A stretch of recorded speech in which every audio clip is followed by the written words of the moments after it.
investments, it hasn't been like a giant one-off thing. My personal wealth has not been generated by one big year. It just stacks up little bit chips at a time. More options, more businesses, more investments, more things I can do. Same way, someone like a Dinad, De La Certis, he's building his brand online, he's building videos.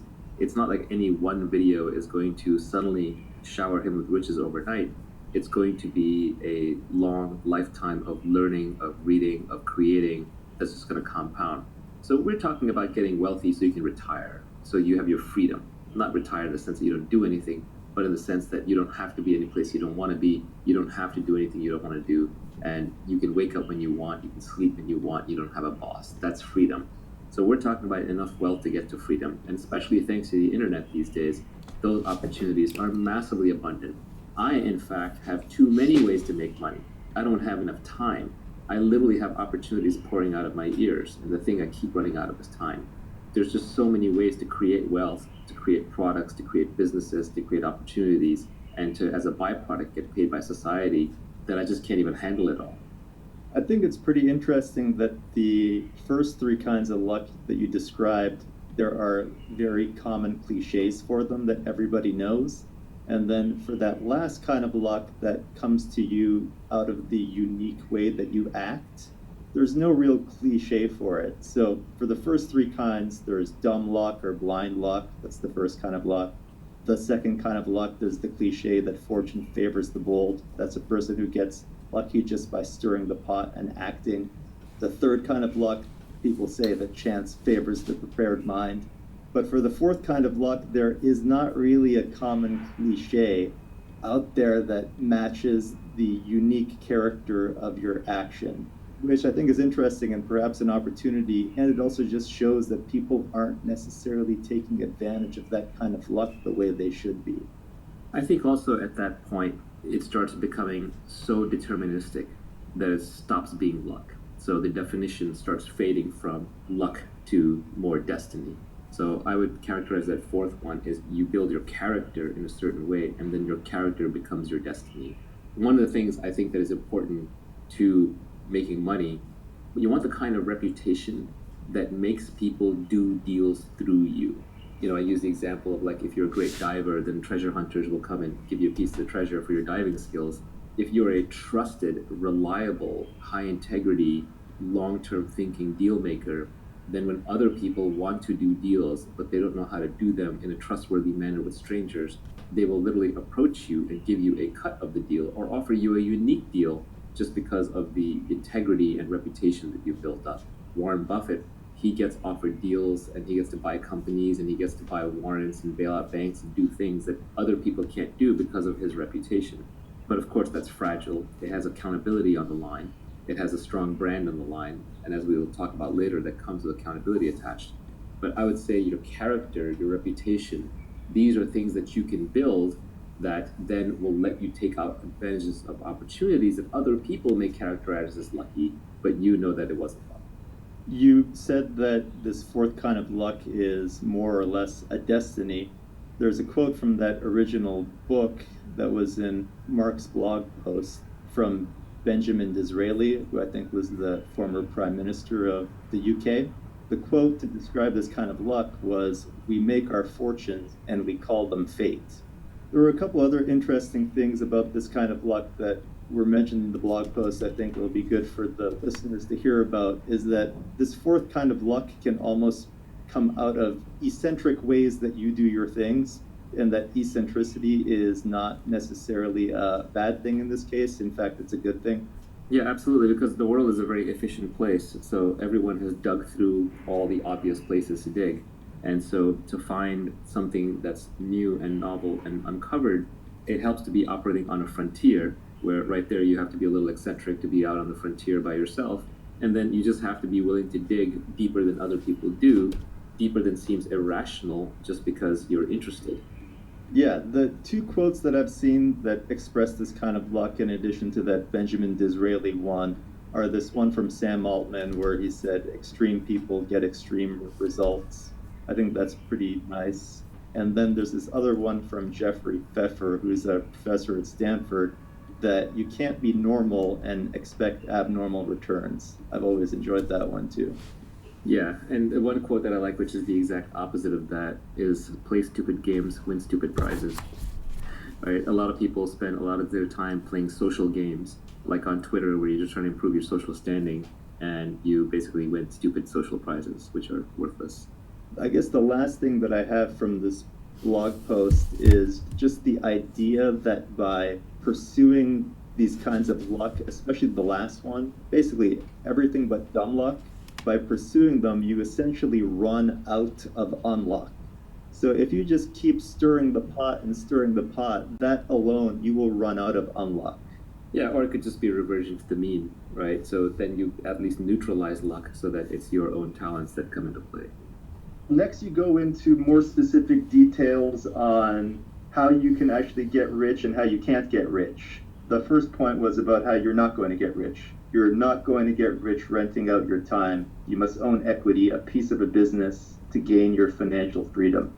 This is probably one of the absolute most important points. People seem to think that you can create wealth and make money through work, and it's probably not going to work. There are many reasons for that, but the most basic is just that your inputs are very closely tied to your outputs. In almost any salaried job, even one that's paying a lot per hour, like a lawyer or a doctor, you're still putting in the hours, and every hour you get paid. So what that means is when you're sleeping, you're not earning. When you're retired, you're not earning. When you're on vacation, you're not earning. And you can't earn non-linearly. If you look at even doctors who get rich, like really rich, it's because they open a business. They open like a private practice, and that private practice builds a brand, and that brand attracts people, or they build some kind of a medical device or a procedure or a process where they have intellectual property. So essentially you're working for somebody else. And that person is taking on the risk and has the accountability and the intellectual property and the brand. So they're just not going to pay you enough. They're going to pay you the bare minimum that they have to get you to do the job. And that can be a high bare minimum, but it's still not going to be true wealth where you're retired. And then finally, you're actually just not even creating that much original for society. Like I said, this tweet storm should have been called How to Create Wealth. It's just How to Get Rich was a more catchy title. But you're not creating new things for society. You're just doing things over and over. And you're essentially replaceable because you're now doing a set role. Most set roles can be taught. If they can be taught, like in a school, then eventually you're going to be competing with someone who's got more recent knowledge, who's been taught and is coming in to replace you.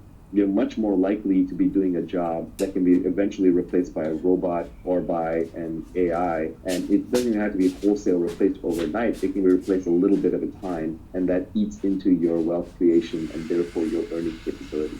So fundamentally, your inputs are matched to your outputs, you're replaceable, and you're not being creative. I just don't think that that is the way that you can truly make money. So everybody who really makes money at some point owns a piece of a product or a business or some kind of IP. That can be through stock options. So you can be working at a tech company, that's a fine way to start. But usually the real wealth is created by starting your own companies or by, even investors, they're in an investment firm and they're buying equity. So these are much more the routes to wealth. It doesn't come to the hours. You really just want a job or a career or a profession where your inputs don't match your outputs. So if you look at modern society, again, this is later in the tweet storm, businesses that have high creativity and high leverage tend to be ones where you could do an hour of work and it can have a huge effect, or you can do 1,000 hours of work and it can have no effect. For example, look at software engineering. One great engineer can, for example, create Bitcoin and create billions of dollars worth of value. An engineer who's working on the wrong thing or not quite as good or just not as creative or thoughtful or whatever can work for an entire year, and every piece of code they ship ends up not getting used. Customers don't want it. That is an example of a profession where the input and the outputs are highly disconnected. It's not based on the number of hours that you put in. Whereas on the extreme other end, if you're a lumberjack, even the best lumberjack in the world, assuming they're not working with tools, so the inputs and outputs are pretty connected, they're just using an axe or a saw, the best lumberjack in the world may be like 3x better than one of the worst lumberjacks, right? It's not going to be a gigantic difference. So you want to look for professions and careers where the inputs and the outputs are highly disconnected. This is another way of saying that you want to look for things that are leveraged. And by leverage, I don't mean financial leverage alone, like Wall Street uses, and that has a bad name. I'm just talking about tools. We're using tools. computer is a tool that software engineers use. If I'm a lumberjack with bulldozers and automatic robot axes and saws, I'm going to be using tools and have more leverage than someone who's just using his bare hand and trying to rip the trees out by their roots. Tools and leverage are what create this disconnection between inputs and outputs. Creativity, so the higher the creativity component of a profession, the more likely it is to have disconnected inputs and outputs. So I think that if you're looking at professions where your inputs and your outputs are highly connected, it's going to be very, very, very hard to create wealth and make wealth for yourself in that process. Any other big things you should avoid other than renting out your time? Yeah, there are two tweets that I put out that are related. So the first one I was talking about, we were talking about like how your lifestyle, has to upgrade, shouldn't get upgraded too fast. And that one said, people who are living far below their means enjoy a freedom that people busy upgrading their lifestyles just can't fathom. And I think that's very important, like just to not upgrade your lifestyle all the time to maintain your freedom. And it just gives you a freedom of operation.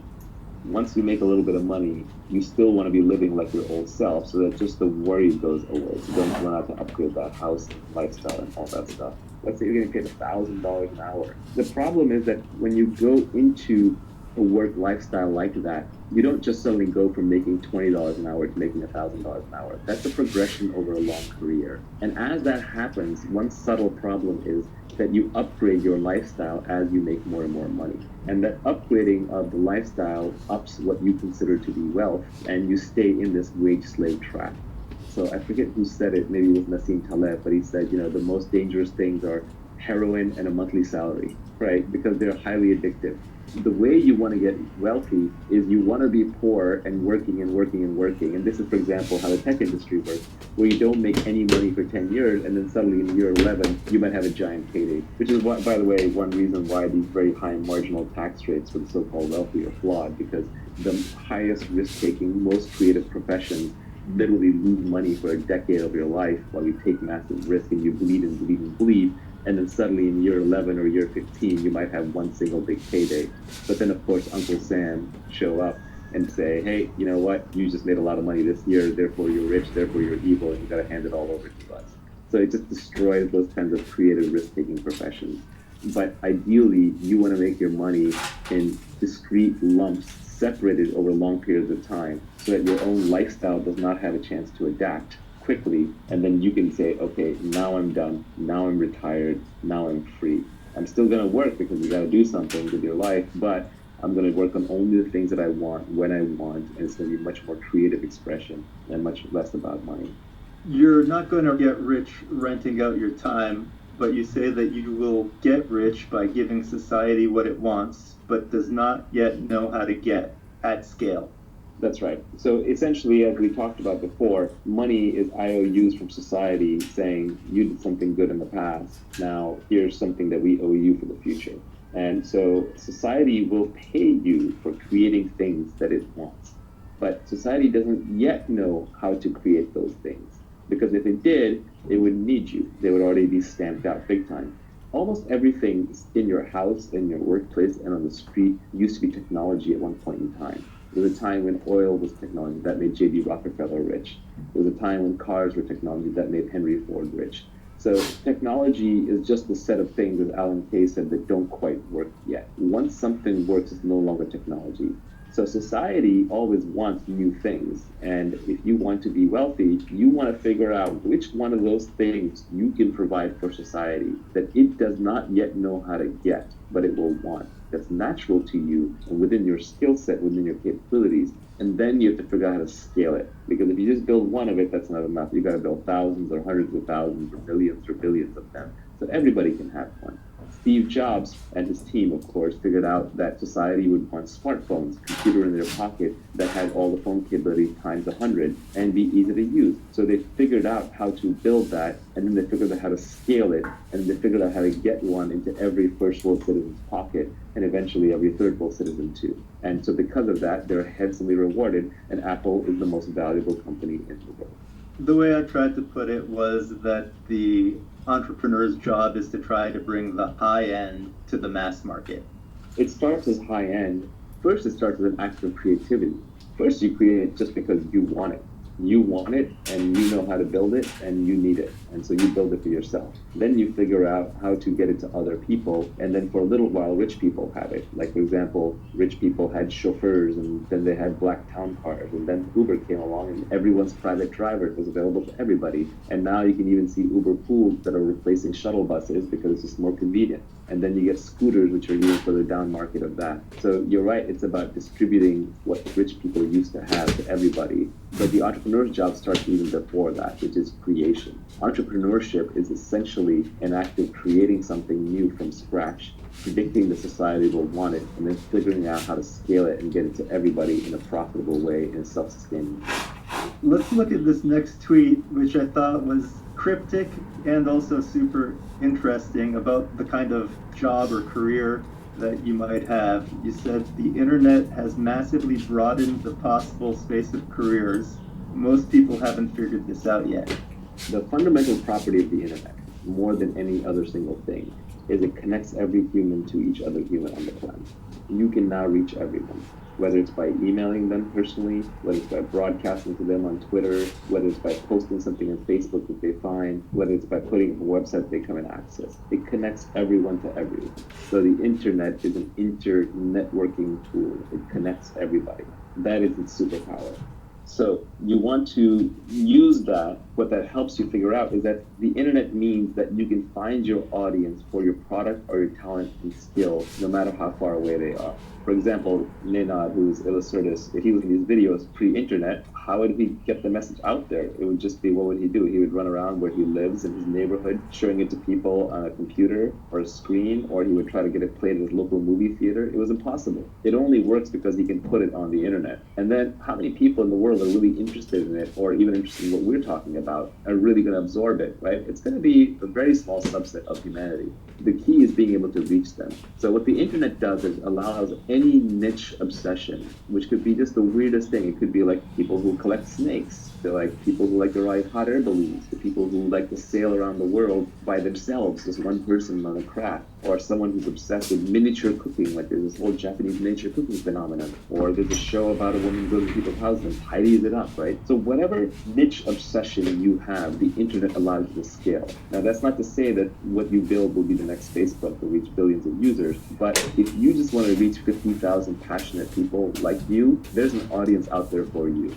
So the beauty of this is that we have 7 billion human beings on this planet. The combinatorics of human DNA are incredible. Everyone is completely different. You'll never meet any two people who are vaguely similar to each other that can substitute for each other. It's not like you can say, well, Nivi just left my life, so I can have this other person come in and who's just like Nivi, and I get the same feelings, the same responses, and the same ideas. No, there are no substitutes for people. People are completely unique. So given that, each person has different skill sets, different interests, different obsessions, and it's that diversity that becomes a creative superpower. So each person can be creatively superb at their own unique thing. But before, that didn't matter, because if you were living in a little fishing village in Italy, like your fishing village didn't necessarily need your completely unique skill, and you had to conform to just the few jobs that were available. But now, today, you can be completely unique. You can go out on the internet and you can find your audience, and you can build a business and create a product and build wealth and make people happy, just uniquely expressing yourself through the internet. Space of careers has been so broad. Esports players, people making millions of dollars playing Fortnite, people creating videos and uploading them, YouTube broadcasters, bloggers, podcasters. Joe Rogan, I read, true or false, I don't know, but I read that he's going to make about $100 million a year on his podcast, and he's had 2 billion downloads. Even PewDiePie, this is a hilarious tweet that I retweeted the other day. PewDiePie is the #1 trusted name in news. This is a kid, I think, in Sweden, and he's got 3 times the distribution of the top cable news networks, just on his news channel. It's not even on his entertainment channel. The internet enables any niche interest, as long as you're the best at it, to scale out. And the great news is, because every human is different, everyone is the best at something, being themselves. Another tweet I had that is worth weaving in, but didn't go into this tweet storm, was a very simple one. I like things when I can compress them down, because they're easy to remember and easy to hook on to. but that one was escape competition through authenticity. So when you're competing with people, it's because you're copying them. It's because you're trying to do the same thing. But every human is different. Don't copy. I know we're mimetic creatures, and Rene Girard has a whole mimesis theory, but it's much easier than that. Don't imitate. Don't copy. Just do your own thing. No one can compete with you on being you. It's that simple. And so the more authentic you are to who you are and what you love to do, the less competition you're going to have. So you can escape competition through authenticity when you realize that no one can compete with you on being you. And normally that would have been useless advice pre-internet. Post-internet, you can turn that into a career. Talk a little bit about what industries you should think about working in, what kind of job you should have, and who you might want to work with. So you said one should pick an industry where you can play long-term games with long-term people. Why? Yeah, this is an insight into what makes Silicon Valley work and what makes high-trust societies work. Essentially, all the benefits in life come from compound interest, whether it's in relationships or making money or in learning. So compound interest is a marvelous force where it's like, you start out with 1x what you have, and then if you increase 20% a year for 30 years, it's not that you got 30 years times 20% added on, it was compounding. So it just grew until you suddenly got a massive amount of whatever it is, whether it's goodwill or love or relationships or money. So I think compound interest is a very important force. So you have to be able to play a long-term game. And long-term games are good not just for compound interest, they're also good for trust. If you look at Prisoner's Dilemma type games, the solution to Prisoner's Dilemma is tit for tat, which is I'm just going to do to you what you did last time to me with some forgiveness in case there was a mistake made.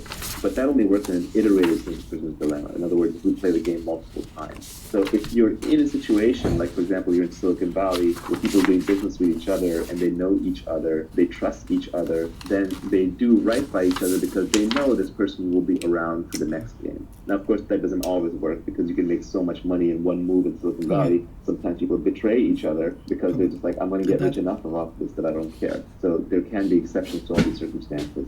But essentially, if you want to be successful, you have to work with other people and you have to figure out who can you trust. And who can you trust over a long, long period of time that you can just keep playing the game with them so that compound interest and high trust will make it easier to play the game and will let you collect the major rewards, which are usually at the end of the cycle. So for example, Warren Buffett has done really well as an investor in the US stock market, but the biggest reason he could do that was because the US stock market has been stable and around and didn't get, for example, seized by the government during a bad administration, or the US didn't plunge into some war. The underlying platform didn't get destroyed. So in his case, he was playing a long-term game, and the trust came from the US stock market stability. Strengths.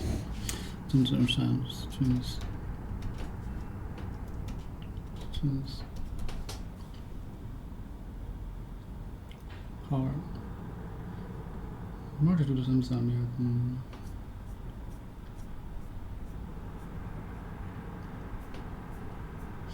Strengths. Power. The ability to do something.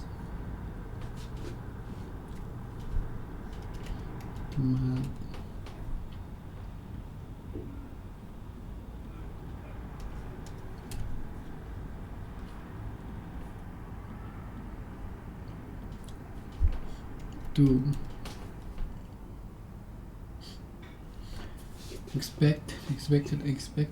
expected to have arrived at a particular time. What time is the next bus to the next being?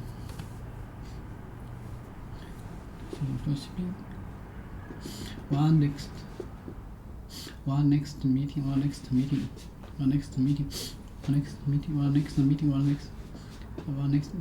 meeting is due to be held in 3 months at a time. Expected to have arrived. Expected to have arrived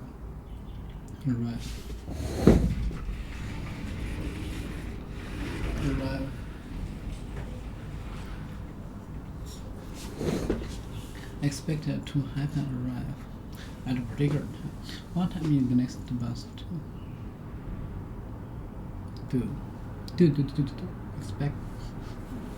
Expected to happen. Arrive.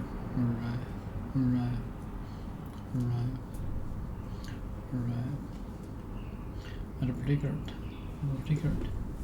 What time is the next bus to the next meeting is due to be held in 3 months.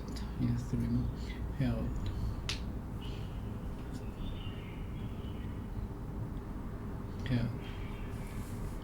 To be held.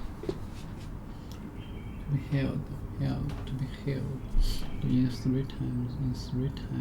months the time. Their first baby is due in January. Expected to have arrived at a particular time.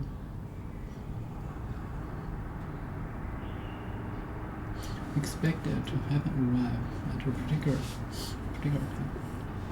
Their first baby is due in January.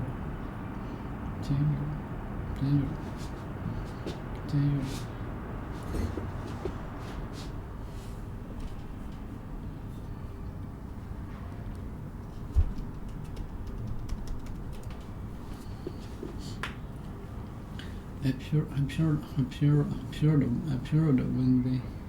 period when the economy of a country is not successful and the conditions for business are bad. The country is sent into the deeps of recession. A period when the economy of a country is not successful and the conditions for business are bad. A period when the economy of a country is not successful and the conditions for business are bad. Word. Condom.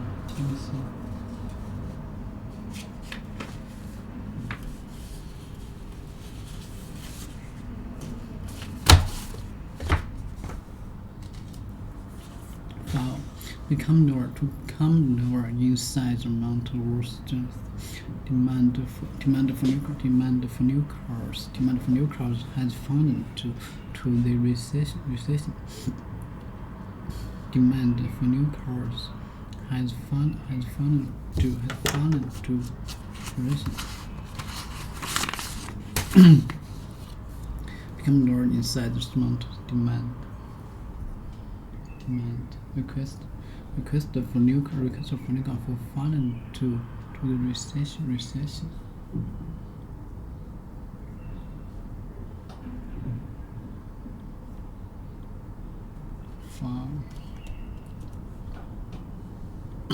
Two. Expected. A period when the economy of a country is not successful and the conditions for business and the conditions for business are bad.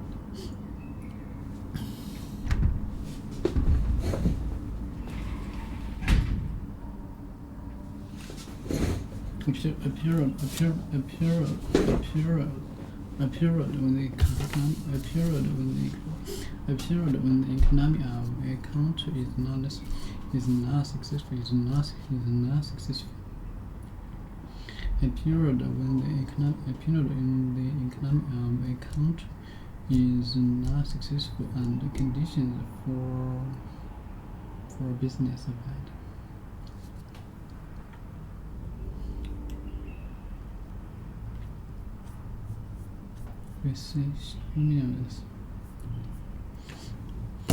Demand for new car for fallen. Demand for new cars has fallen to the recession. A period when the economy of a country is not successful and the conditions for business are bad. The country is slid into into the depths of the recessions as a super time in the future, as a super future, you will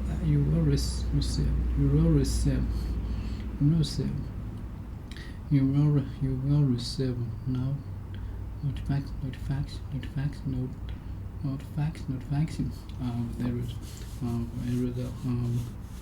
the results in due course. The printer charmer is due to retire next month. They backed out. They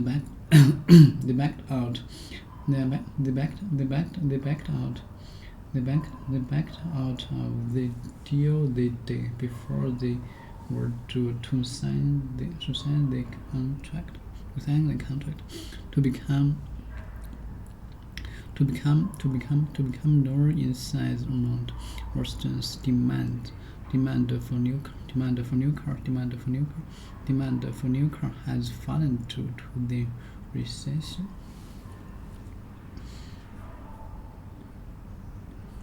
Demand for the car from the recession become low.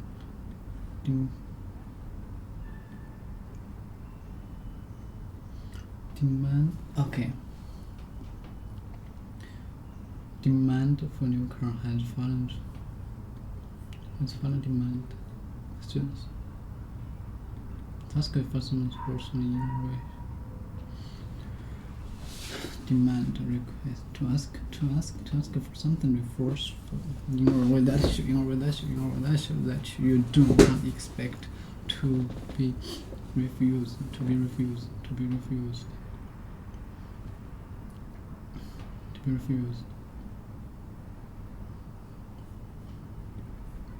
That's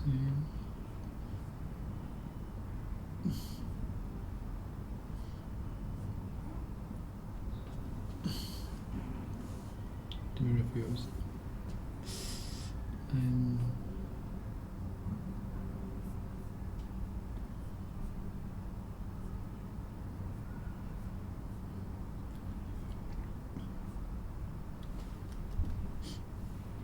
to ask for something forceful in a way that shows that you do not expect to be refused. I demanded an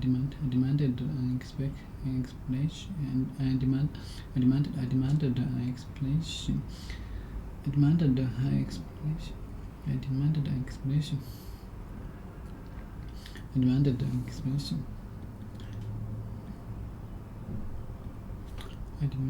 explanation reaction. To ask for something forceful. Cars do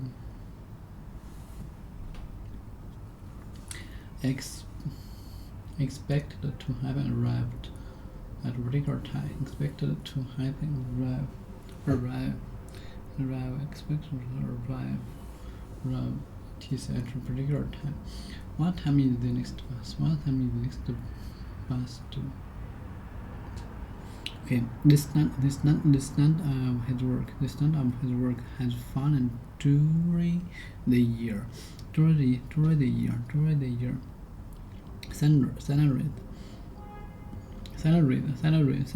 in the public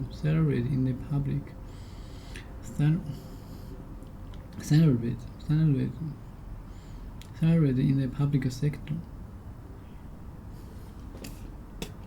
Salaries in the public sector are expected to fall by 15% this year. Salaries in the public sector are expected to fall by 50% this year. The standard of his work. The standard of his work has fallen during the year. Salaries. salaries in the public sector are expected to fall by 15% this year. Fall below. Salaries in the public sector are expected to fall by 50% this year. By 15% in this year. Salary.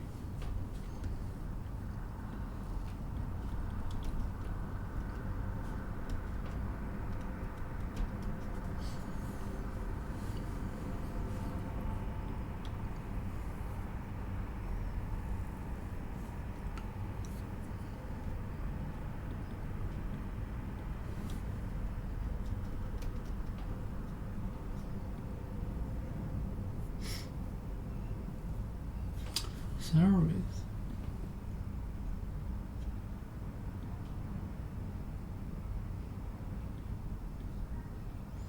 Expected.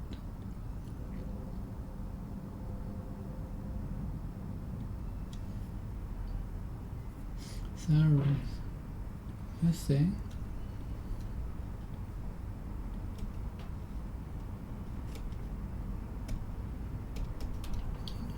Okay, now this. Salaries. A fixed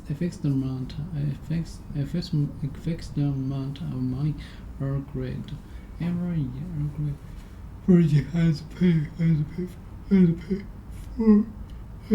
for an employee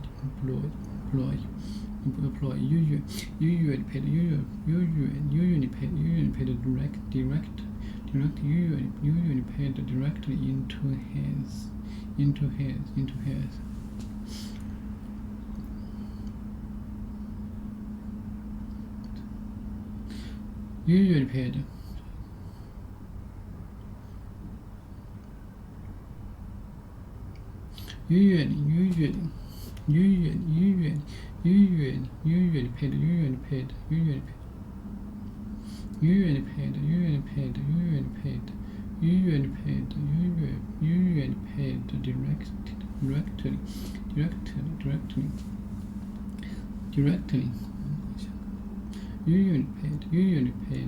usually paid directly into his or her bank or account every month.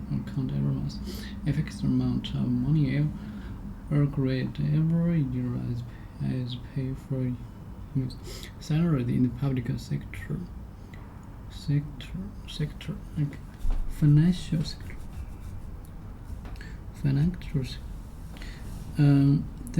Salaries in the public sector are expected to fall by 50% this year, far below the temperature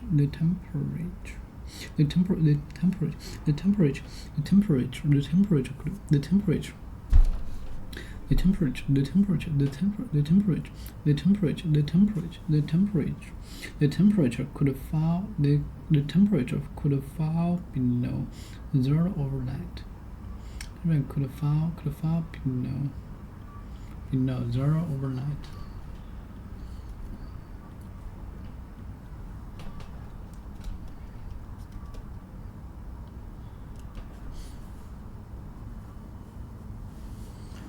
In our no predation under below predation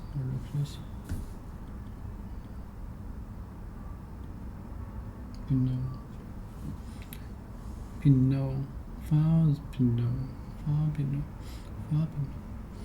in our no predation under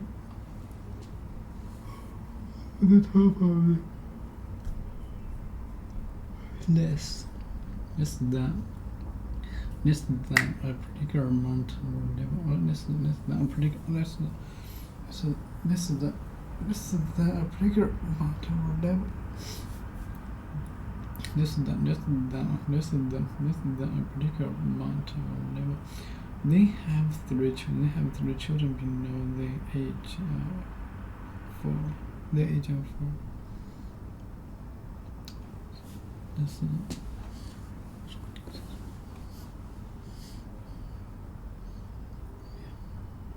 They have three children. buttons.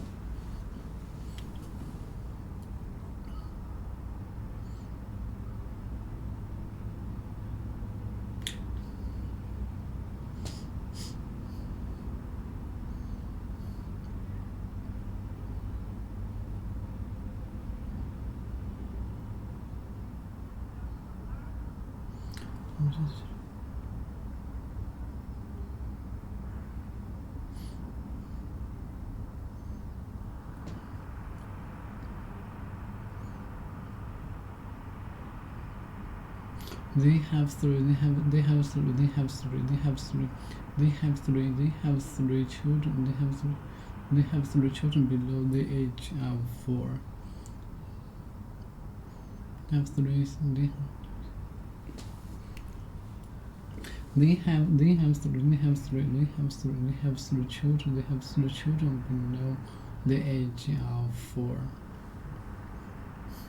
They have three children below the age of 4.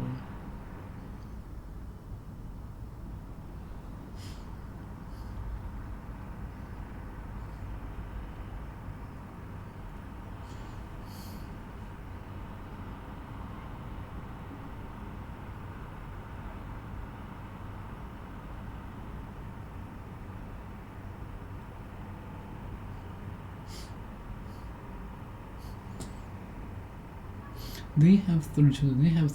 They have three children below the age 4. They have three children below the age. This than particular amount or level. Far below. This than. Pressure in an operation, the temperature could fall below 0 overnight. Average temperature fell by 10 degrees.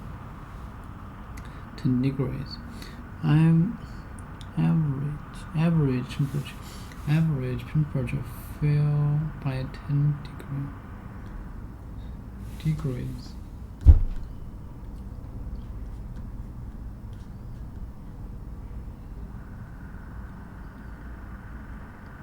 10 degrees.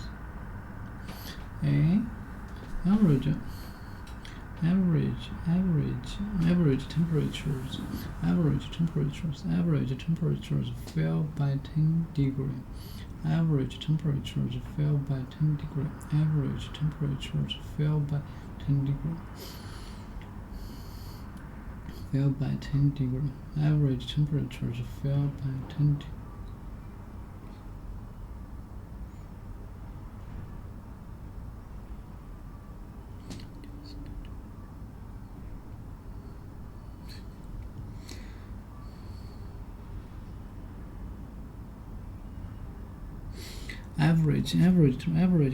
Average temperature fell by 10 degrees.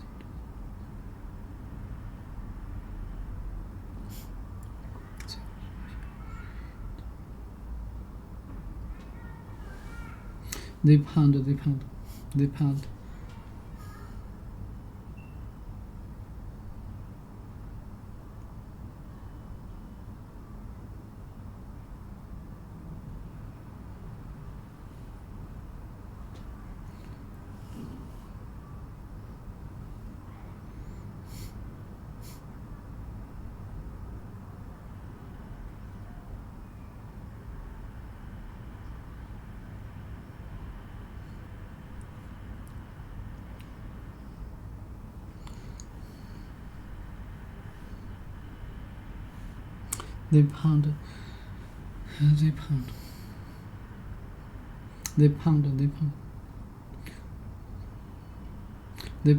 They pound. Has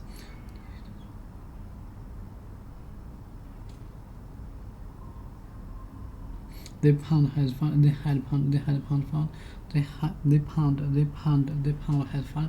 pound has fallen to its lowest. The pound has fallen to its lowest. The pound has fallen. The pound has fallen its to lowest. Pound. Nevertheless, dollars. Pound has fallen to its lowest never against the dollar. Never against the dollar. Pound. No relation, there's no relation. Something.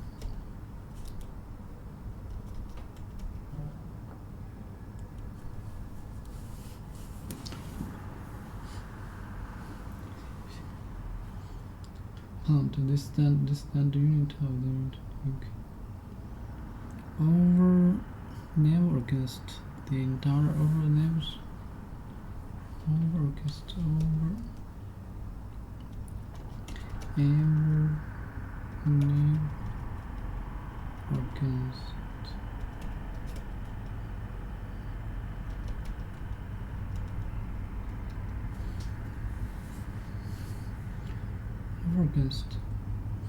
never over the pound had to the pound has fallen to its lowest ever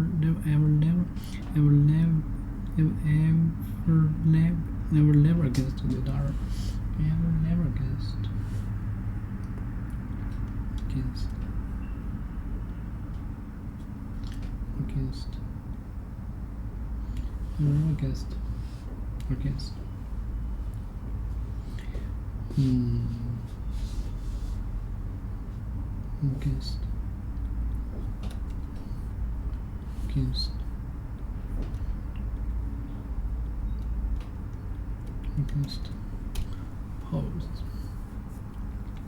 oppose, disagree with the plan or activity against, nor ever never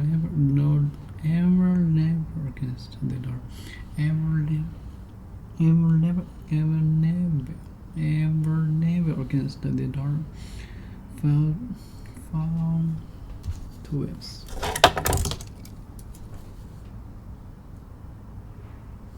Fall to a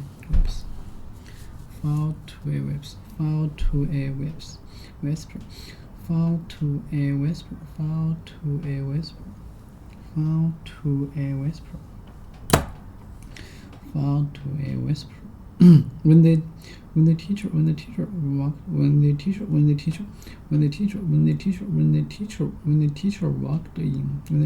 in, the pound had fallen into its lowest ever against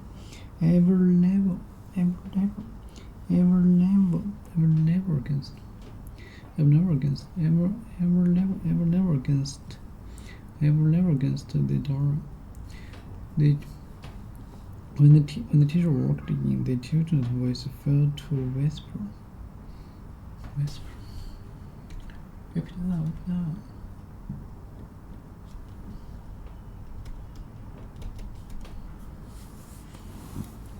Speak. To speak a word quickly. Fell to use the voice but not the noise, so that only the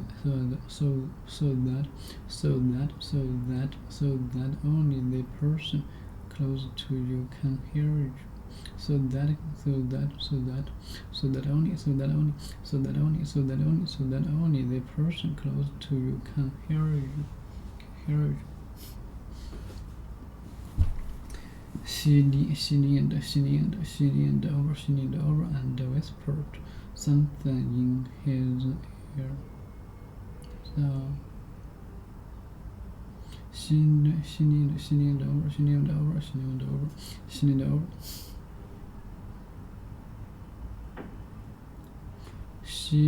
over and whispered something in his ear.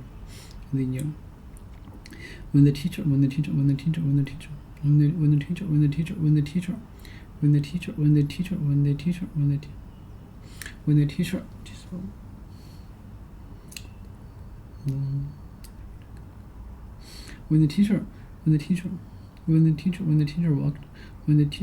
in, the children's voice fell to a whisper.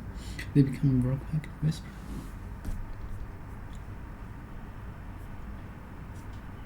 Speak. Whisper. To speak very quiet.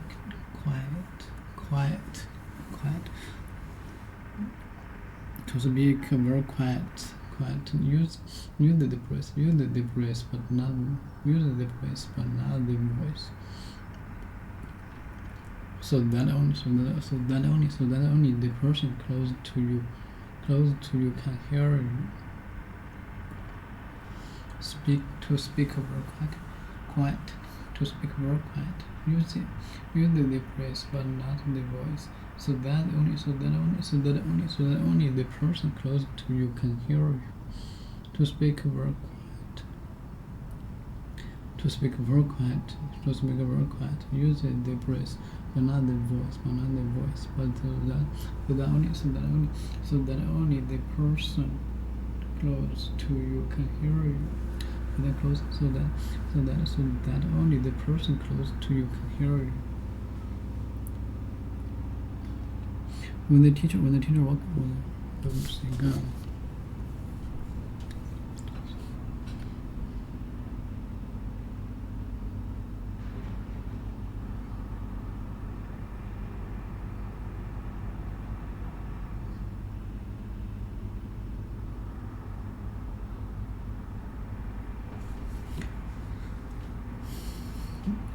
When the teacher walked in, the children's voices fell to a whisper. They became very quiet. They became very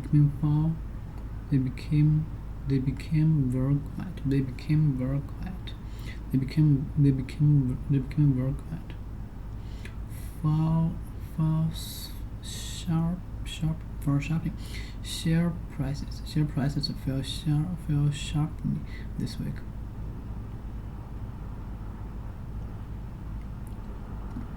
Fall to a whisper. When the teacher walked in, the children's voices fell to a whisper. They became very quiet. Fall sharp.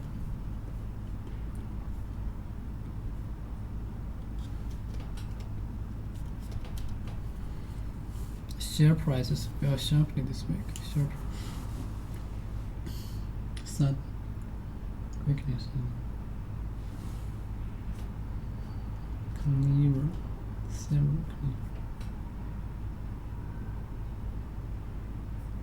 Sharp. Fell sharply. Share prices fell sharply this week. Share prices.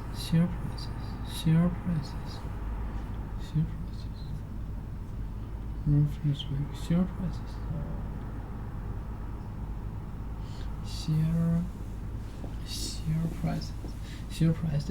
fell sharply this week. Share prices fell sharply this week. For sharp. Share prices fell sharply this week. Share prices fell sharply this week. Share prices fell sharply this week. Share prices fell sharply this week. Share prices fell sharply this week.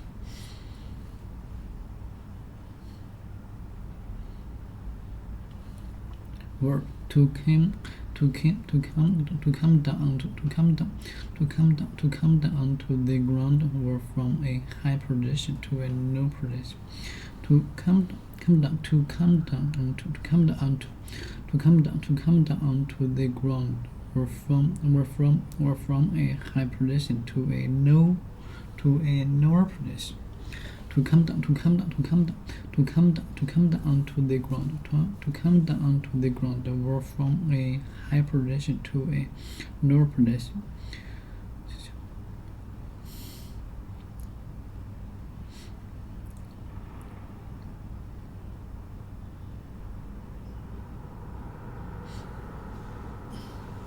To come down to the ground, or from a high position to a low position. To come down to a ground, or hyperestimal to no prediction. This no. This come down to the ground over from hyperestimal to no prediction. This no had been falling steadily out. This snow had been falling steadily out.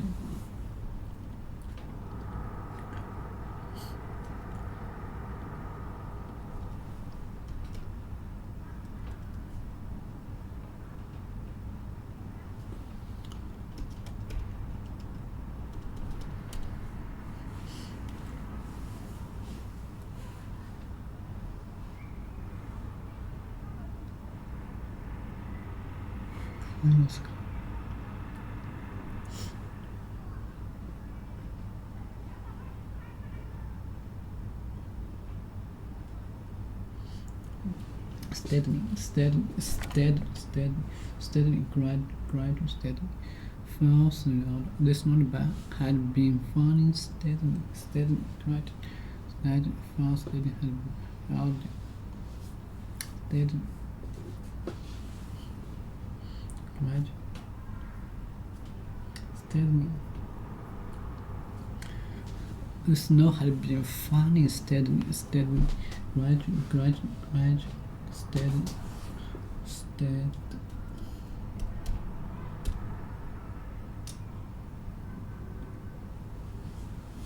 In prices, in place of the marketing manager was second her debut from the meeting in her city. Steady.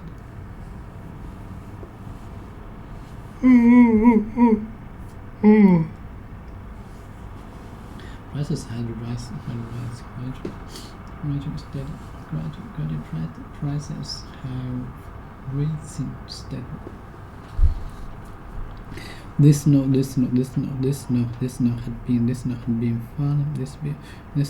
been falling steadily all day. This snow had been falling steadily all day. It was October, and the neighbors had started to fall. She fell into bed. She fell into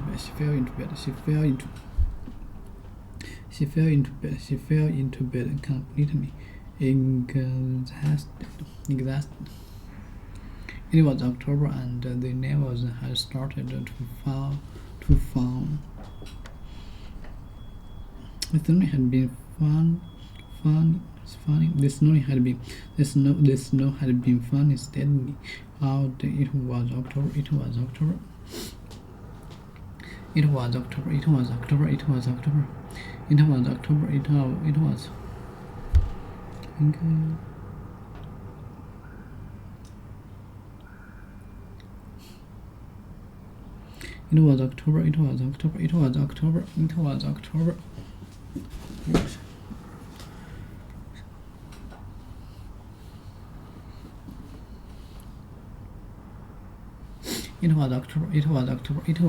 And the neighbors had started to fall. It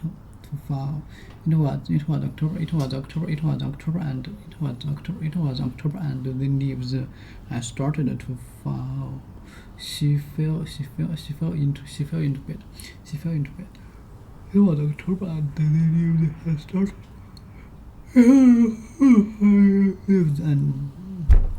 It was October, and the leaves had started to fall. It was October, and the leaves had started to fall.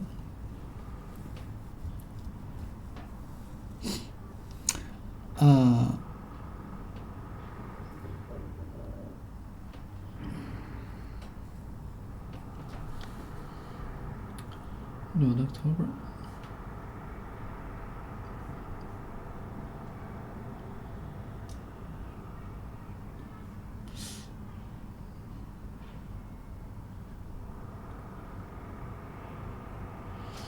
Had started to fall. It was October, and the leaves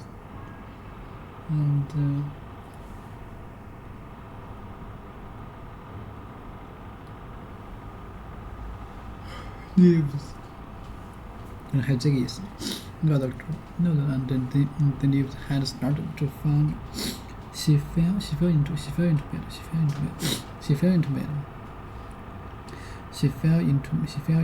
completely exhausted. She fell into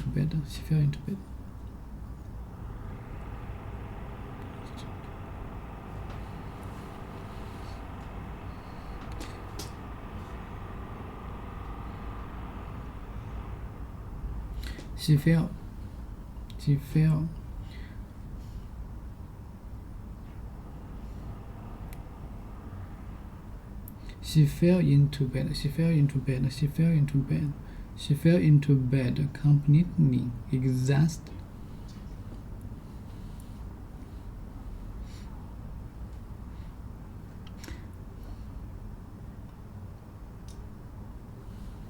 She fell into bed completely exhausted. She fell into bed completely exhausted. Very tired. Lesson started steady, gradual.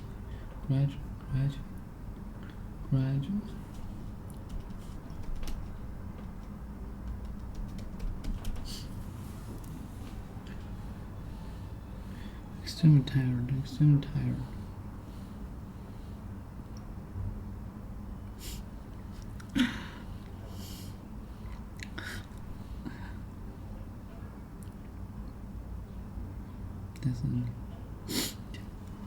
This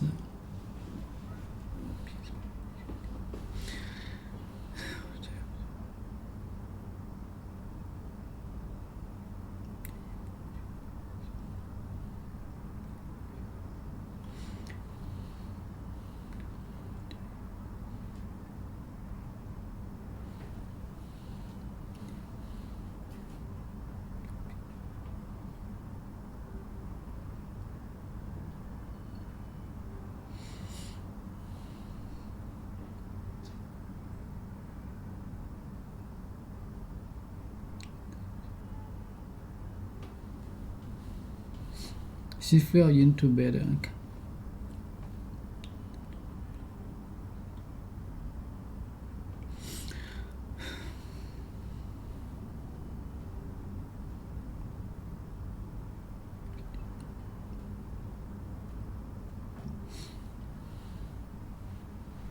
A bomb fell on the church, and a bomb fell on the church and destroyed it.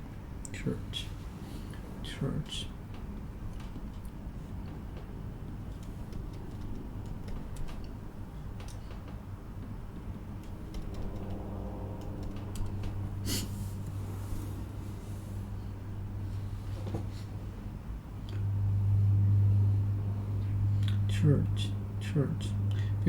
A building for Christmas religious activity. Religious activity. Church. Crest.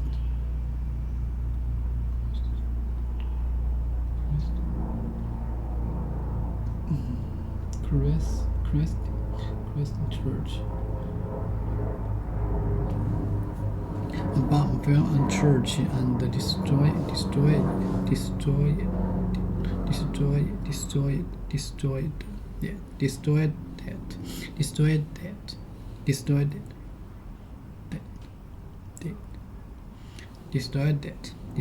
A bomb fell on the church and destroyed it. A huge meteor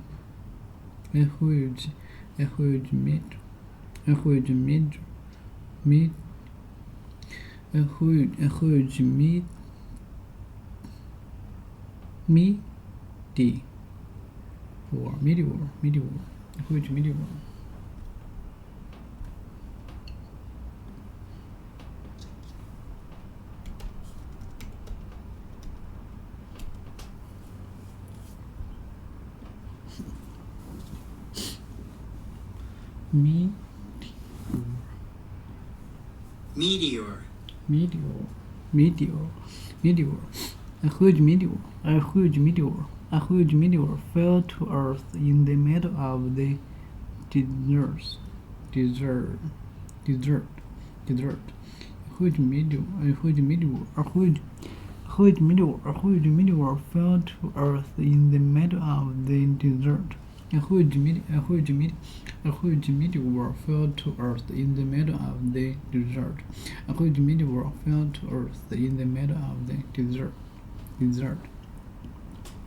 A huge meteor fell to Earth in the a huge meteor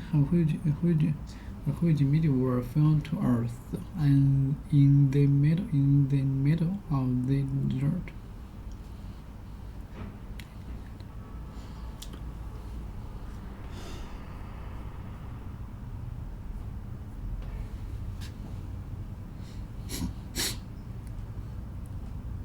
A huge meteor fell to Earth in the middle of the desert.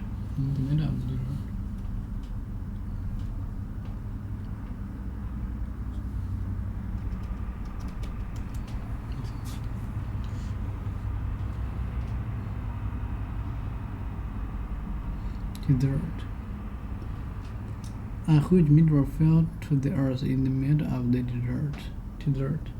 A area often covered with the sand and rock where there is very little rain and not many plants. Desert.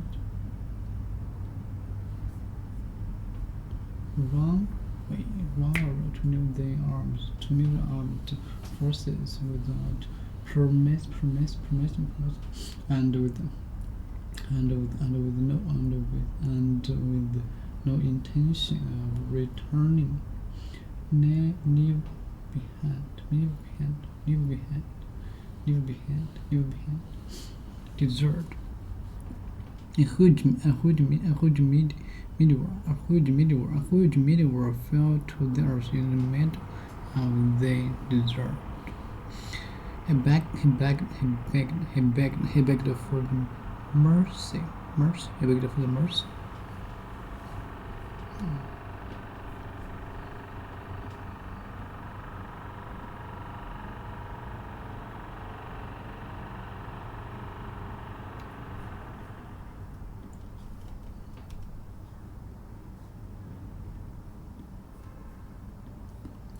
Mercy.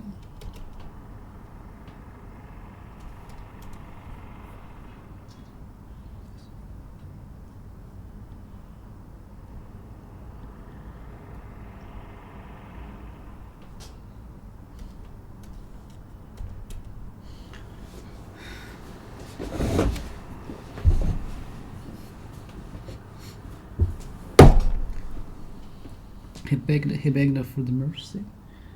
Kindness. He begged for mercy. He begged for the mercy, and the blow fell on him. He begged for mercy, and the blow. He begged for mercy, and the blow. As the blow fell on him, as he was being hit. He begged for mercy. Kindness that makes you forgive someone, usually someone that you have authority. Kindness. Even situation. Begged for mercy. No. Mercy, kindness that makes you forgive someone. I begged for mercy. Forgive someone, usually someone.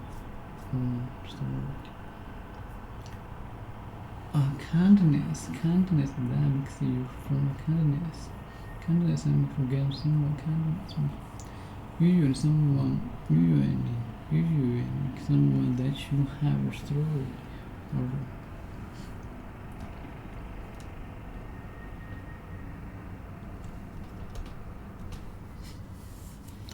He begged for mercy as they below.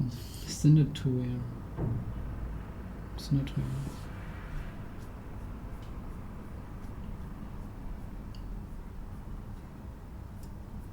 Below. To move and make current aware, or to be moved or make someone move on make current aware. He begged. He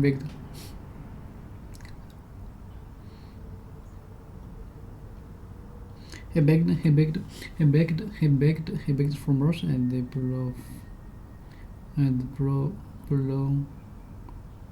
He begged for mercy and they. He begged for mercy as they below him as he was being hit. He begged for mercy as they below fell on him. He begged for mercy as they below fell. He begged for mercy as they below fell on him. To be known to a particular group, subject, or area. To be known to a particular group. To be known to a particular group, subject, or area. To be known to a particular group, subject, or area. Valiant. The material part.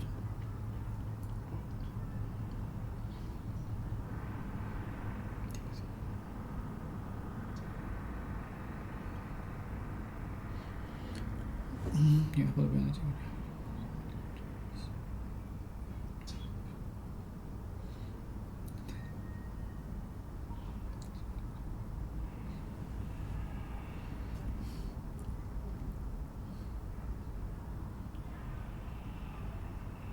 The materials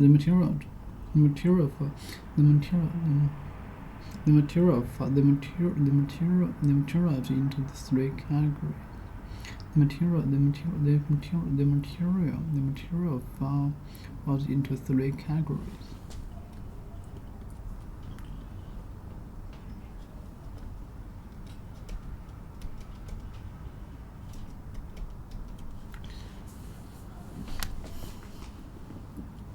A type.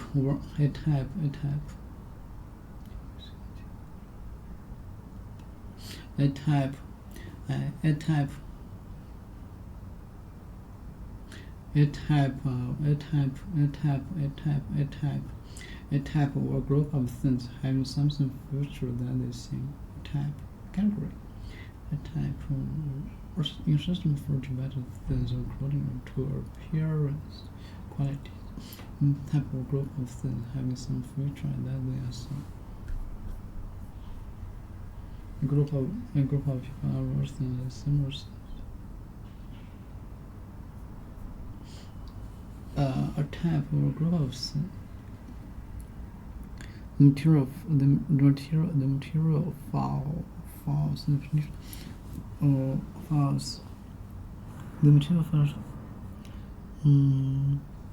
material falls into three categories. Matters of discipline.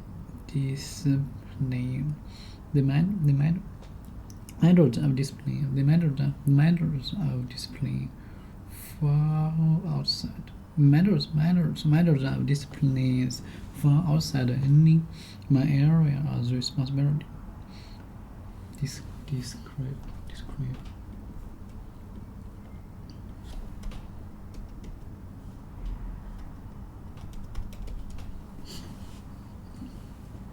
Training that makes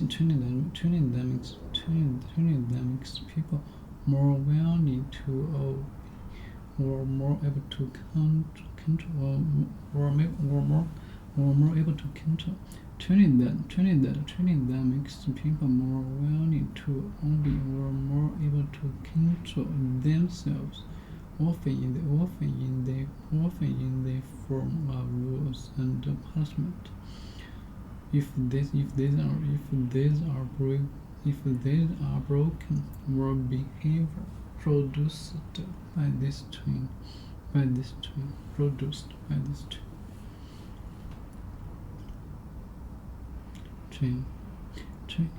Training that makes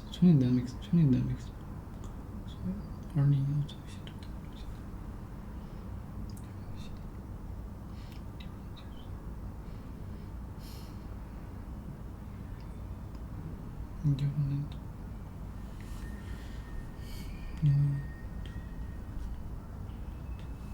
the punishment is control training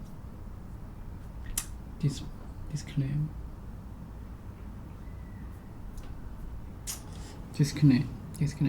mind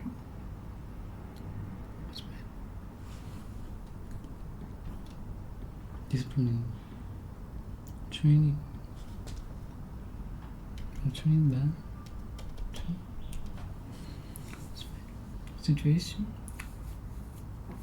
situation where subject that is being dealt with or considered. A situation where subject that is being dealt with or considered. A situation where subject that is being dealt with or considered. A situation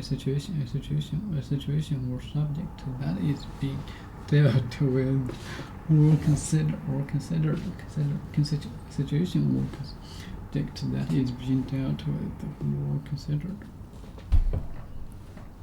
Matters of discipline. The matters of discipline far outside. Matters of discipline. The situation or subject that is being dealt with. Matters.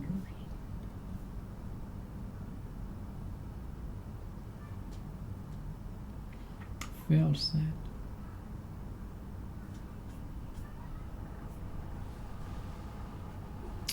Feels is going to become feel to be bit.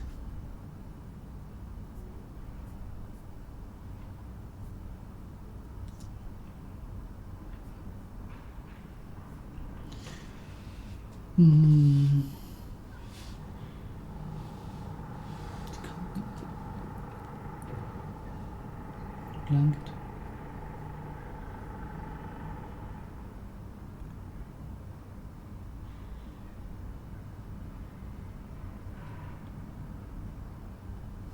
The minder to feel side of the ribs.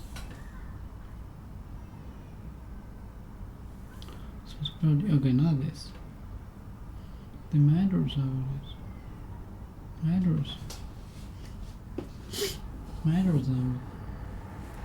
Minders explain the feel outside my responsibility.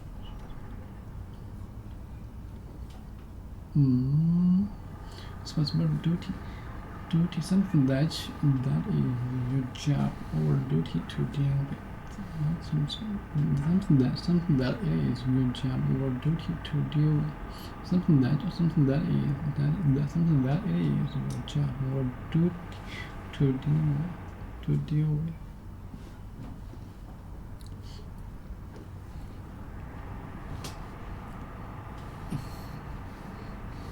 Matters of discipline far outside my area of responsibility. What matters of discipline? The matters of discipline far outside my matters of discipline. Matters of discipline far outside my area of responsibility. Matters of discipline far outside my area of responsibility. What generally?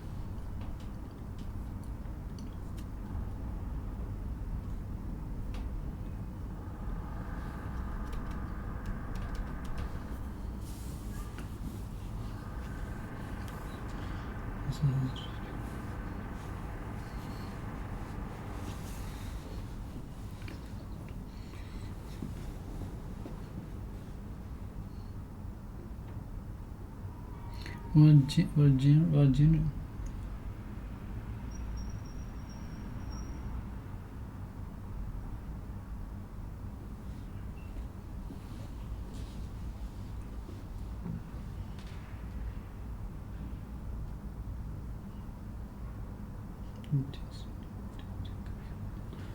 A style, especially.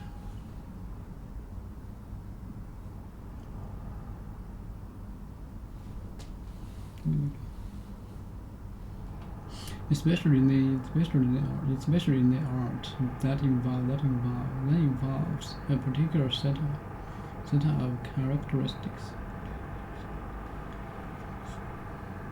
Especially. Especially a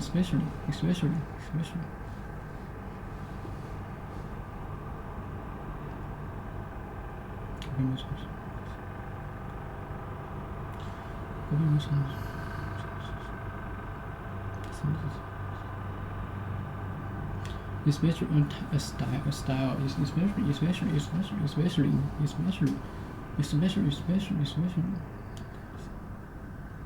a style, especially in the art.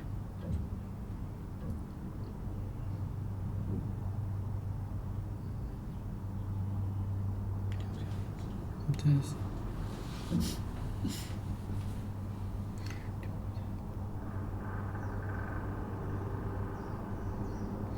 所以就这样子。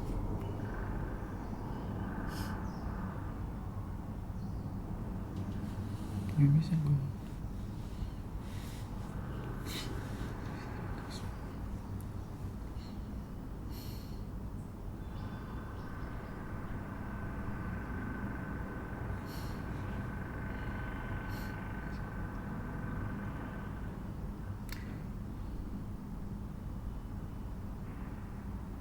？What genre does the book?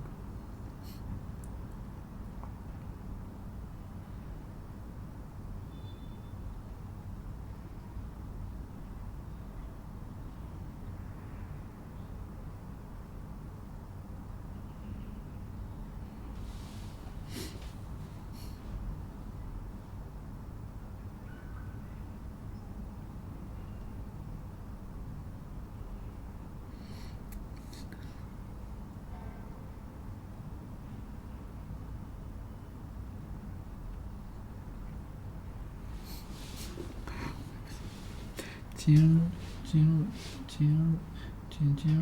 a style, especially in the art.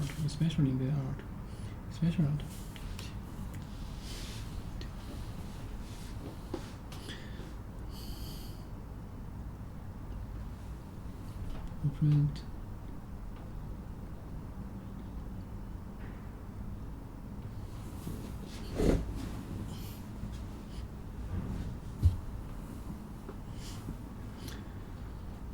A style, especially in the arts that involves a particular set of characteristics.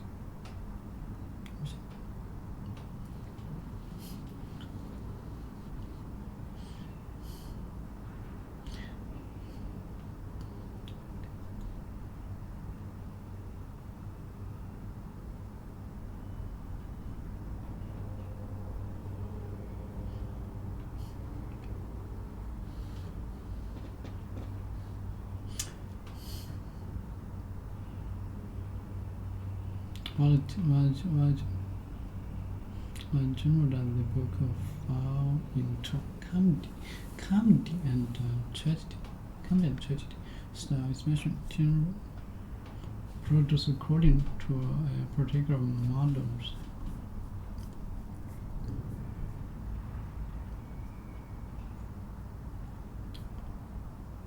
Style, genre. Okay.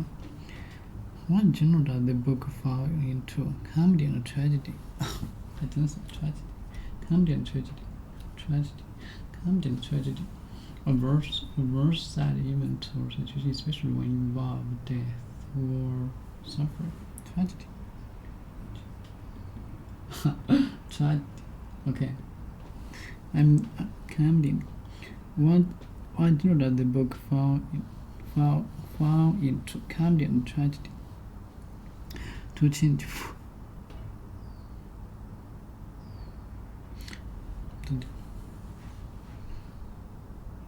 To change to a particular condition from a different one.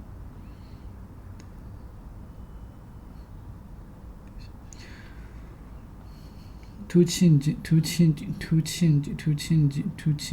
a particular condition from a different one. He always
to change to a particular.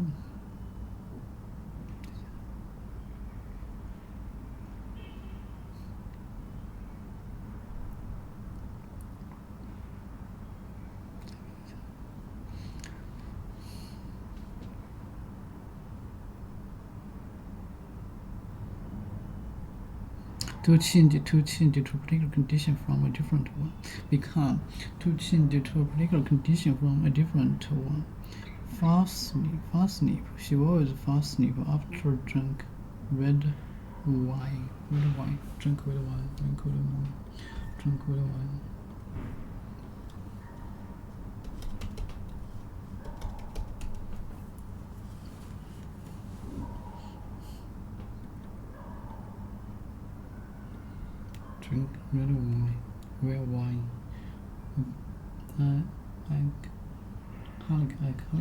Alcoholic drink that is usually made from grapes.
I sleep.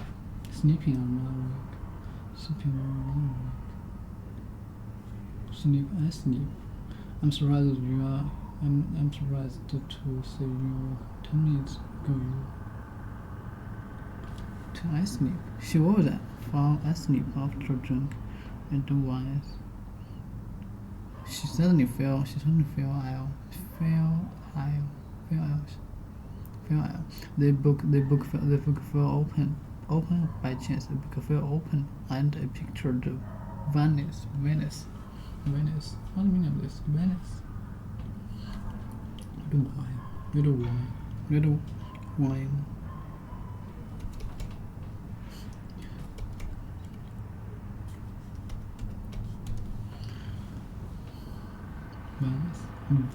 Venice. A city. A city. A city. A city. A city. A city.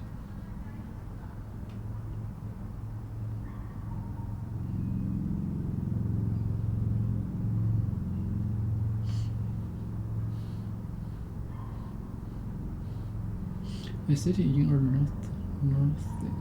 northeast Latin. That is the capital of Venice. Venice.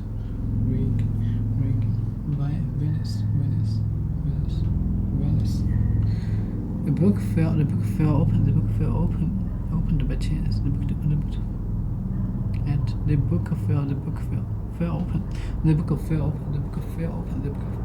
by chance. The book fell open at a picture of chance.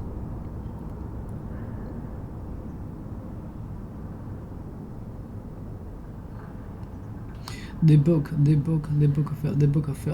fell open at a picture of Venice. 你辛苦了，真是。你开始。That's neat.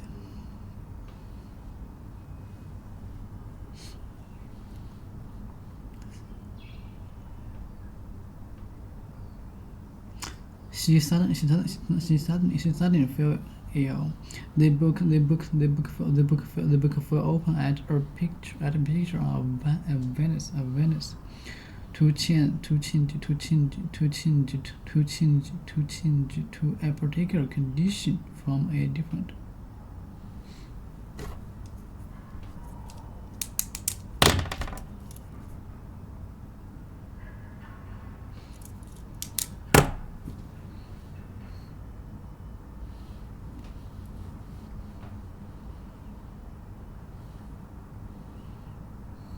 To change to a particular condition from a different. To change to a particular condition from a different one. Okay, to change to a particular condition from a different one. He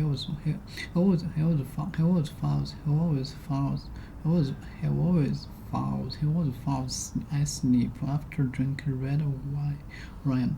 She suddenly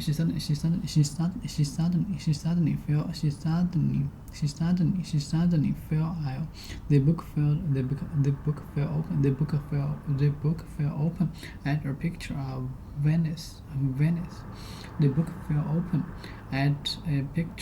Venice. The book fell open at a picture of Venice. Matters of discipline fell off outside my area of responsibility. What generally does the book fall down? Comedy or tragedy? Comedy or tragedy? Or style, especially in the arts that involves a particular set of characteristics.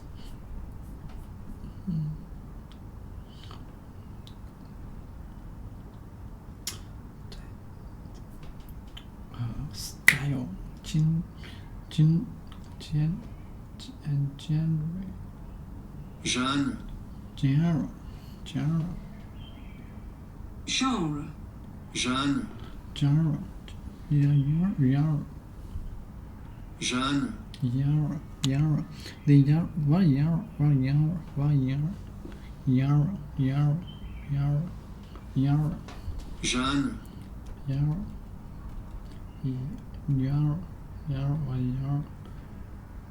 What a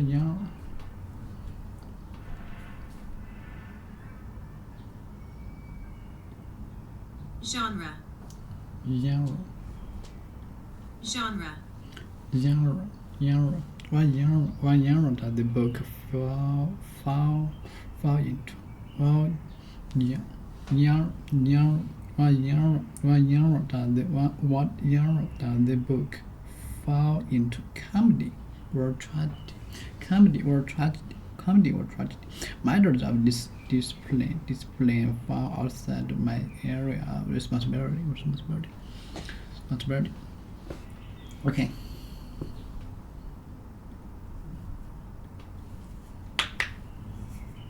In Silicon Valley, the trust comes from the network of people in the small geographic area. Find who you can work with and who you can't. If you keep switching locations, you keep switching groups. Let's say you started out in the woodworking industry and you built up a network there and you're working hard, you're trying to build a part of the woodworking industry. And then suddenly another industry comes along that's adjacent but different, but you don't really know anybody in it and you want to dive in and make money there. If you keep hopping from industry, no, actually I need to open a line of electric car stations for electric car refueling.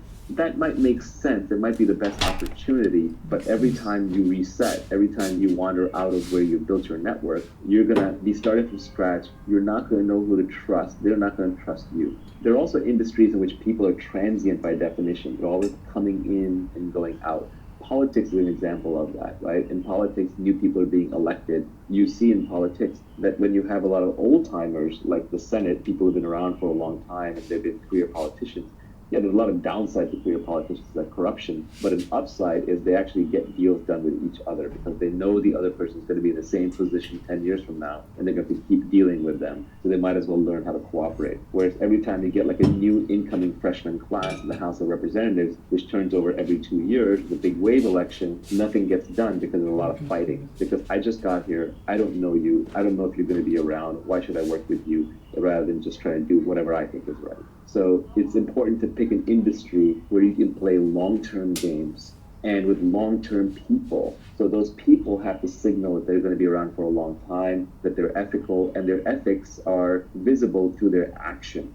In a long-term game, it seems that everybody is making each other rich. And in a short-term game, it seems like everybody is making themselves rich. I think that is a brilliant formulation. Yeah, in a long-term game, it's positive sum. We're all baking the pie together. We're trying to make it as big as possible. In a short-term game, we're cutting up the pie. Now, this is not to excuse the socialists, right? The socialists are the people who are not involved in baking the pie, who show up at the end and say, I want a slice or I want the whole pie. They show up with the guns. But I think a good leader doesn't take credit. A good leader tries to inspire people so the team gets the job done. And then things get divided up according to fairness and who contributed how much or as close to as possible and took risk, as opposed to just whoever has the longest knife, the sharpest knife with them. So these next two tweets are play iterated games. All returns in life, whether in wealth, relationships, or knowledge, come from compound interest. Yeah, when you've been doing business with somebody, you've been friends with somebody for 10 years, 20 years, 30 years, it just gets better and better because you trust them so easy that the friction goes down. You can do bigger and bigger things together. For example, the simplest one is getting married to someone, having kids and raising children. Like that's compound interest, right? Investing in those relationships. Those relationships end up being invaluable compared to more casual relationships. It's true in health and fitness. The fitter you are, the easier it is to stay fit. Whereas the more you deteriorate your body, the harder it is to come back and claw your way back to a baseline. It requires heroic acts. Regarding compound interest, I think I saw you retweet something a while back. Maybe it was from Ed Lattimore. It went something along the lines of get some traction, get purchase, and don't lose it. So the idea was to gain some initial traction and never fall back. Just keep ratcheting up and up. I don't remember it exactly, but I think that was right. Yeah, it was like get traction and don't let go. It was a good one, yeah. In terms of pick people to work with that have high intelligence, high energy, and high integrity, I find that's the 3-part checklist that you cannot compromise on. You need someone who's smart or they're heading in the wrong direction and you're not going to end up in the right place. You need someone high energy because the world is full of smart, lazy people. We all know people in our lives who are really smart, but can't get out of bed or lift a finger. And we also know people who are very high energy but not that smart, so they work hard but they're running in the wrong direction. And smart, it's not a pejorative, it's not meant to be like someone's smart, someone else is stupid, but it's more that everyone's smart at different things. So depending on what you want to do well, you have to find someone who's smart at that thing. And then energy, a lot of times people are unmotivated for a specific thing, but they're not motivated for other things. So for example, someone might be really unmotivated to go to a job and sit in an office, but they might be really motivated to go paint, right? Well, in that case, they should be a painter. They should be putting art up on the internet, trying to figure out how to build a career out of that, rather than wearing a collar around their neck and going to a dreary job. And then high integrity is the most important, because otherwise, if you got the other two, what you have is you have a smart and hardworking crook who's eventually going to cheat you. So you have to figure out if the person's high integrity, and as we talked about, the way you do that is through signals, and signals is what they do, not what they say. It's all the nonverbal stuff that people do when they think nobody's looking. With respect to the energy, there was this interesting thing from Sam Altman a while back where he was talking about delegation, and he was saying one of the important things for delegation is delegate to people who are actually good at the thing that you want them to do. It's the most obvious thing, but it seems like you want to partner with people who are naturally going to do the things that you want them to do. Yeah, I almost won't start a company or hire a person or work with somebody if I just don't think they're into what I want them to do. When I was younger, I used to try and talk people into things. That was this idea that you can sell someone into doing something, but you can't. You can't keep them motivated. You can get them inspired initially. It might work if you're a king like Henry V and you're trying to get them to just charge into battle, and then they'll figure it out. But if you're trying to keep someone motivated for the long term, that motivation has to come intrinsically. You can't just create it, nor can you be the crutch for them if they don't have that intrinsic motivation. So you have to make sure people actually are high energy and want to do what you want them to do or what you want to work with them. Reading signals is very, very important. Signals are what people do despite what they say. So it's important to pay attention to subtle signals. We all know this socially. If someone treats a waiter or waitress in a restaurant really badly, then it's only a matter of time until they treat you badly. If somebody screws over an enemy and is vindictive towards them, well, it's only a matter of time before they redefine you from friend to enemy and you feel their wrath. So angry, outraged, vindictive, short-term thinking people are essentially that way in many interactions in their life. People are oddly consistent. It's one of the things you learn about them. So you want to find long-term people. You want to find people who seem irrationally ethical. For example, I had one friend of mine whose company I invested in, and the company failed, and he could have wiped out all the investors. But he kept putting more and more personal money in. Through 3 different pivots, he put personal money in until the company finally succeeded. And in the process, he never wiped out the investors. And I was always grateful to him for that. I said, like, wow, that's amazing that, you were so good to your investors. You didn't wipe them out. And he got offended by that. He said, I didn't do it for you. I didn't do it for my investors. I did it for me. It's my own self-esteem. It's what I care about. That's how I live my life. That's the kind of person you want to work with. Another quote that I like, I have a tweet on this. I think I read this somewhere else recently, so I'm not taking credit for this, but I modified it a little bit, which is that self-esteem is a reputation that you have with yourself. You'll always know. So good people, moral people, ethical people, easy to work with people, reliable people tend to have very high self-esteem because they have very good reputation with themselves and they understand that. It's not ego. Self-esteem and ego are different things, because ego can be undeserved, but self-esteem, at least you feel like you lived up to your own internal moral code of ethics. And so it's very hard to work with people who end up being low integrity. And it's hard to figure out who's high integrity and low integrity. Generally, the more someone is saying that they're moral and ethical and high integrity, the less likely they're to be that way. It's very much like status signaling. If you overtly bid for status, if you overtly talk about being high status, that is a low status move. If you openly talk about how honest and reliable and trustworthy you are, you're probably not that honest and trustworthy. That is a characteristic of con men. So yeah, pick an industry in which you can play long-term games with long-term people. Let's do this last tweet. You said, don't partner with cynics and pessimists. Their beliefs are self-fulfilling. Yeah, essentially, to create things, you have to be a rational optimist. Rational in the sense that you have to see the world for what it really is, and yet you have to be optimistic about your own capabilities and your capability to get things done.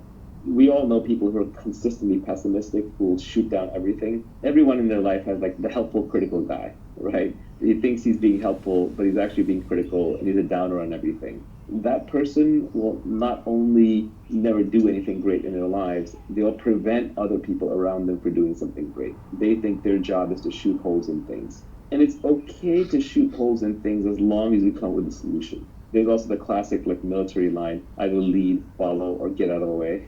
And these people want a fourth option where they don't want to lead, they don't want to follow, but they don't want to get out of the way. They want to tell you why the thing's not going to work. And all the really successful people I know have a very strong action bias. They just do things. The easiest way to figure out if something's viable or not is by doing it. At least do the first step and the second step and the third and then decide. So if you want to be successful in life, creating wealth or having good relationships or being fit or even being happy, you need to have an action bias towards getting what you want. And you have to be optimistic about it. Not irrationally. There's nothing worse than someone who's just like foolhardy and chasing what's not work. That's why I say rational optimist. But you have to be rational, know all the pitfalls, know the downsides, but still keep your chin up. I mean, you've got one life on this planet. Why not try to build something big? This is the beauty of Elon Musk and why I think he inspires so many people. It's just that he takes on really, really big, audacious tasks, and he provides an example for people to think big. And it takes a lot of work to build even small things. I don't think the corner grocery store owner is working any less hard than Elon Musk or pouring any less sweat and toil into it, maybe even more. But for whatever reason, education, circumstance, they didn't get the chance to think as big, so the outcome's not as big. So it's just better to think big, obviously rationally within your means, stay optimistic. The cynics and the pessimists, what they're really saying, and fortunate, but they're saying, I've given up. I don't think I can do anything. And so the world to me just looks like a world where nobody can do anything. And so why should you go do something? Because if you fail, then I'm right, which is great. But if you succeed, then you just make me look bad. Yeah, it's probably better to be an irrational optimist than it is to be a rational cynic. Yeah, there's a completely rational frame on why you should be an optimist. Historically, if you go back 2,000 years, 5,000 years, 10,000 years, two people are wandering through the jungle. They hear a tiger. One's an optimist and says, oh, it's not headed our way. The other one says, I'm a pessimist, I'm out of here. And the pessimist runs and survives, and the optimist gets eaten. So we're descended from pessimists. We're genetically hardwired to be pessimists. But modern society is far, far safer. There are no tigers wandering down the street. It's very unlikely that you will end up in total ruin, although you should avoid total ruin. Much more likely that the upside is unlimited and the downside is limited. So adapting for modern society means overriding your pessimism and taking slightly irrationally optimistic bets, because the upside is unlimited. If you start the next SpaceX or Tesla or Uber, you can make billions of dollars of value for society and for yourself and change the world. And if you fail, what's the big deal? You lost a few $1 billion of investor money and they've got plenty more, and that's the bet they take, the chances that you will succeed. It made sense to be pessimistic in the past. It makes sense to be optimistic today, especially if you're educated and living in a first world country. Even a third world country. I actually think the economic opportunities in third world countries are much larger. The one thing you have to avoid is the risk of ruin. Ruin means stay out of jail. So don't do anything that's illegal. It's never worth it to wear an orange jumpsuit. And stay out of total catastrophic loss. That could mean that you stay out of things that could be physically dangerous, hurt your body. You have to watch your health. And stay out of things that can cause you to lose all of your capital, all of your savings. So don't gamble everything at one go. But you take rationally optimistic bets with big upside. I think there's people that will try and build up your ideas and build on your ideas, no matter how far-fetched they might seem. And then there are people who will list out all the obvious exceptions, no matter how obvious they are. And fortunately, in the startup world, I don't even really get exposed to the people that are giving you the obvious exceptions and all the reasons it's not going to work. I barely get exposed to that anymore. That's what Twitter is for. Scott Adams got so annoyed by this, he came up with the phrase, an acronym, which is, but of course there are obvious exceptions, BOCTAOE. And he used to pin that acronym at the end of his articles for a while. But Twitter is just overrun with nitpickers. And where exactly as you're pointing out, Silicon Valley has learned that the upside is so great that you never look down on the slobby kid who's wearing a hoodie and has coffee on his shoes and just looks like a slob, because you don't know if he's going to be the next Mark Zuckerberg or the next Reid Hoffman. So you got to treat everybody with respect. You got to look up to every possibility and opportunity, because the upside is so unlimited and the downside is so limited in the modern world, especially with financial assets and instruments. You want to talk a little bit about the skills that you need, in particular specific knowledge, accountability, leverage, and judgment. So the first tweet in this area is arm yourself with specific knowledge, accountability, and leverage. And I'll throw in judgment as well. I don't think you covered that in that particular tweet. If you want to make money, you have to get paid at scale. And YU, that's accountability. At scale, that's leverage. And just you getting paid as opposed to somebody else getting paid, that's specific knowledge. So specific knowledge is probably the hardest thing to get across in this whole tweet storm, and it's probably the thing that people get the most confused about. The thing is that we have this idea that everything can be taught. Everything can be taught in school. And it's not true that everything can be taught. In fact, the most interesting things cannot be taught, but everything can be learned.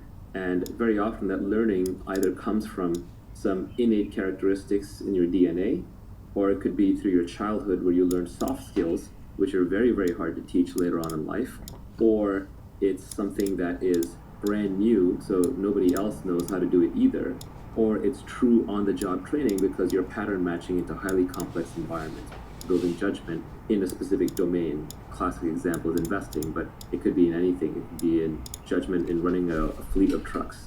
It could be judgment in weather forecasting. So specific knowledge is the knowledge that you care about, especially if you're later in life. Let's say you're post 20, 21, 22. You almost don't get to choose which specific knowledge you have. Rather, you get to look at what you have already built by that point in time, and then you can build on top of it. The first thing to notice about specific knowledge is that you can't be trained for it. If you can be trained for it, if you can go to a class and learn specific knowledge, then somebody else can be trained for it too. And then we can mass produce and mass train people. Heck, we can even program computers to do it, and eventually we can program robots to walk around doing it. So if that's the case, then you're extremely replaceable, and all we have to pay you is the minimum wage that we have to pay you to get you to do it, when there are lots of other takers who can be trained to do it. So really, your returns just devolve into your cost of training plus the return on investment on that training. So you really want to pick up specific knowledge. You need your schooling, you need your training to be able to capitalize on the best specific knowledge, but the part of it that you'll get paid for is the specific knowledge. For example, someone who goes and gets a degree in psychology and then becomes a salesperson.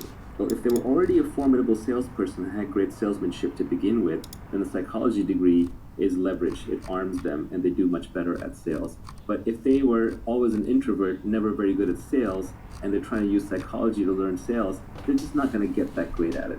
Specific knowledge is found much more by pursuing your innate talents, your genuine curiosity, and your passion. It's not by going to school for whatever is the hottest job. It's not for going into whatever field investors say is the hottest. Very often, specific knowledge is at the edge of knowledge. It's also stuff that's just being figured out or is really hard to figure out. So if you're not 100% into it, somebody else who is 100% into it will outperform you. And they won't just outperform you by a little bit, they'll outperform you by a lot. Because now we're operating the domain of ideas, compound interest really applies and leverage really applies. So if you're operating with 1,000 times leverage and somebody is right 80% of the time and somebody else is right 90% of the time, the person who's right 90% of the time will literally get paid hundreds of times more by the market because of the leverage and because of the compounding factors and being correct. So you really want to make sure you're good at it, so your genuine curiosity is very important. So very often, it's not something you sit down and you reason about. It's more found by observation. You almost have to look back on your own life and see what you're actually good at. For example, I wanted to be a scientist, and that is where a lot of my moral hierarchy comes from. I view scientists at the top of the production chain for humanity, and the group of scientists who have made real breakthroughs and contributions have probably added more to human society, I think, than any single other class of human beings. Not to take away anything from art or politics or engineering or business, but without the science, we'd still be scrabbling in the dirt, fighting with sticks and trying to start fires. My whole value system was built around scientists, and I wanted to be a great scientist. But when I actually look back at what I was uniquely good at and what I ended up spending my time doing, it was more around making money, tinkering with technology, and selling people on things, explaining things, talking to people. So I have some sales skills, which is a form of specific knowledge that I have. I have some analytical skills around how to make money, and I have this ability to absorb data, obsess about it, and break it down, and that is a specific skill that I have. I also just love tinkering with technology, and all of this stuff feels like play to me, but it looks like work to others. So there are other people to whom these things would be hard. They say like, well, how do I get good at being pithy and selling ideas? Well, if you're not already good at it, or if you're not really into it, maybe it's not your thing. Focus on the thing that you are really into. This is ironic, but the first person to actually point out my real specific knowledge was my mother. And she did it as an aside, talking from the kitchen, and she said it when I was like 15 or 16 years old. I was telling a friend of mine that I wanted to be an astrophysicist, and she said, no, you're going to go into business. And I was like, what?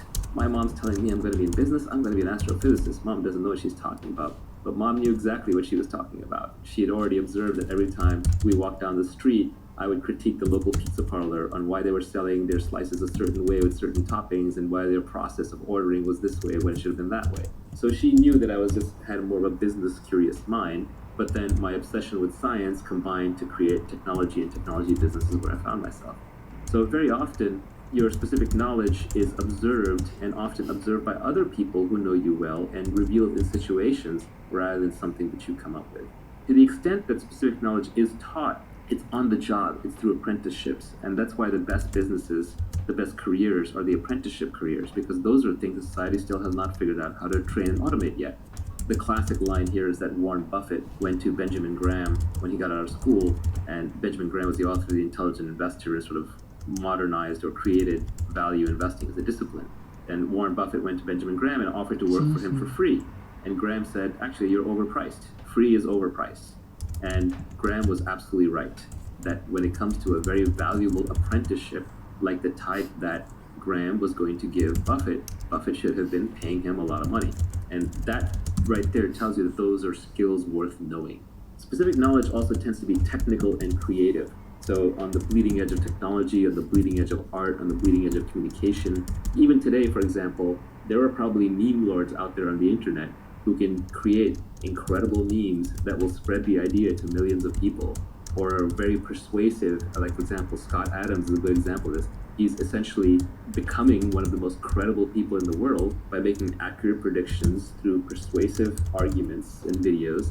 And that is specific knowledge that he has built up over the years because he got obsessed with hypnosis when he was young. He learned how to communicate through cartooning. He embraced Periscope early, so he's been practicing lots of conversation. He's read all the books on the topic. He's employed it in his everyday life. If you look at his girlfriend, she's like this beautiful young Instagram model. That is an example of someone who has built up a specific knowledge over the course of his career. It's highly creative. It has elements of being technical in it, and it's something that is never going to be automated. No one's going to take that away from him, because he's also accountable under one brand as Scott Adams, and he's operating with the leverage of media with Periscope and drawing billboard cartoons and writing books. He has massive leverage on top of that brand, and he can build wealth out of it if he wanted to build additional wealth beyond what he already has. Should we be calling it unique knowledge, or does specific knowledge somehow make more sense for it? You know, I came up with this framework when I was really young, and we're talking decades and decades. It's now probably over 30 years old. And so at the time, just specific knowledge stuck with me, so that is how I think about it. The reason I didn't try and change it is because every other term that I found for it was overloaded in a different way. At least specific knowledge isn't that used. I can rebrand it. The problem with unique knowledge is, yeah, maybe it's unique, but if I learn it from somebody else, it's no longer unique. Then we both know it. So it's not so much that it is unique, it's that it is highly specific to the situation, it's specific to the individual, it's specific to the problem, and it can only be built as part of a larger obsession, interest, and time spent in that domain. It can't just be read straight out of a single book, nor can it be taught in a single course, nor can it be programmed into a single algorithm.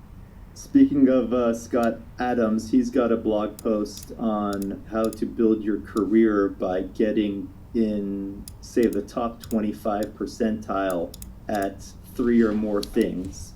And by doing that, you become the only person in the world who can do those 3 things in the 25th percentile. So instead of trying to be the best at one thing, you just try to be very, very good at 3 or more things.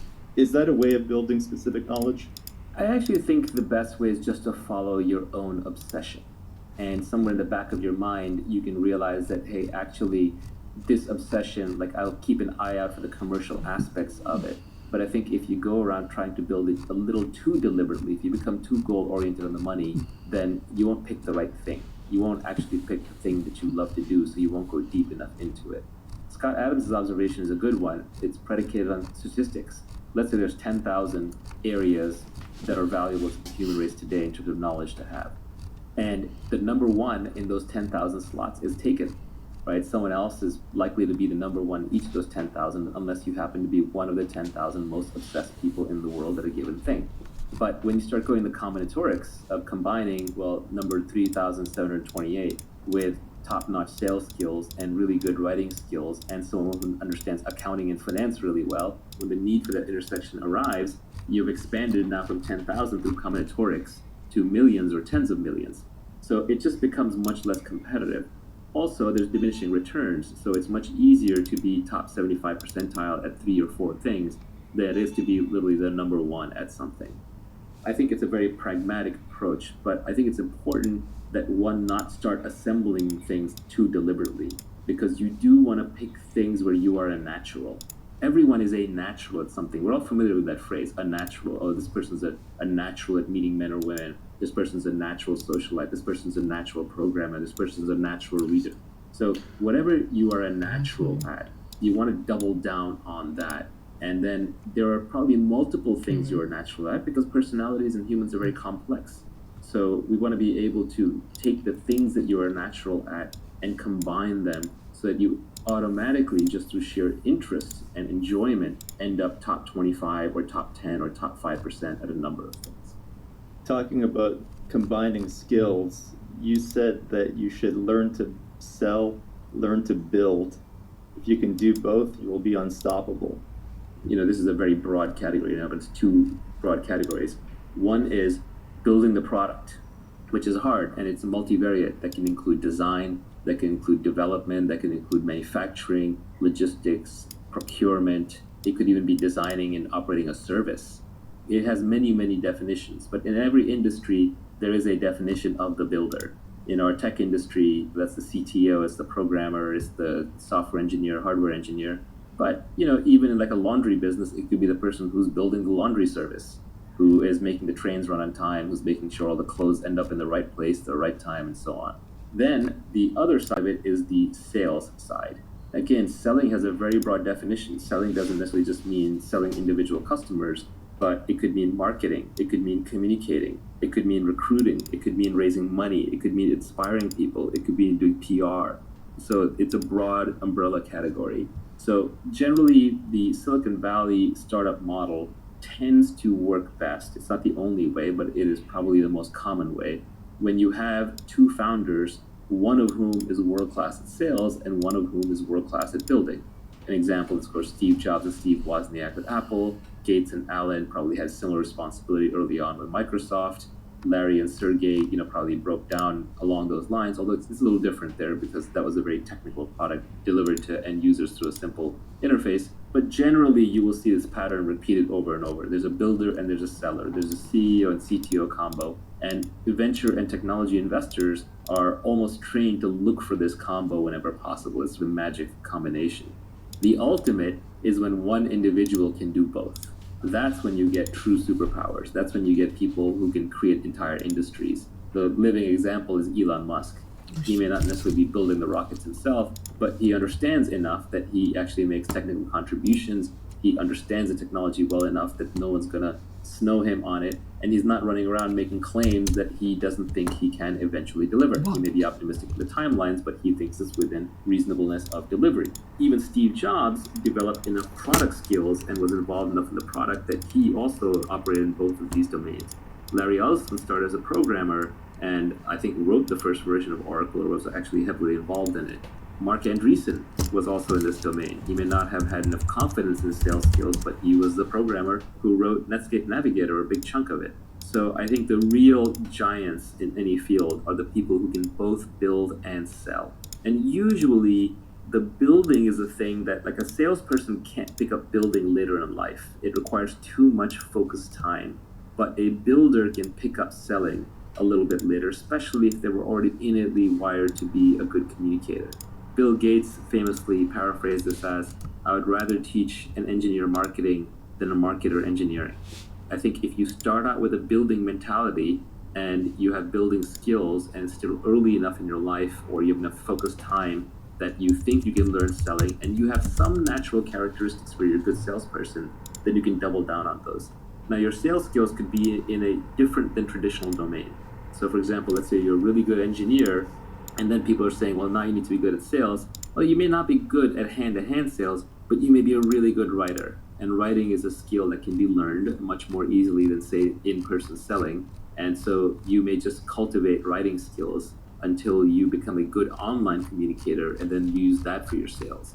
On the other hand, it could just be that you're a good builder and you're bad at writing and you don't like communicate to mass audiences, but you're good one-on-one. So then you might use your sales skills for recruiting or for fundraising, which are more one-on-one kinds of endeavors. This is pointing out that if you're at the intersection of these two, don't despair, because you're not going to be the best technologist and you're not going to be the best salesperson. But in a weird way, that combination, back to Scott Adams' skill stack, that combination of two is unstoppable. Long-term, people who understand the underlying product and how to build it and can sell it, these are catnip to investors. These people can break down walls if they have enough energy, and they can get almost anything done. If you could only pick one to be good at, which one would you pick? When you're trying to stand out from the noise, building is actually better because there's so many hustlers and salespeople who have nothing to back them up. When you're starting out, when you're trying to be recognized, building is better. But much later down the line, building gets exhausting because it is a focused job, and it's hard to stay current because there's always new people, new products coming up who have newer tools and frankly more time because it's very intense, it's a very focused task. So sales skills actually scale better over time. Like, for example, if you have a reputation for building a great product, that's good, but when you ship your new product, I'm going to evaluate it based on the product. But if you have a reputation for being a good person to do business with, and you're persuasive and communicative, then that reputation almost becomes self-fulfilling. So I think if you only had to pick one, you kind of start with building and then transition to selling. This is a cop-out answer, but I think that is actually the right answer. Before we go and talk about accountability and leverage and judgment, you've got a few tweets further down the line that I would put in the category of continuous learning. There is no skill called business. Avoid business magazines and business class. Study microeconomics, game theory, psychology, persuasion, ethics, mathematics, and computers. There's one other comment that you made in a Periscope that was you should be able to pick up any book in the library and read it. And the last tweet in this category was reading is faster than listening, doing is faster than watching. Yeah, the most important tweet on this I don't even have in here, unfortunately, which is the foundation of learning is reading. I don't know a smart person who doesn't read and read all the time. And the problem is, what do I read? How do I read? Because for most people, it's a struggle, it's a chore. So the most important thing is just to learn how to educate yourself. And the way to educate yourself is to develop a love for reading. So the tweet that is left out, the one that I was hinting at, is read what you love until you love to read. It's that simple. Everybody I know who reads a lot loves to read. And they love to read because they read books that they loved. It's a little bit of a catch-22, but you want to start off just reading wherever you are and then keep building up from there until reading becomes a habit. And then eventually you will just get bored of the simple stuff. So you may start off reading fiction, then you might graduate to science fiction, then you may graduate to nonfiction, then you may graduate to science or philosophy or mathematics or whatever it is. But take your natural path and just read the things that interest you until you understand them, and then you'll naturally move to the next thing and the next thing and the next thing. Now, there is an exception to this, which is where I was hinting with what things you actually do want to learn, which is at some point there's too much out there to read. And even reading is full of junk. There are actually things you can read, especially early on, that will program your brain a certain way. And then later things that you read, you will decide whether those things are true or false based on the earlier things. So it is important that you read foundational things. And foundational things, I would say, are the original books in a given field that are very scientific in their nature. So for example, instead of reading a business book, pick up Adam Smith's The Wealth of Nations. Instead of reading a book on biology or evolution that's written today, I would pick up Darwin's Origin of Species. Instead of reading a book on biotech right now that may be very advanced, I would just pick up The Eighth Day of Creation by Watson and Crick. Instead of reading advanced books on what cosmology and what Neil deGrasse Tyson and Stephen Hawking have been saying, you can pick up Richard Feynman's 6 Easy Pieces that start with basic physics. If you understand the basics, especially in mathematics and physics and sciences, then you will not be afraid of any book. All of us have that memory of when we're sitting in class and we're learning mathematics and it was all logical and all made sense until at one point the class moved too fast and we fell behind. And then after that, we were left memorizing equations, memorizing concepts without being able to derive them from first principles. And at that moment, we were lost. Because unless you're a professional mathematician, you're not going to remember those things. All you're going to remember are the techniques, the foundations. So you have to make sure that you're building on a steel frame of understanding, because you're putting together a foundation for a skyscraper. And you're not just memorizing things, because if you're just memorizing things, you're lost. So the foundations are ultra important. And the ultimate is when you walk into a library and you look at it up and down and you don't fear any book.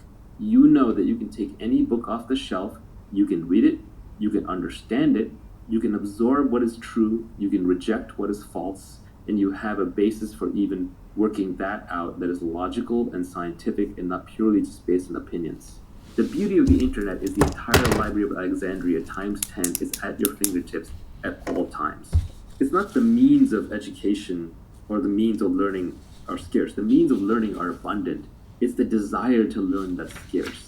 So you really have to cultivate that desire. And it's not even cultivate it, you have to not lose it. Children have a natural curiosity. If you go to a young child who's first learning language, they're pretty much always asking, what's this? What's that? Why is this? Who's that? They're always asking questions. But one of the problems is that schools and our educational system and even our way of raising children replaces curiosity with compliance. And once you replace the curiosity with the compliance, you get an obedient factory worker, but you no longer get a creative thinker. And you need creativity, you need that ability to feed your own brain to learn whatever you want. And to me, foundational things are principles, they're algorithms, they're deep-seated logical understanding where you can defend it or attack it from any angle. And that's why microeconomics is important. Because macroeconomics is a lot of memorization, a lot of macro bullshit. As Nassim Taleb says, it is easier to macro bullshit than it is to micro bullshit. Because macroeconomics is voodoo complex science meets politics. You can't find two macroeconomists to agree on anything these days, and different macroeconomists get used by different politicians to peddle their different pet theories. There are even macroeconomists out there now peddling something called modern monetary theory, which says, hey, except for this pesky thing called inflation, we can just print all the money that we want. Yes, except for this pesky thing called inflation. That's like saying, instead of limited energy, we can fire rockets off into space all day long. It's just nonsense, but the fact that there are people who have macroeconomists in their title and are peddling modern monetary theory just tells you that macroeconomics as a so-called science has been corrupted. It's a branch of politics. So you really want to focus on the foundation. The ultimate foundation are mathematics and logic. If you understand logic and mathematics, then you have the basis for understanding the scientific method. Once you understand the scientific method, then you can understand how to separate truth from falsehood in other fields and other things that you're reading. So be very careful about reading other people's opinions.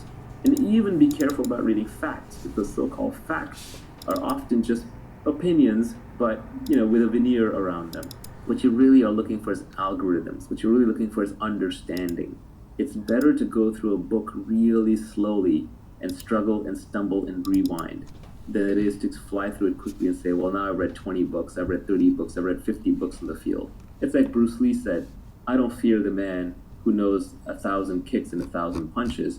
I fear the man who's practiced one punch 10,000 times or one kick 10,000 times. It's the understanding that comes through repetition and through usage and through logic and foundations that really makes you a smart thinker. To lay a foundation for learning for the rest of your life, I think you need two things if I was going to try and sum it up. One, practical persuasion, and two, you need to go deep in some technical category, whether it's abstract math or you want to read Donald Knuth's books on algorithms or you want to read Feynman's lectures on physics. If you have practical persuasion and a deep understanding of some complex topic, I think you'll have a great foundation for learning for the rest of your life. Yeah, if I could expand that a little bit, I would say that the 5 most important skills are, of course, reading, writing, arithmetic, and then as you are adding in persuasion, which is talking, and then finally I would add computer programming, just because it's an applied form of arithmetic that just gets you so much leverage for free in any domain that you operate in. if you're good with computers, if you're good at basic mathematics, if you're good at writing, if you're good at speaking, and if you like reading, you're set for life. So in that sense, business to me is bottom of the barrel. Okay. The president has fallen strangely silent. For silent. For silent.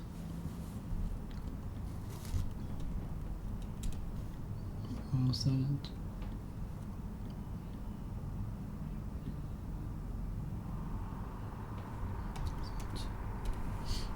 For silent. The president has fallen strangely silent on the issue of gun control.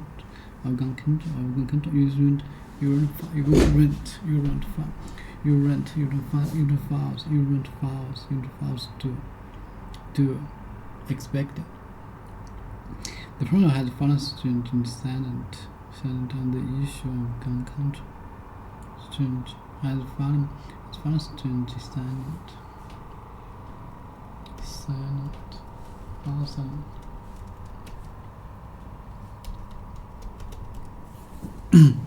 Fall silent, without any sound. Fall silent. Papa has fallen silent on the issue on the gun control. The president has fallen strangely silent on the issue of gun control. Fall silent. The president has fallen strangely silent on the issue of gun control. Your rent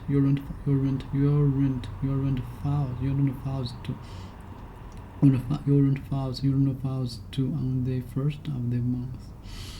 The president has fallen strangely silent on the issue of gun control. Your rent must be paid. Filed. Yes, filed. Expected to happen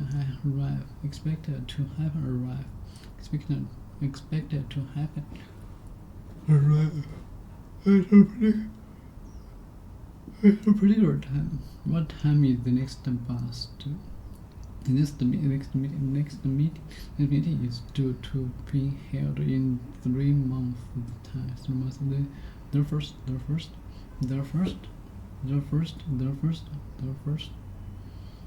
was done. The first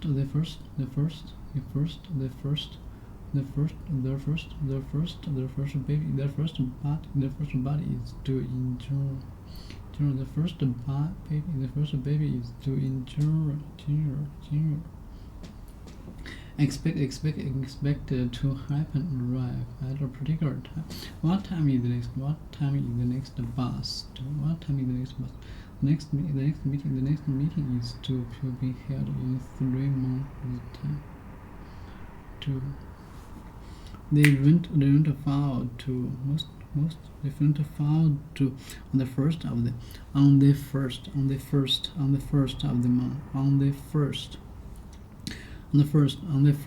the month. You rent files to on the first of the month. You rent files to must be files to expect friends because of old as a debit or as right. Rent due. The rental due at the same end of the month. The rent due.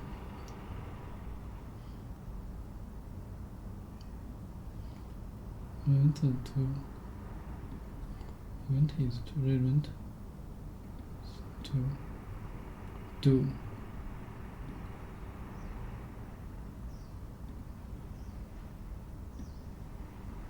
Is do should be paid. To hold as dealt or as right. To hold. Hold silent. Fall silent. Become. Fall silent. You rent fall. You rent fall. Must be paid.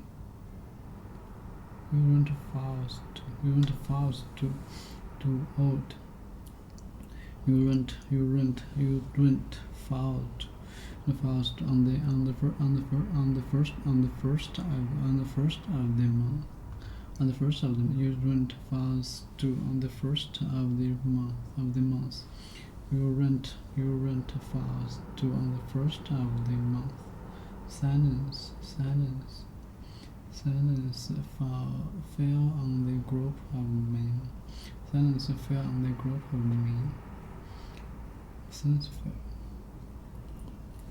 Fall to.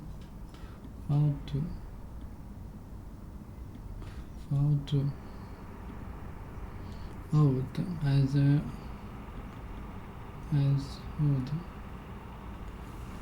Old as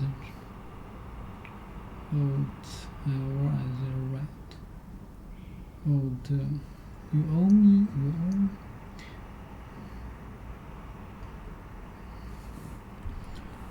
Hold.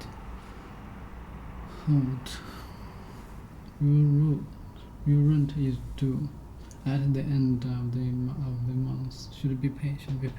Your rent falls. To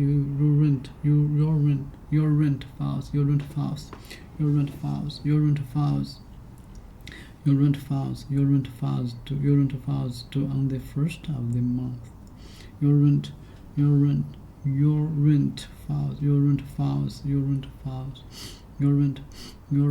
Your rent falls. To on the first. Your rent falls due on the first. You rent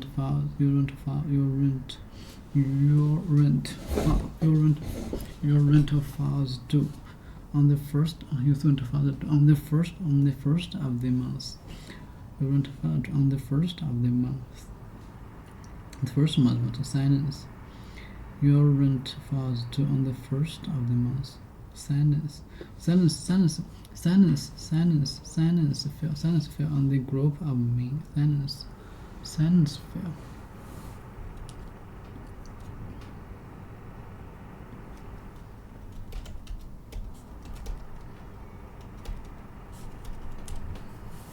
Silence fell.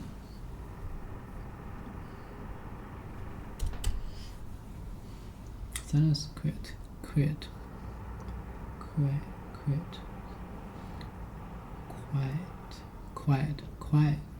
A period without any sound. Completely quiet.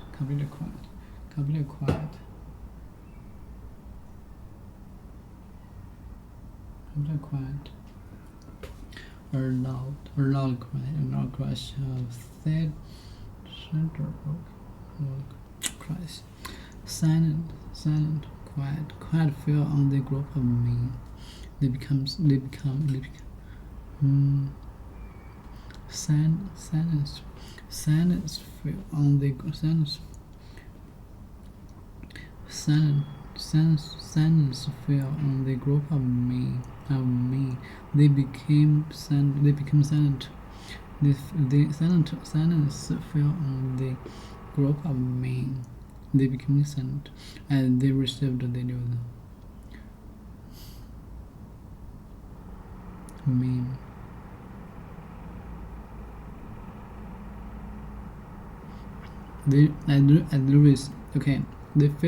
Silence fell on the group of men as they received the news. She fell under the influence of older students' influence. She fell under the influence. She began to be influenced. She fell under the influence of an older students. She fell under them. She fell under the influence. She fell under the influence of. She fell under the influence of an older student. She fell under the influence. She fell under the influence of an older student. She fell under the influence of an older student. Began to influence the band. She fell under the influence of an older influence. She fell under the influence. Fall under. She fell under the influence of older students. She fell under the influence of older students. Began to be influenced by. She fell under the influence of older students. To be beaten or defeated. To be beaten or defeated.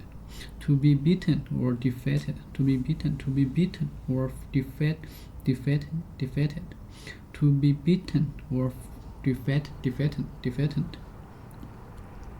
Fall from power. To be beaten or defeat.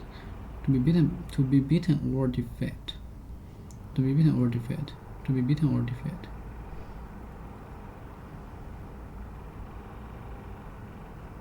To be beaten or defeat. To be beaten or defeat. To be beaten or defeat.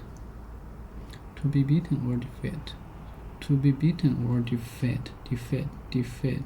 Fall from power. The president fell from power during the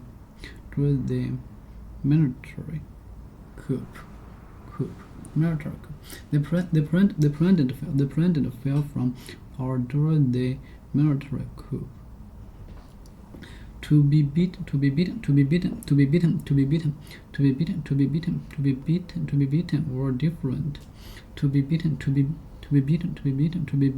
or defeated. The president fell from power during the military coup. The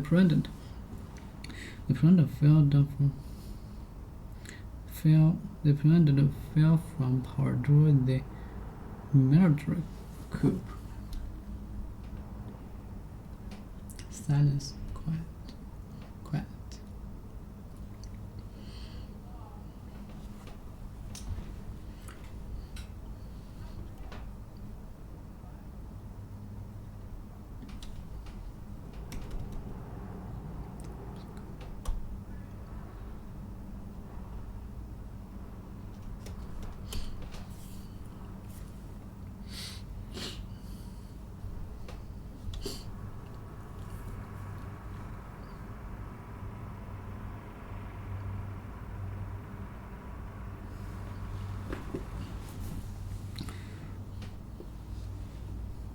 The president fell from power during the military coup.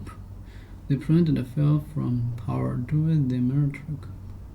Relating to were belonging to the armed forces.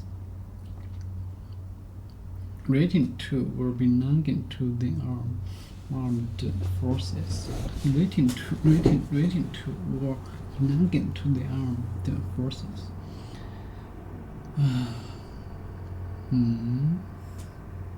Coup.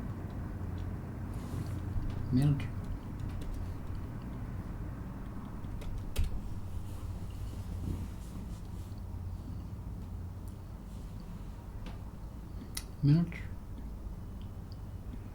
Waiting to or belonging to the armed force. Unity. Belonging.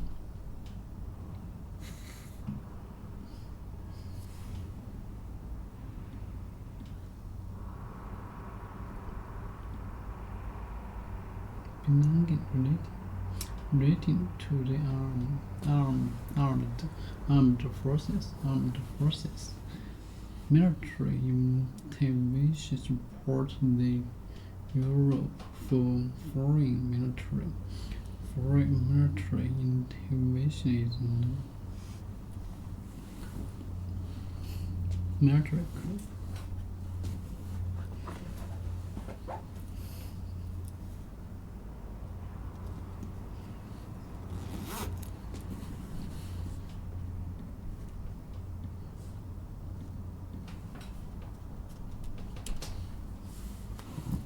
Successful. Coup.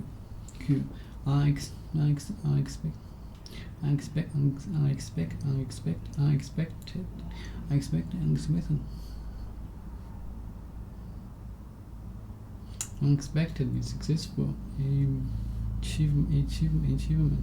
It was a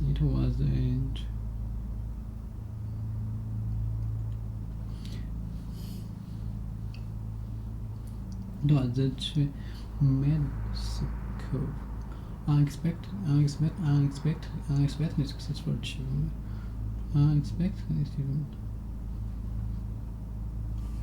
Coup success.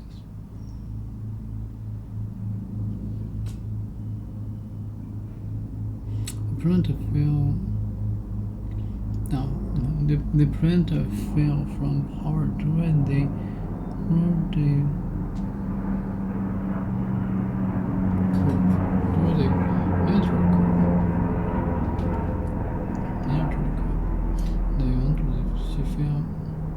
silence. Fell under. From power. The friend.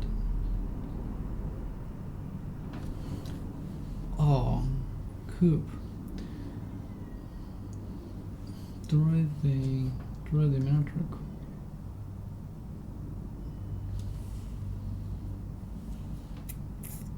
Military coup. Take power.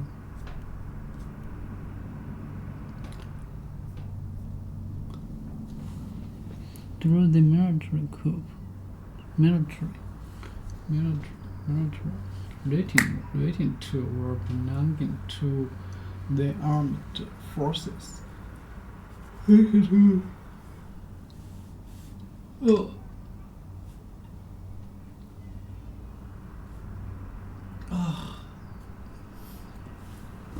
Relating to or belonging to the armed forces. Support in Europe for foreign military intervention is no. Many people from the area said the bombs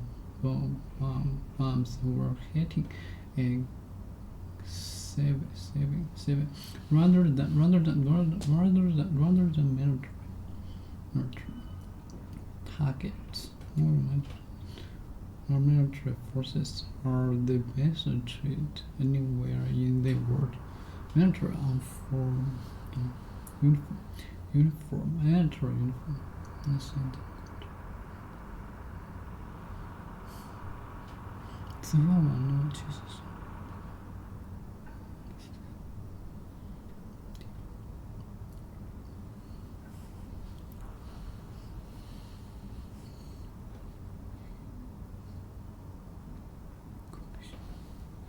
They ever been lived in the colony.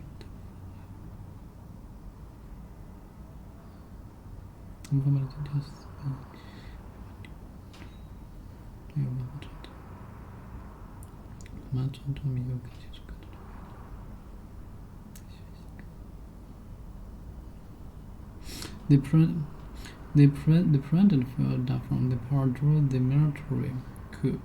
The government finally fell after due to the support of the center parts. The government finally The government finally fell after losing the support of the central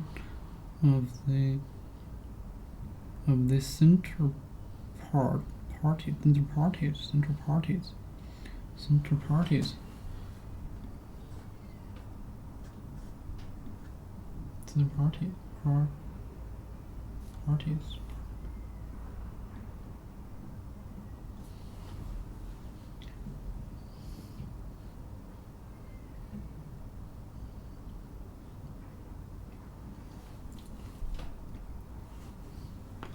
Okay, the government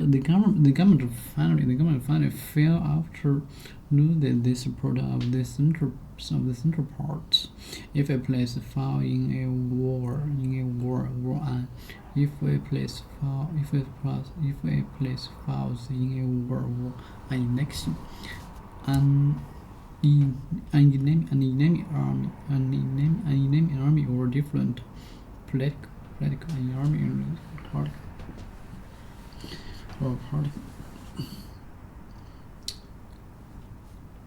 If a place falls in a war or an election, enemy army, military,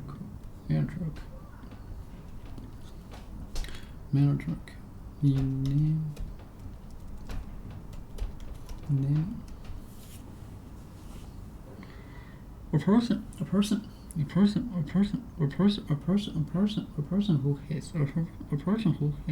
person who hates or supposes another person and tries to harm them to stop them from doing something. A person who hates or supposes another person and tries to harm army or different party gets in control of it. If a place falls in a war or election, if a place falls in a war an election, an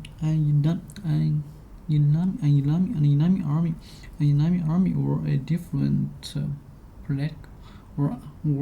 or a different political party gets control of it.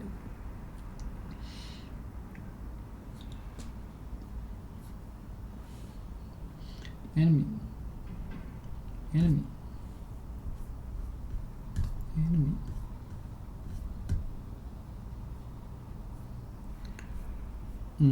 Enemy or different political party gets control of it. If a place fall in a war or election, if a place falls in a war or an election, an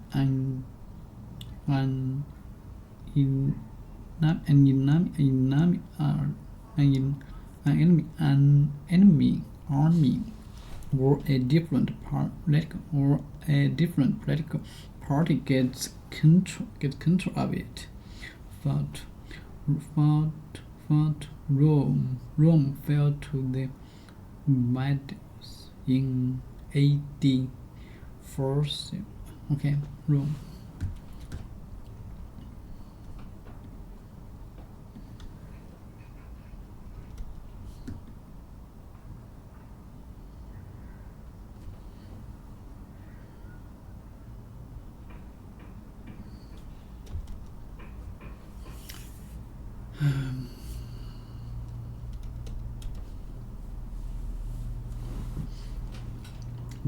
The capital city of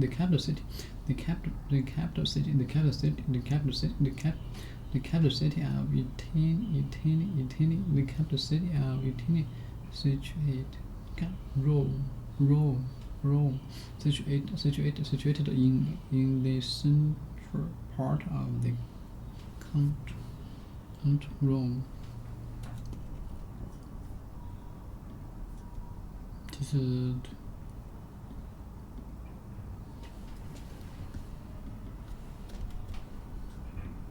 Rome.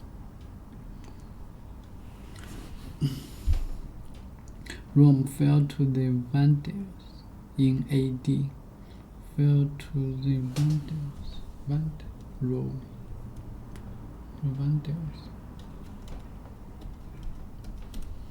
Vandals.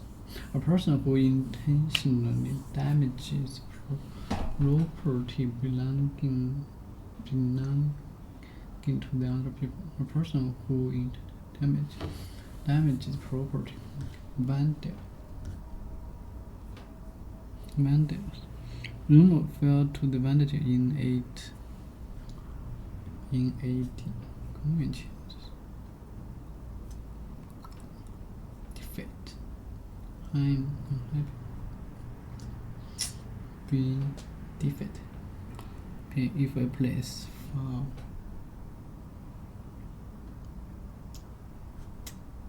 Come. See under. Founder, she fell under the influence of. Be defeated. Far from her.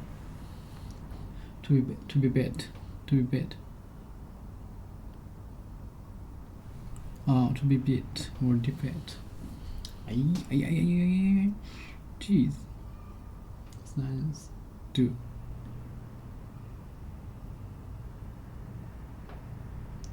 Old. Respect. Silence. Much. Beat. Beaten. Defeat. 哈，没有信心。Beat. Defeat. Defeated. Defeated in a competition. Defeated in a competition. Defeated in a competition. She was the beaten finalist. She was defeated in a competition. To be bad. Defeated in a competition. To win against. Defeated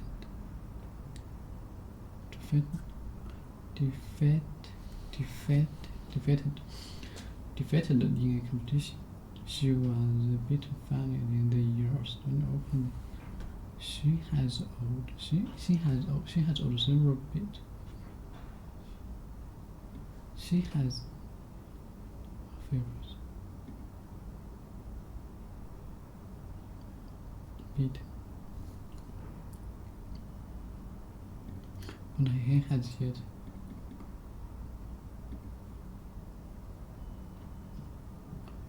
She has owed several bit. She has beat finalists in this year's Australia Open Championship. Struck beaten gold over another mid has been made flat by having been hit repeatedly with a hard object. Okay. She was wearing a necklace of white gold. She was wearing a necklace.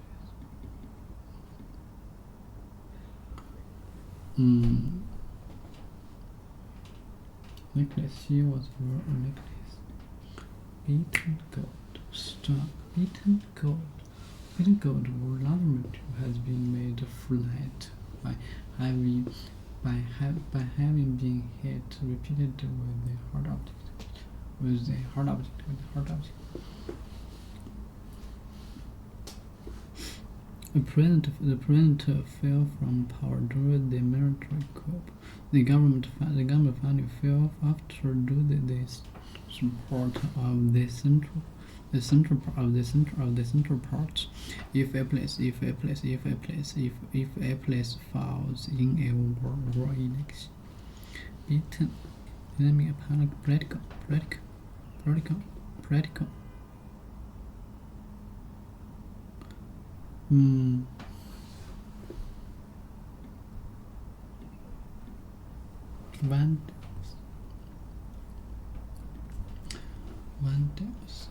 No.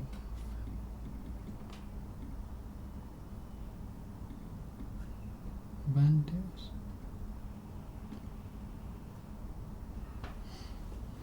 Vandals. Vandals. Vandals. Vandals.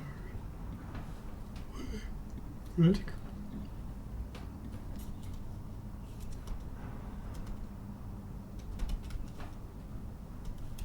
Political. Relating to political.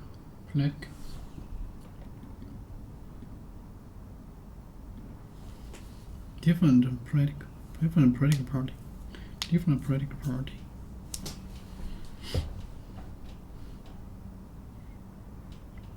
Different party.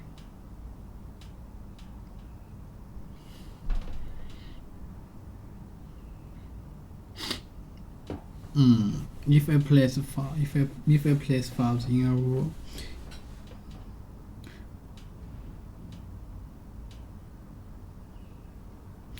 an enemy army or a different political party gets control of it. Rome fell to the Vandals. Rome fell to the Vandals in the AD 455. The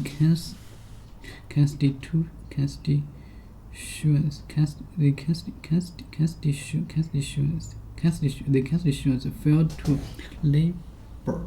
The constitutions failed to labor at the next election after 10 years of conservative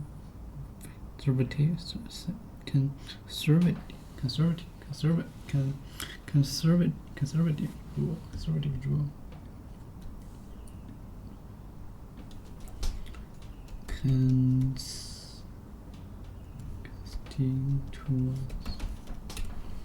Constituency. One of the official areas of a country that elects someone to represent it in a parliament or legislation. The people who live and can vote in a particular area. A group of people who support or are likely to support a particular person. If a place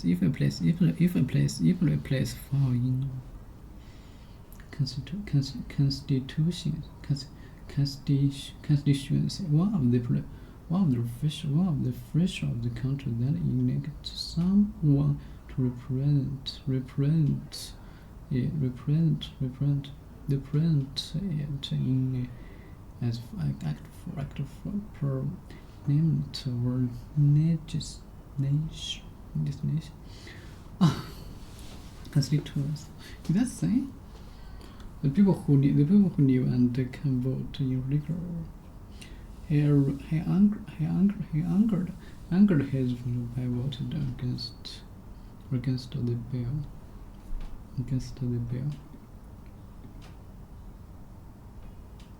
He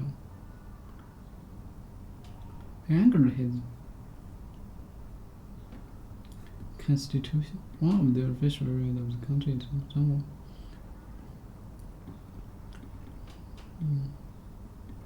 Constitutions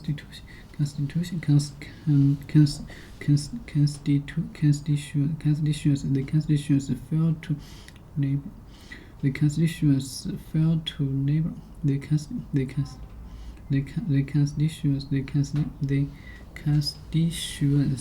failed to labor at the next election after 10 years of conservative.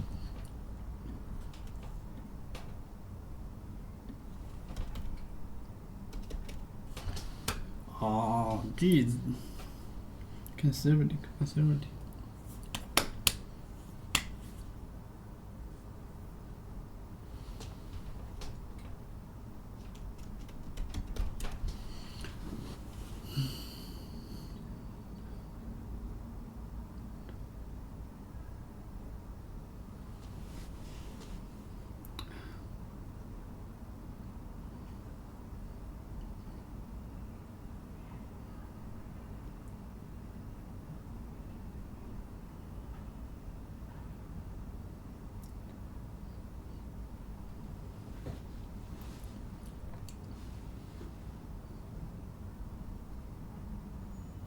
conservative.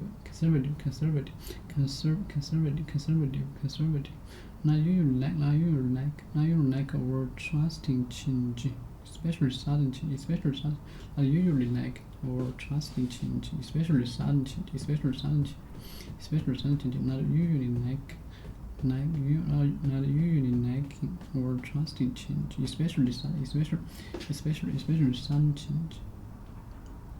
Usually liking or trusting or against.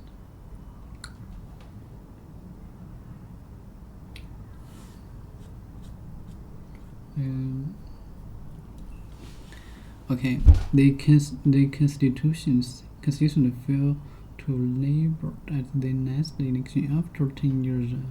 After 10 years of conservative rule. After 10 years of conservative rules, the constitution failed the labor at the next.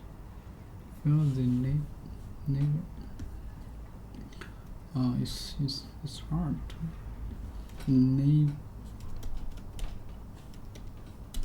labor.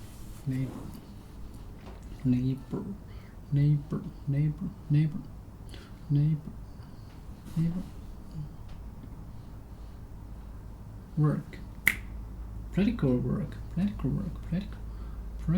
especially when it involves hard physical effort. Works especially people who do practical work.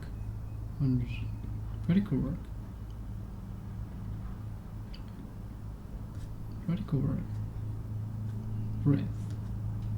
To do hard work. Labor. The constitution failed to labor at the next.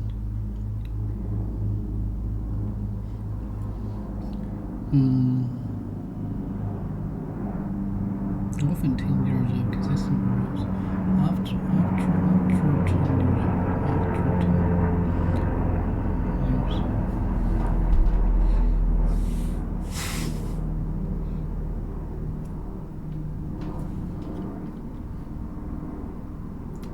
The constitution fails next after 10 years rule. The years. The constitution failed to labor at the last. The constitution failed to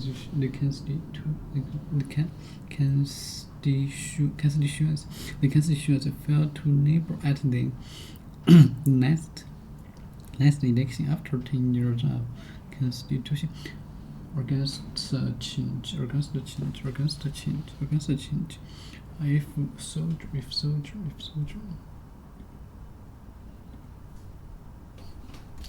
soldier. There's no actual skill called business. It's too generic of a thing. It's like a skill called relating to humans. That's not a skill. It's too broad. So a lot of what goes on in business schools, and there's some very intelligent stuff taught in business schools. I don't mean to distract from them completely, but some of the stuff that's taught in business school is essentially just anecdotes. They call it case studies, but it's just anecdotes. And they're trying to help you pattern match by throwing lots of data points at you, but the reality is you'll never understand them fully until you're actually in that position yourself. Even then, you will find that basic concepts from game theory and psychology and ethics and mathematics, and computers and logic will serve you much, much better. So I would focus on the foundations. I would focus with a science bent. I would develop a love for reading, including by reading so-called junk food that you're not supposed to read. You don't have to read the classics. That is the foundation for your self-education. What did you mean when you said that doing is faster than watching? When it comes to your learning curve, if you want to optimize your learning curve, one of the reasons why I don't love podcasts, even though I'm a generator of podcasts, is that I like to consume my information very quickly. And now I'm a good reader, a fast reader, and I can read very fast, but I can only listen at a certain speed. I know people listen at 2x, 3x, but everyone sounds like a chipmunk. And it's hard to go back, it's hard to highlight, it's hard to pinpoint snippets and save them in your notebook and so on. Similarly, a lot of people think they can become really skilled at something by watching others do it, or even by reading about others doing it. And going back to business school case studies, that's a classic example. They study other people's businesses, but in reality, you're going to learn a lot more about running a business by operating your own lemonade stand or equivalent, or even opening a little retail store down the street. That is how you're going to learn on the job, because a lot of the subtleties don't express themselves until you're actually running the business. For example, everyone's now into mental models these days, right? You go to Farnham Street, you go to Poor Charlie's Almanac, and you can learn all the different mental models. But which ones matter more? Which ones do you apply more often? Which ones matter in which circumstances? That's actually the hard part. For example, my personal learning has been that the principal agent problem drives so much in this world. It's an incentives problem. I've learned that tit for tat, iterated prisoner's dilemma, is the piece of game theory that is worth knowing the most. You can literally almost put down the game theory book after that. By the way, the best way to learn game theory is to play lots of games. I never even read game theory books. I consider myself extremely good at game theory. I've never opened up a game theory book and found a result in there where I was like, oh yeah, that's common sense to me. Because the reason is I just grew up playing all kinds of games, and I ran into all kinds of corner cases with all kinds of friends. And so it's just second nature to me. So you can always learn better by doing on the job. But the doing is a subtle thing. That word doing encapsulates a lot. So for example, let's say I want to learn how to run a business. Well, if I start a business where I go in every day and I'm doing the same thing, let's say I'm running the retail store down the street where I'm stocking the shelves with food and liquor every single day, I'm not going to learn that much because I'm repeating things a lot. So I'm putting in thousands of hours, but there are thousands of hours doing the same thing. Whereas if I was putting in thousands of iterations, that would be different. So the learning curve is across iterations. So if I was trying new marketing experiments in the store all the time, I was constantly changing out the inventory, I was constantly changing out the branding and the messaging, I was constantly changing the sign, I was constantly changing the online channels that I would use to drive foot traffic in, I was experimenting with being open at different hours. If I even had the ability to walk around and talk to other store owners and get in their books and figure out how they're running the business, it's the number of iterations that drives a learning curve. So the more iterations you can have, the more shots on goal you the effort. So there's not really that much to fear in terms of failure. And so people should be taking on a lot more accountability than they actually are. Is accountability actually fragile, or do you really just mean that we're hardwired not to fail in public, so it just feels like it's a fragile thing? I think it could actually be fragile. Like example of accountability is you're an airplane pilot. As a captain, you're taking on accountability for the entire plane. Let's say that something goes wrong with the aircraft, you can't later blame it on anyone else. You can't blame it on the steward or the stewardess. You can't blame it on the co-pilot. You're the captain. You're responsible for the ship. And if you screw up, you crash the ship, and there are immediate consequences. In the old days, the captain was expected to go down with the ship. If the ship was sinking, literally the last person who got to get off was the captain. So yeah, I think accountability does come with real risks, but we're talking about in a business context. So the risk here would be that you would probably be the last one to get your capital back out. You'd be the last one to get paid for your time. So, the time that you put in, the capital that you put in into the company, these are what are at risk. Even if a business fails and your name's on it, that's not as bad as if it turns out to be an integrity issue. Like your Bernie Madoff, for example, Madoff Investments. That name is never going to be good again in the investment community. You could be Bernie Madoff's great-great-great-grandson. You are not going to go into the investment business because you ruin the family name. So I think these days, the accountability risk with the name happens more around integrity rather than it does around purely economic failure. The big takeaway for me on accountability is that you will be rewarded directly in proportion with your accountability. I also think this is why people like Taleb rail against CEOs who get rewards without accountability. Yeah, Taleb's Skin in the Game is required reading if you want to get anywhere in modern life and understand how modern systems work. Then Skin in the Game would be near top of my list to read. But yes, accountability, Skin in the Game, these concepts go very closely hand in hand. I think of accountability as reputational skin in the game. It's putting your personal reputation on the line as skin in the game. Accountability is a simple concept. The only part of accountability that may be a little counterintuitive is that we're currently socially brainwashed to not take on accountability, not in a visible way. But I think there are ways to take on accountability where every member of a team can take on accountability for their portion. And that is how you get a well-functioning team while still putting credits and losses in the correct columns. So why don't we talk a little bit about leverage? The first tweet in the storm was a famous quote from Archimedes, which was, "Give me a lever long enough and a place to stand, and I will move the earth." The next tweet was, "Fortunes require leverage. Business leverage comes from capital, people, and products with no marginal cost of replication." Leverage is critical. The reason I stuck an Archimedes quote in there is normally I don't like putting other people's quotes in my Twitter. Like, that doesn't add any value. You can go look up those people's quotes. But this quote I had to put in there because it's just so fundamental.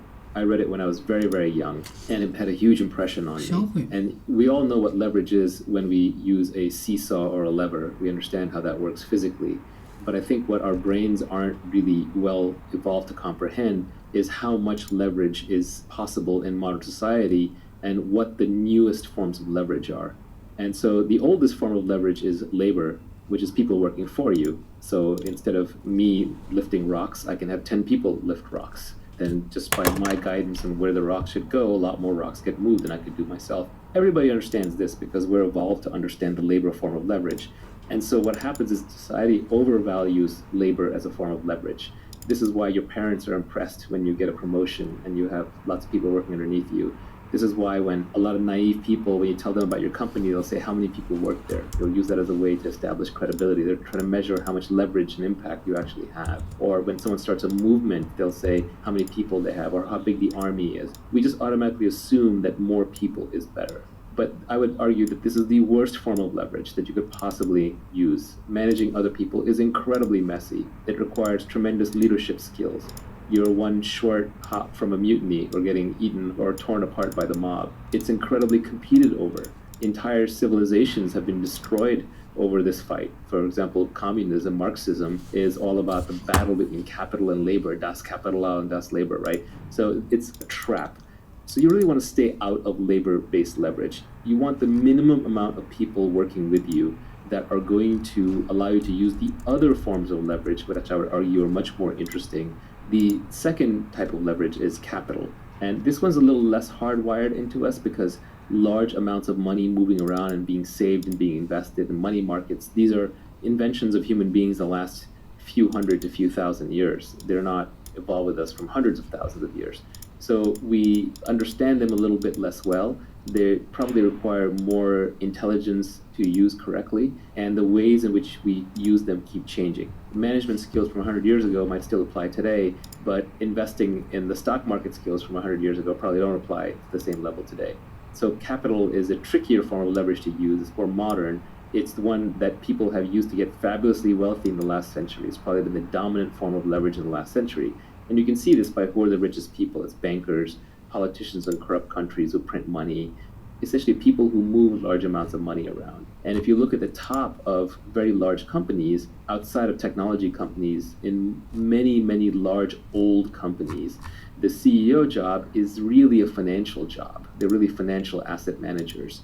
Now, sometimes an asset manager can put a pleasant face on it so you get a Warren Buffett type, but deep down, I think we all dislike capital as a form of leverage because it feels unfair, because it's this invisible thing that can be accumulated and passed across generations and suddenly seems to result in people having gargantuan amounts of money with nobody else kind of around them or necessarily sharing in it. That said, capital is a powerful form of leverage. It can be converted to labor. It can be converted to other things. It's very surgical, very analytical. If you are a brilliant investor and you have $1 billion and you can make a 30% return with it, whereas anybody else can only make a 20% return, you're going to get all the money and you're going to get paid very handsomely for it. It scales very, very well. If you get good at managing capital, you can manage more and more capital much more easily. You can manage more and more people. So it is a good form of leverage, but the hard part with capital is how do you obtain it? And that's why I talked about specific knowledge and accountability first. If you have specific knowledge in a domain, and if you're accountable and you have a good name in that domain, then people are going to give you capital as a form of leverage that you can use to then go get more capital. So, but capital also is fairly well understood, and I think a lot of the knocks against capitalism come because of the accumulation of capital. The most interesting and the most important form of leverage is this idea of products that have no marginal cost of replication. This is the new form of leverage. This was only invented in the last few hundred years. It got started with the printing press, it accelerated broadcast media, and now it's really blown up with the internet and with code. So now you can multiply your efforts without having to involve other humans and without needing money from other humans. This podcast is a form of leverage. Long ago, I would have had to sit in a lecture hall and lecture each of you personally, and I would have maybe reached a few hundred people, and that would have been that. 30 years ago, I would have to be lucky to get on TV, which is somebody else's leverage. They would have distorted the message. They would have taken the economics out of it or charged me for it. They would have muddled the message, and I would have been lucky to get that form of leverage. But today, thanks to the internet, I can buy a cheap microphone, hook it up to a laptop or an iPad, and there you are, all listening. So this newest form of leverage is where all the new fortunes are made. So all the new billionaires, the last generation fortunes were made by capital. That was the Warren Buffetts of the world. But the new generation fortunes are all made through code or media. Joe Rogan making 50 to 100 million bucks a year from his podcasts.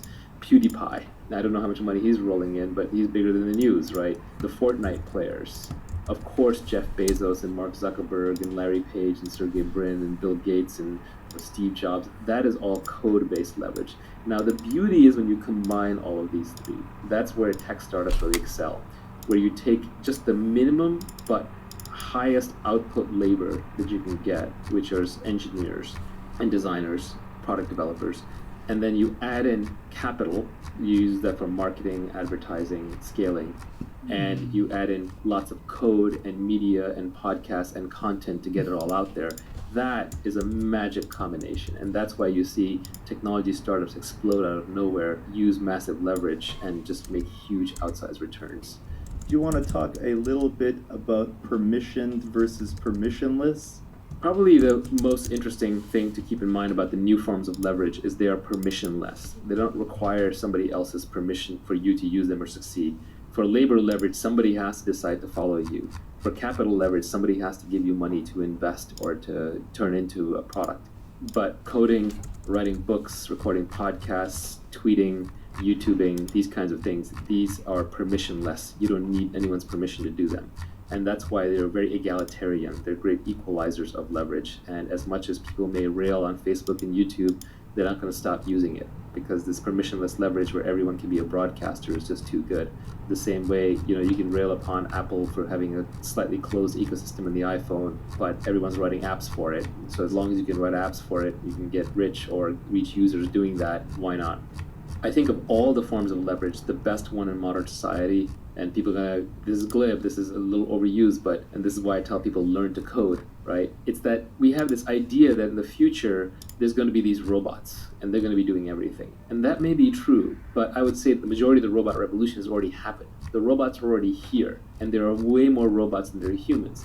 It's just that we pack them in data centers for heat and efficiency reasons. We put them in servers, they're inside the computers, all the circuits, the robot mind inside that's doing all the work. And so every great software developer, for example, now has an army of robots working for him at nighttime while he or she sleeps after they've written the code, and it's just cranking away. So the robots army is already here. The robot revolution has already happened. We're about halfway through it. We're just adding in much more of the hardware component these days. As we get more familiar, we get more comfortable with the idea of autonomous vehicles and autonomous airplanes and autonomous ships and maybe autonomous trucks and there's delivery bots and Boston Dynamics robots and all that. But robots who are doing web searching for you, for example, are already here. The ones who are like cleaning up your video and audio and transmitting it around the world are already here. The ones who are answering many customer service queries, things that you would have had to call a human for, are already here. So an army of robots is already here. It's very cheaply available, and the bottleneck is just figuring out intelligent and interesting things to do to them. And essentially, you can order this army of robots around. Just the commands have to be issued in a computer language, in the language that they understand. So these robots aren't very smart. They have to be told very precisely what to do and how to do it. So coding is such a great superpower because now you can speak the language of the robot armies and you can tell them what to do. And I think at this point, actually, people are not only commanding the army of robots within servers through code, they're actually manipulating the movement of trucks, of other people. Just ordering a package on Amazon, you're manipulating the movement of many people and many robots to get a package delivered to you. People are doing the same things to build businesses now. So there's the army of robots within servers, and then there's also an army of actual robots and people that are being manipulated through software. Labor and capital are much less egalitarian, not just in their inputs, but in their outputs. Let's say that I need something that humans have to provide, like if I want a massage, or if I need like someone to cook my food. The more of a human element there is in providing that service, the less egalitarian it is. Jeff Bezos probably has much better vacations than most of us, right? Because he has lots of humans running around doing whatever he needs to do. But if you look at the output of code and media, Jeff Bezos doesn't get to watch better movies and TV than we do. Jeff Bezos doesn't get to even have a better computing experience. Like Google doesn't give him some premium special Google account where his searches are better. It's the nature of code and media output that the same product is accessible to everybody. And it turns into a positive sum game, where if Jeff Bezos is consuming the same product as 1,000 other people, that product's be better than the version that Jeff would consume on his own. Whereas with other products, that's not true. If you look at something like buying a Rolex, which is no longer about telling time, it's a signaling good. It's all about showing off, I have a Rolex. That's a zero-sum game. If everybody in the world is wearing a Rolex, then people don't want to wear Rolexes anymore because they no longer signal. It's canceled out the effect. And so rich people do have an advantage in consuming that product. They'll just price it up till only they can have Rolexes, and then poor people can't have Rolexes, and Rolexes resume their signaling value. But something like watching Netflix or using Google or using Facebook or YouTube, or even, frankly, modern day cars. Like rich people don't have better cars, they just have weirder cars. You can't drive a Lamborghini on the street at any speed that makes sense for a Lamborghini, so it's actually a worse car on the street. It just turned into a signaling good at that point. Your sweet spot where you want to be is somewhere like a Tesla Model 3 or like a Toyota Corolla. It's an amazing car.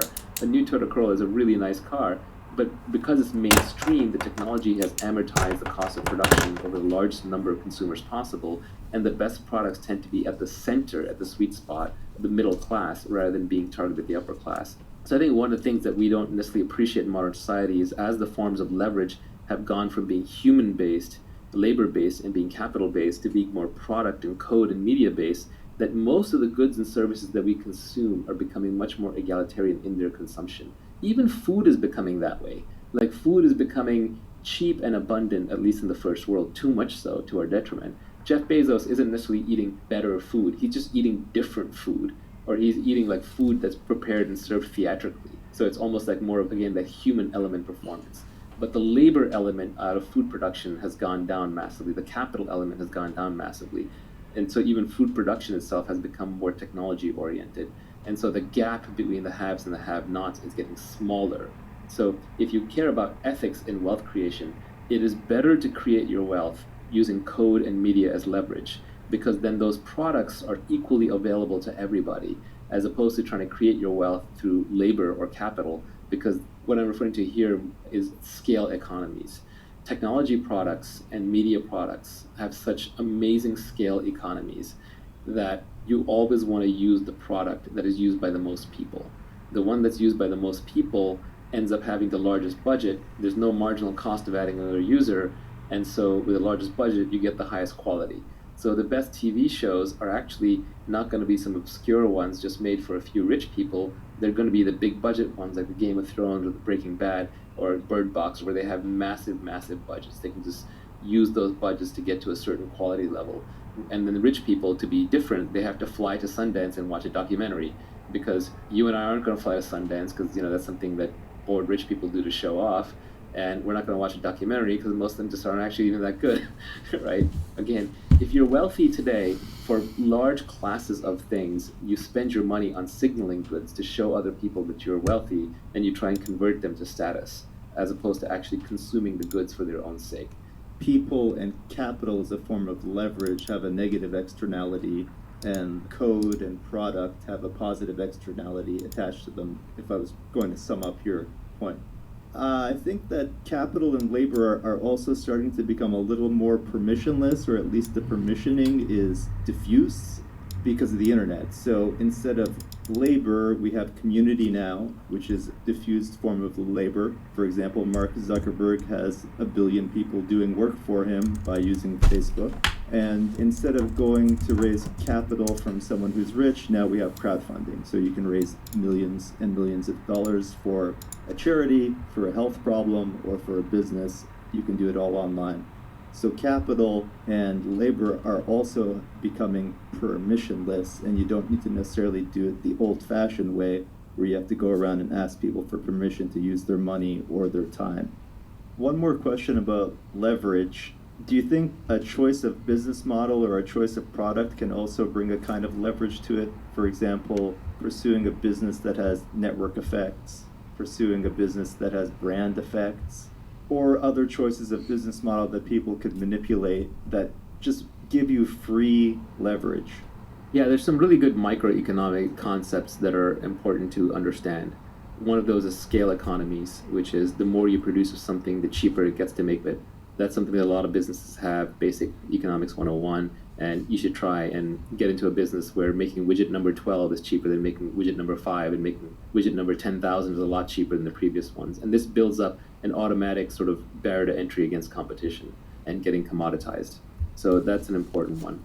Another one, this is along the same lines, but technology products especially and media products have this great quality where they have zero marginal cost of reproduction. So creating another copy of what you just created is free. So when somebody listens to this podcast or watches a YouTube video about this, it doesn't cost me anything for the next person who shows up. Those zero marginal cost things, they take a while to get going because you make very little money per user, but over time they can really, really add up. So Joe Rogan is working no harder on his current podcast than he was on podcast number 1.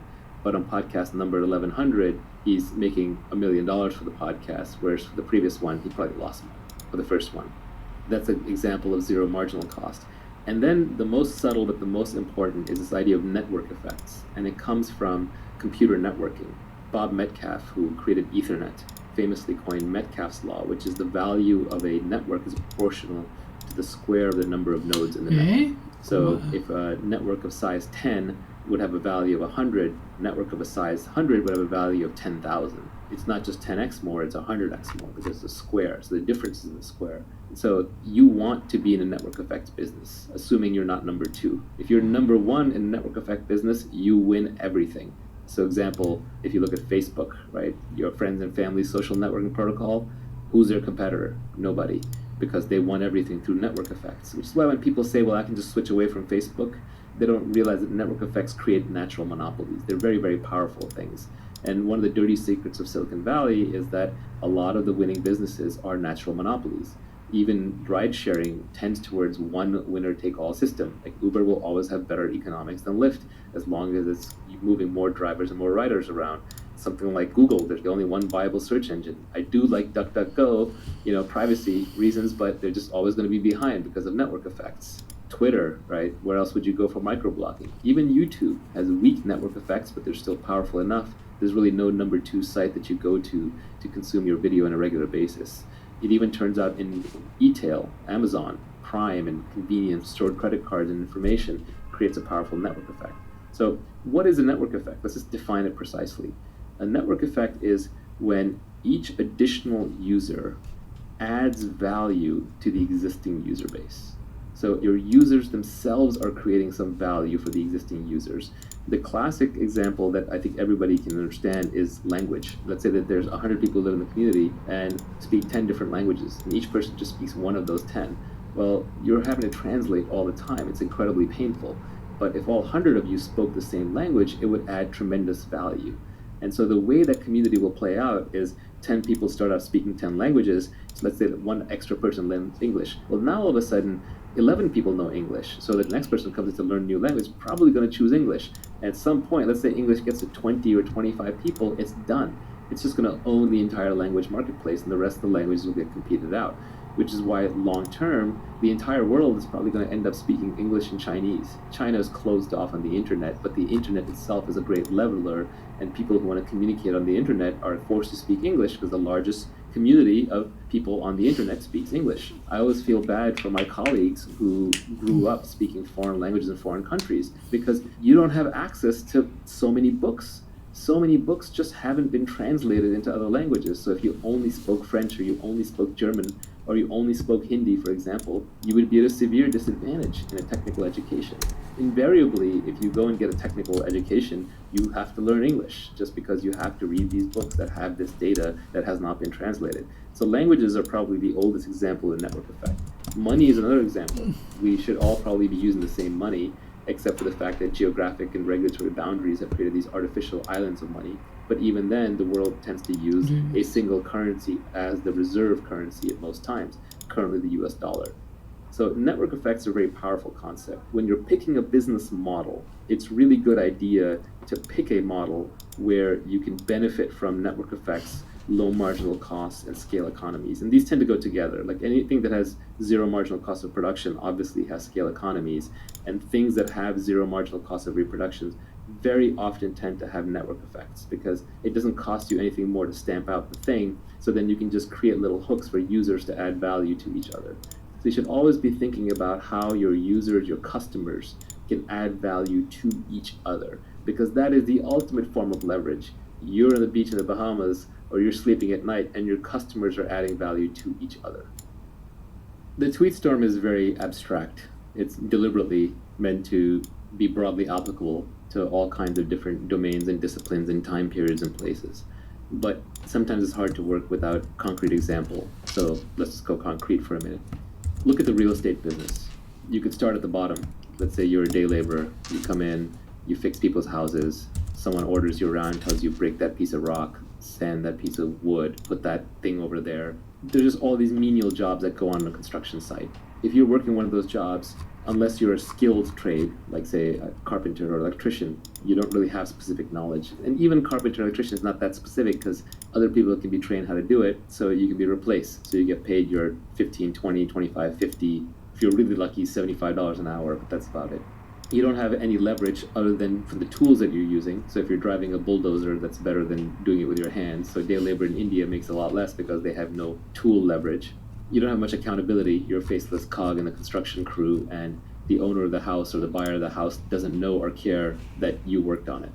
One step up from that, you might have a contractor, like a general contractor, who someone hires to come and fix and repair and build up their house. That general contractor is taking accountability, they're taking responsibility. So now, if let's say they got paid $250,000 for the job, sorry, I'm using Bay Area prices, so maybe I'll go rest of the world prices, $100,000 for the job to fix up a house, and it actually costs the general contractor, all said and done, $70,000. Well, that contractor is going to pocket that remaining 30. So they got the upside, they got the equity, but they're also taking accountability and risk. So if the project runs over and there's losses, then they eat the losses. But you see, just the accountability gives them some form of additional potential income. And then they also have labor leverage because they have a bunch of people working for them. But it probably tops out right there.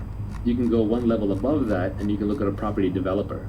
This might be someone who is a contractor who did a bunch of houses, did a really good job, then decided to go into business for themselves, and they go around looking for beaten down properties that have potential. They buy them, they either raise money from investors, they're fronted themselves, they fix the place up, and then they sell it for twice what they bought it for. Maybe they only put in 20% more, so it's a healthy profit. So now a developer like that takes on more accountability, has more risk, they have more specific knowledge, because now you have to know which neighborhoods are worth buying in, which lots are actually good and which lots are bad, what makes or breaks a specific property. You have to imagine the finished house that's going to be there, even when the property itself might look really bad right now. So there's more specific knowledge, there's more accountability and risk, and now you also have capital leverage because you're also putting money into the project. But conceivably, you could buy, a piece of land or a broken down house for $200,000 and turn it into $1 million mansion and pocket all the difference. One level beyond that might be a famous architect or a developer, where just having your name on a property because you've done so many great properties increases its value. One level up from that, you might be a person who decides, well, I understand real estate and I now know enough of the dynamics of real estate that rather than just build and flip my own properties or improve my own properties, I'm going to be a massive developer. I'm going to build entire communities. Another person might say, I like that leverage, but I don't want to manage all these people. I want to do it more through capital, so I'm going to start a real estate investment trust. And that requires specific knowledge, not just about investing in real estate and building real estate, but also requires specific knowledge about the financial markets, the capital markets, and how real estate trusts operate. One level beyond that might be somebody who says, actually, I want to bring the maximum leverage to bear in this market and the maximum specific knowledge. And so that person would say, well, I understand real estate and I understand everything from basic housing construction to building properties and selling them to how real estate markets move and thrive. And I also understand the technology business. So I understand how to recruit developers, how to write code, and how to build good product. And I understand how to raise money from venture capitalists and how to return it and how all of that works. And obviously not a single person may know this. You may pull a team together to do it where each have different skill sets. But that combined entity would have specific knowledge in technology and in real estate. It would have massive accountability because that company's name would be a very high risk, high reward effort attached to the whole thing. And people would devote their lives to it, take on significant risk, and then it would have leverage in code with lots of developers. It would have capital with investors putting money in and the founders own capital. And it would have labor of some of the highest quality labor that you can find, which is high quality engineers and designers and marketers who are working on the company. And then you may end up with a Trulia or a Redfin or a Zillow kind of company. And then the upside could potentially be in the billions of dollars or the hundreds of millions of dollars. So as you layer in more and more kinds of knowledge that can only be gained on the job and aren't common knowledge, and you layer in more and more accountability and risk taking, and you layer in more and more great people working on it and more capital on it and more code and media on it, you keep expanding the scope of the opportunity all the way from the day laborer who might just literally be scrapping on the ground with their hands all the way up to somebody who started a real estate tech company and then took it public. We spoke about specific knowledge, we talked about accountability, we talked about leverage. The last skill that Naval talks about in his tweet storm is judgment, where he says that leverage is a force multiplier for your judgment. We are now living in an age of nearly infinite leverage, and all the great fortunes are created through leverage. So your first job is to go and obtain leverage, and you can obtain leverage through permission by taking risks and getting people to work for you, or by raising capital, or you can get leverage permissionlessly by learning how to code or becoming a good communicator in podcasting, broadcasting, creating videos, writing, etc. So that's how you get leverage. But once you have leverage, what do you do with it? Well, the first part of your career is spent hustling to get leverage. Once you have the leverage, then you want to slow down a bit because your judgment really matters. It's like you've gone from steering your sailboat around to now you're steering an ocean liner or a tanker. You have a lot more at risk, but you have a lot more to gain as well. You're carrying a much higher payload. So in an age of infinite leverage, judgment becomes the most important skill. Warren Buffett is so wealthy now because of his judgment. Even if you were to take away all of Warren's money, tomorrow investors would come out of the woodwork and hand him $100 billion because they know his judgment is so good, and they would give him a big chunk of that $100 billion to invest. So ultimately, everything else that you do is actually setting you up to apply your judgment.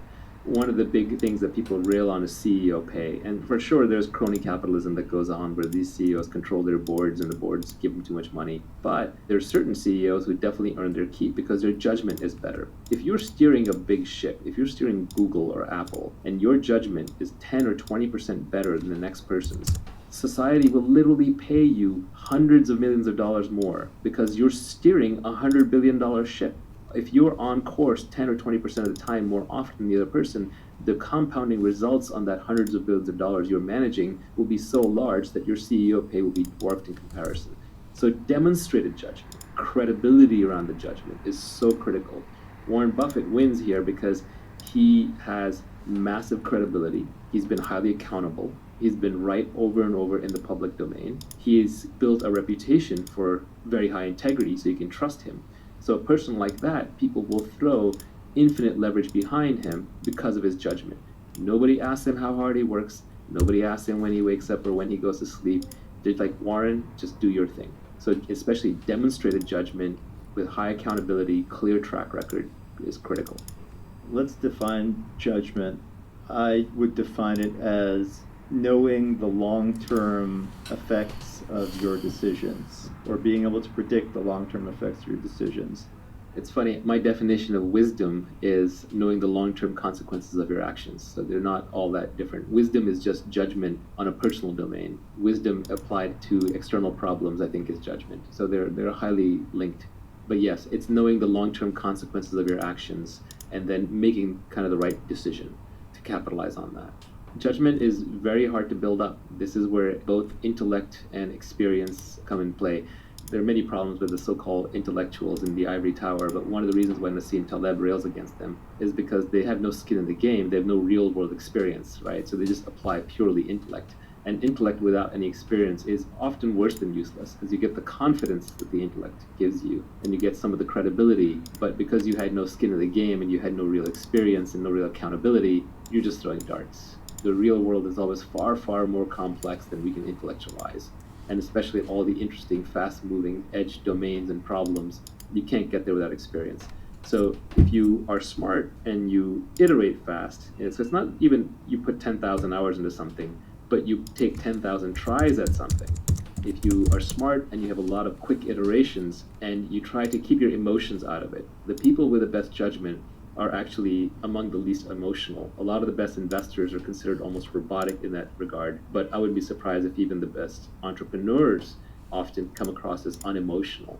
There is this archetype of the passionate entrepreneur, and yeah, they have to care about what they're doing, but they also have to see very clearly what's actually happening. And the thing that prevents you from seeing what's actually happening are your emotions. Our emotions are constantly clouding our judgment. And in investing or in running companies or in building products or being an entrepreneur, emotions really get in the way.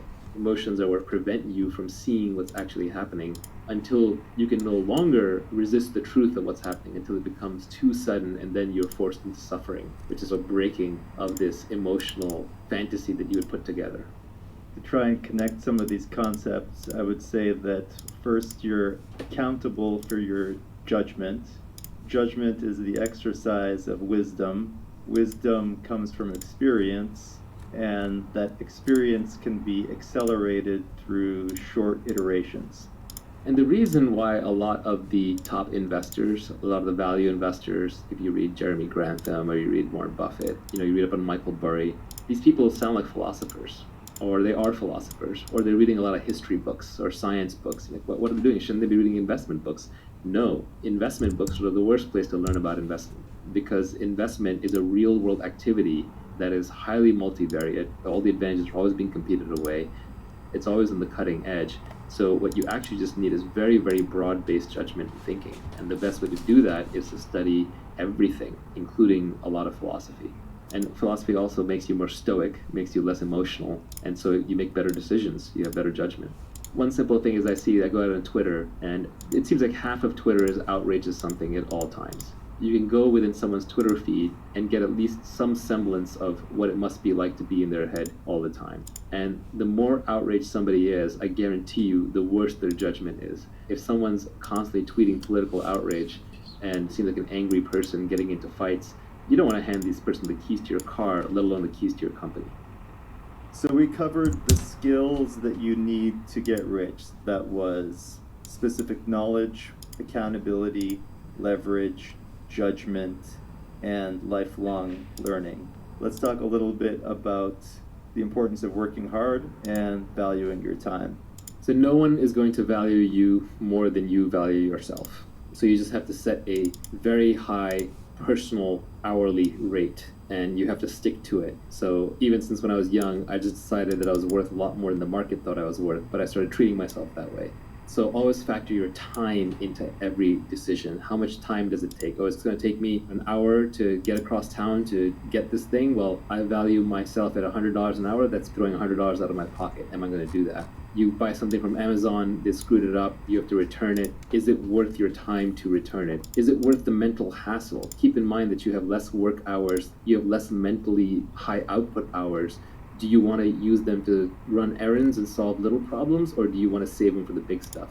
All the great scientists were terrible at managing their household life. None of them had a clean, organized room, or made all their social events on time or sent their thank you cards. You can spend your life however you want, but if you want to get rich, it has to be your number one overwhelming desire, which means that it has to come before anything else, which means you can't be penny pinching. This is what people don't understand. You can penny pinch your way to a basic sustenance. You can keep your expenses low, maybe retire early and not spend too much, and that's perfectly valid. But we're here to talk about wealth creation. And if you're going to do that, then that has to be your number one overwhelming priority. So fast forward to your wealthy self and pick some intermediate hourly rate. for me, believe it or not, back when you could have hired me, which now obviously you can't, but back when you could have hired me, and this was true a decade ago or even 2 decades ago before I had any real money, my hourly rate, I used to say to myself over and over, is $5,000 an hour. Today, when I look back, really it was about $1,000 an hour. And of course, I still ended up doing stupid things like arguing with the electrician or returning the broken speaker, but I shouldn't have. And I did it a lot less than any of my friends would. And I would make a theatrical show out of throwing something in the trash pile or giving it to Salvation Army rather than trying to return it, or handing something to people rather than trying to fix it. I would argue with my girlfriends, and even today to my wife, like, I don't do that. That's not a problem that I solve. I still argue that with my mother when she hands me like little to-dos. I just don't do that. I would rather hire you an assistant. And this was true even when I didn't have money. Another way of thinking about something is that if you can outsource something, or not do something for less than your hourly rate, outsource it or don't do it. So if you can hire someone to do it for less than your hourly rate, hire them. That even includes things like cooking. Now, you may want to eat your healthy home-cooked meals, but if you can outsource it, do that instead. And I know some people will say, well, what about the joy of life and what about getting it right just your way? Sure, you can do that, but you're not going to be wealthy because now you've made something else a priority. Paul Graham said it pretty well for Y Combinator startups. He said you should be working on your product and getting product market fit, and you should be exercising and eating healthy. Like, that's about it. That's kind of all you have time for while you're on this mission. So set a very high hourly aspirational rate for yourself and stick to it. And it should seem and feel absurdly high. If it doesn't, it's not high enough. And whatever you picked, my advice to you would be raise it. Like I said, for myself, even before I had money, for the longest time, I used $5,000 an hour. And if you extrapolate that out into what it looks like as an annual salary, it's multiple millions of dollars per year. Ironically, I actually think I've beaten it. When I look back, because I'm not the hardest working person, I'm actually kind of a lazy person. So I work through bursts of energy where I'm really motivated with something. So if I actually look at how much I've earned per actual hour that I've put in, it's probably quite a bit higher than that. Let's talk about hard work. There's this battle that happens on Twitter a lot between should you work harder and should you not. Like David Hauser's on there saying, it's like you're slave driving people, and Keith Rabois is always on there saying, like, no, all the great founders work their fingers to the bone. And they're talking past each other. First of all, they're talking about two different things. David is talking about employees in a lifestyle business, which is fine. Your number one thing in life, if you're doing that, is not getting wealthy. You have a job, you also have your family, you also have your life. But Keith is talking about the Olympics of startups. He's talking about the person going for the gold medal and trying to build a multi-billion-dollar public company. That person has to get everything right. They have to have great judgment, they have to pick the right thing to work on, they have to recruit the right team, and they have to work crazy hard because they're basically engaged in a competitive sprint. So if getting wealthy is your goal, you are going to have to work as hard as you can. But hard work is absolutely no substitute for who you work with and what you work on. What you work on is probably the most important thing. Finding product market founder fit, to expand on Mark Andreessen's definition, he came up with product market fit, but I would add product market founder fit, which is how well you are personally suited to that business. The combination of that three, that should be your overwhelming goal. And you can save yourself a lot of time if you pick the right area to work in. Picking the right people to work with is the next most important piece. And then third comes how hard you work. But they're like three legs of a stool. If you shortchange on any one of them, the whole stool is going to fall down. So it's not like you can pick one over the other that easily. So the order of operations when you're building a business is, or even building your career, is first figure out what should I be doing? What is something where there is a market that is emerging, there's a product that I can build that I'm excited to work on, and something where I have specific knowledge and I'm really into it. And then second, surround yourself with the best people possible. And no matter how high your bar is, raise your bar. Because you can never be working with other people who are great enough. If there's someone greater out there to work with, you should go work with them. I advise a lot of people who are looking at which startup to join in Silicon Valley, I say basically pick the one that's going to have the best alumni network for you in the future. Look at the PayPal mafia. They work with a bunch of geniuses, so they all got rich. So just try and pick based on the highest intelligence, energy, and integrity people that you can find. And then finally, once you've picked the right thing to work on and the right people to work with, then you work as hard as you can. This is where the mythology gets a little crazy. People will work 80, 120-hour weeks. A lot of that's just status signaling. It's showing off. Nobody really works 80 to 120 hours a week sustained at high output with mental clarity. Your brain breaks down. You just won't have good ideas. So really the way people tend to work most effectively, especially in knowledge work, is they sprint as hard as they can while they're working on something and they're inspired and they're passionate, and then they rest, they take long breaks. It's more like a lion hunting and much less like a marathon runner running. So you sprint, then you rest, you reassess, and then you try again. And what you end up doing is you end up building a marathon of sprints. Nivi just made the point to me on the side that inspiration is perishable, which is a very good point. When you have your inspiration, do it right then and there. This happens to me a lot with my tweet storms. I've actually come up with a whole bunch of additional tweet storms besides the ones that are already out there, but sometimes I just hesitate or I just pause and then it just dies. And what I've learned is if I'm inspired to write a blog post or to publish a tweet storm, I should probably do it right away. Otherwise, it's not going to get out there. I won't come back to it. So inspiration is a beautiful and powerful thing, and when you have it, just seize it.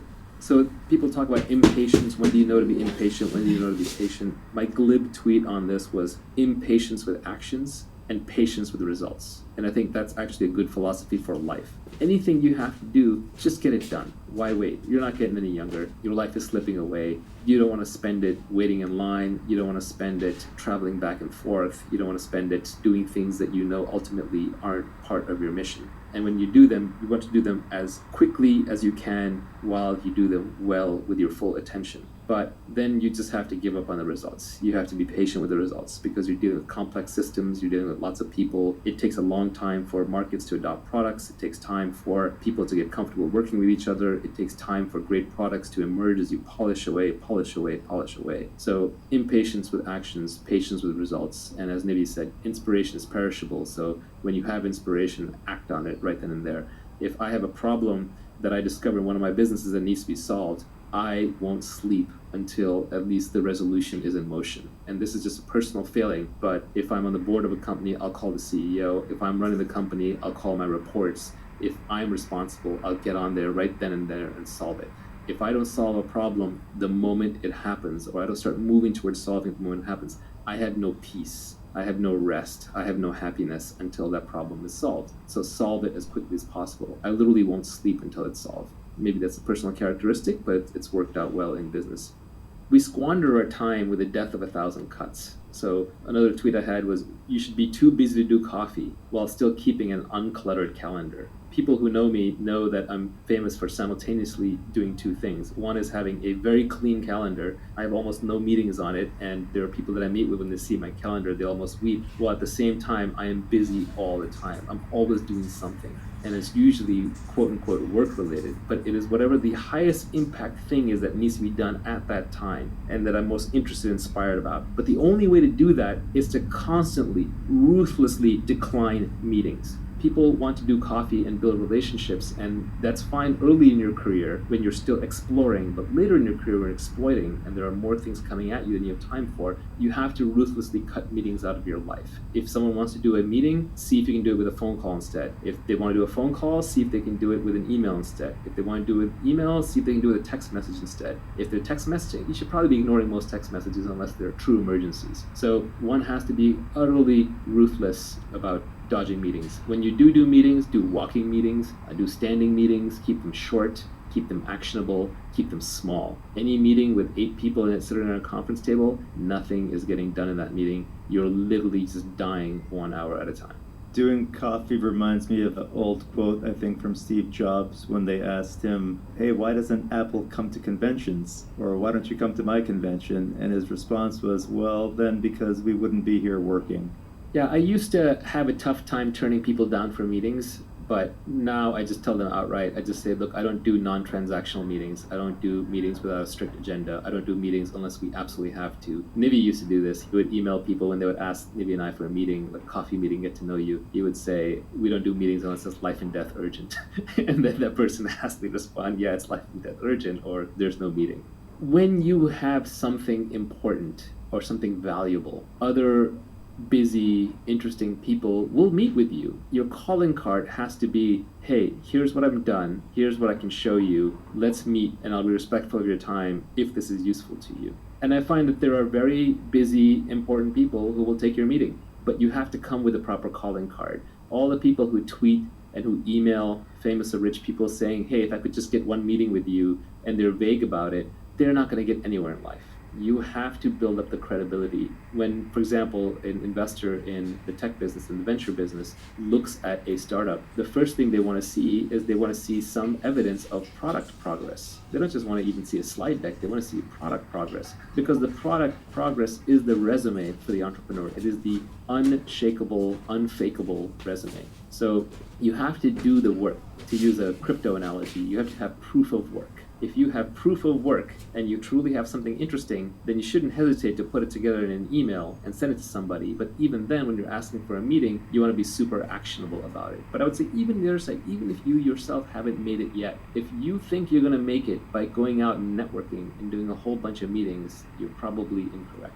Yes, networking can be important early in your career. And yes, you can get serendipitous with meetings, but the odds are pretty low. And as we spent time talking about earlier, when you are just meeting people and hoping to get that lucky break, you're relying on type 1 luck, which is blind luck, and type 2 luck, which is hustle luck. But what you're not getting is type 3 or type 4 luck, which are the better kinds, where you spend time developing a reputation, working on something, developing a unique point of view, and being able to spot opportunities that others can't. A busy calendar and a busy mind will destroy your ability to do great things in this world. If you want to be able to do great things, whether you're a musician or whether you are an entrepreneur or whether you're an investor, you need free time and you need a free mind. We just finished talking about the importance of working hard and valuing your time. Next, there's a few tweets on the topic of working for the long term. The first tweet is, become the best in the world at what you do. Keep redefining what you do until this is true. If you really want to get paid in this world, you want to be number one at whatever it is that you're doing. And it can be niche, that's the point. It can literally be you're getting paid for just being you. You know, at this point, some of the more successful people in the world are that way. Oprah gets paid for being Oprah. Joe Rogan gets paid for being Joe Rogan. And they're being authentic to themselves. So what this tweet is trying to say simultaneously is that you want to be number one, but you want to keep changing what you do until you're number one. You can't just pick something arbitrary. You can't say, I'm going to be the fastest runner in the world, and now you got to beat Usain Bolt. That's too hard of a problem. But what you can do is you can keep changing what your objective is until it arrives to your specific knowledge, your skill sets, your position, your capabilities, your location, your interests, and then converges to making you number one. So when you're searching for what to do, you actually have two different foci that you have to keep in mind at all points. And one of those is, I want to be the best at what I do.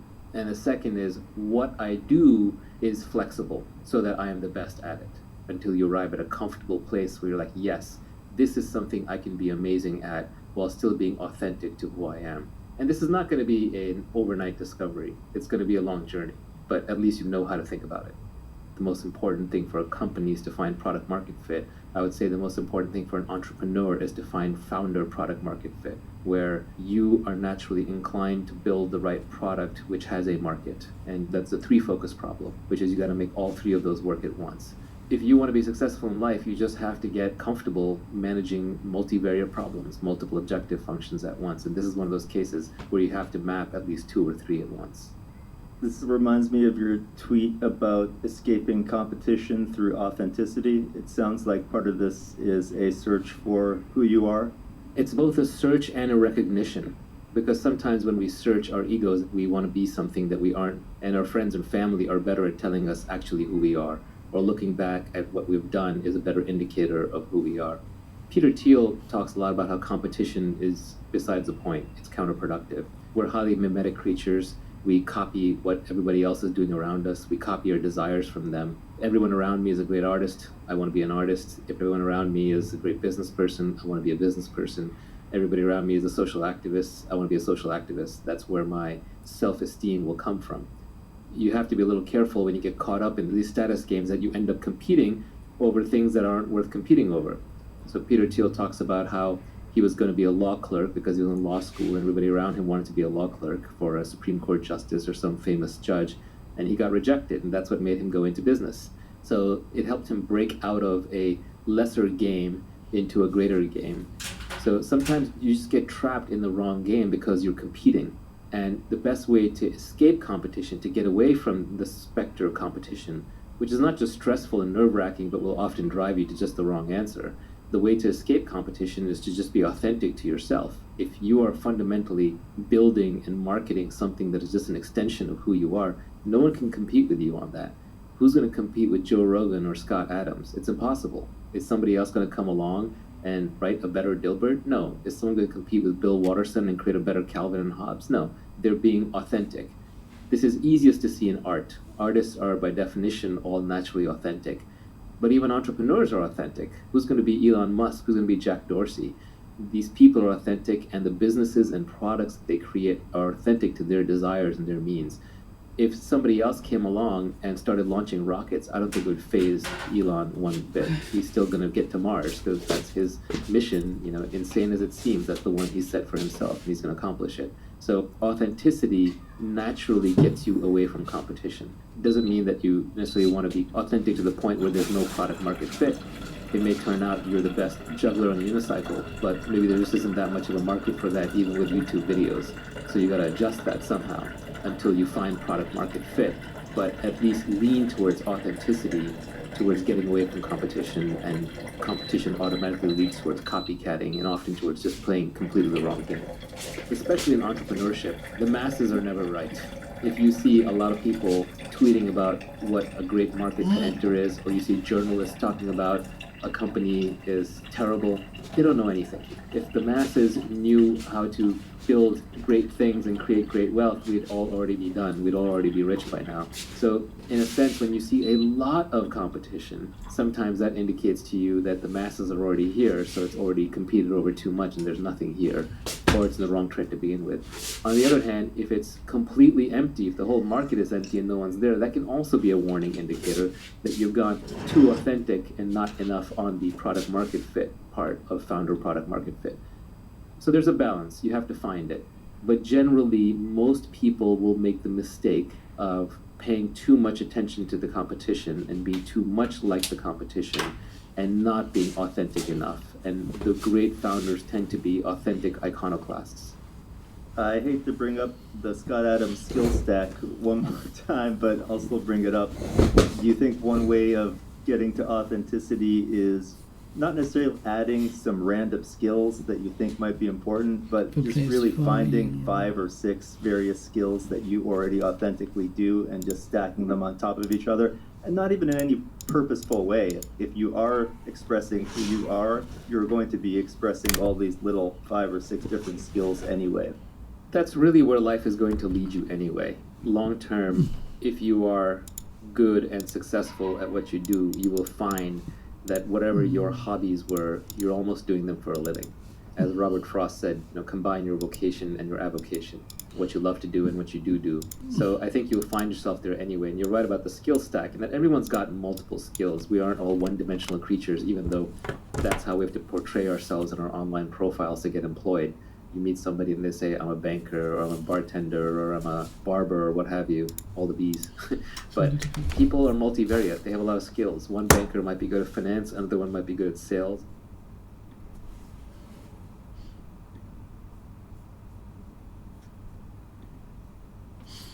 Meaning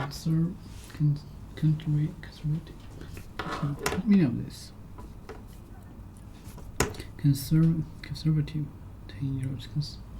Conservative, not unusually Nike or trusting change, especially change, process rate, or social outlook.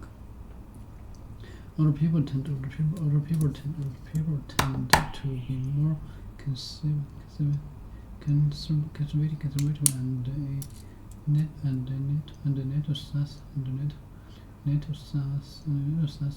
suspicious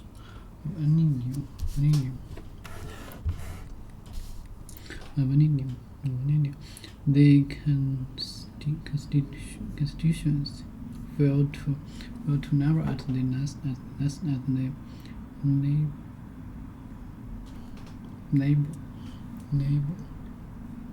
labor work, practical work, especially especially when it involves hard physical effort. Especially when it involves hard physical effort.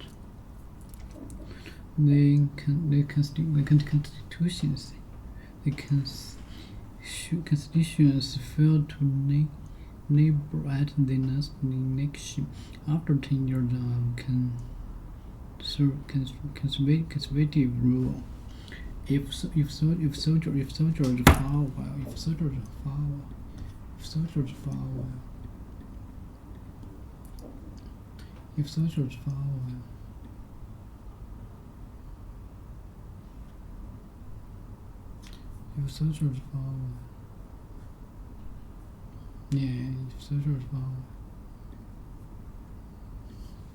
Jesus knew well. If soldiers fall well.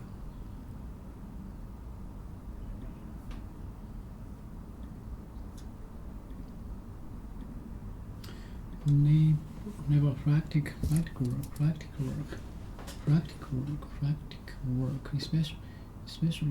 especially practical work, especially when it involves the hard physical effort. Practical work, especially. If soldiers fall well, if soldiers fall while fighting, they are killed. If soldiers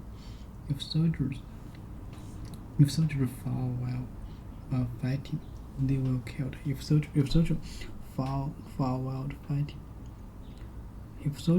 while fighting, they are killed. Many brave men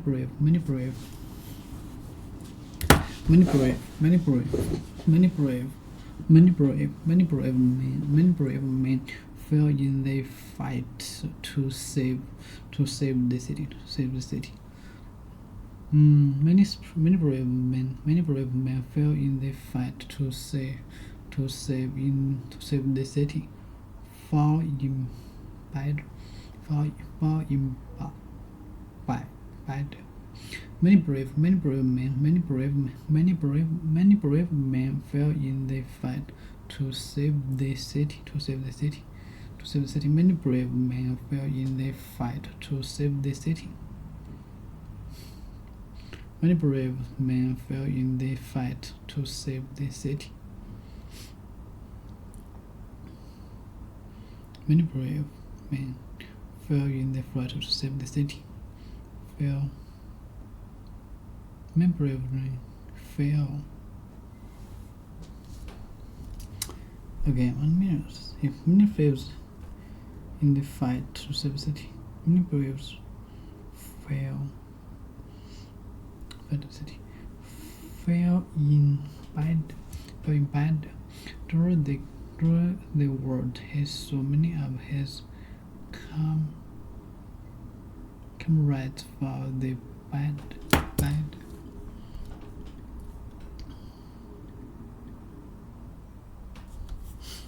Nonsense.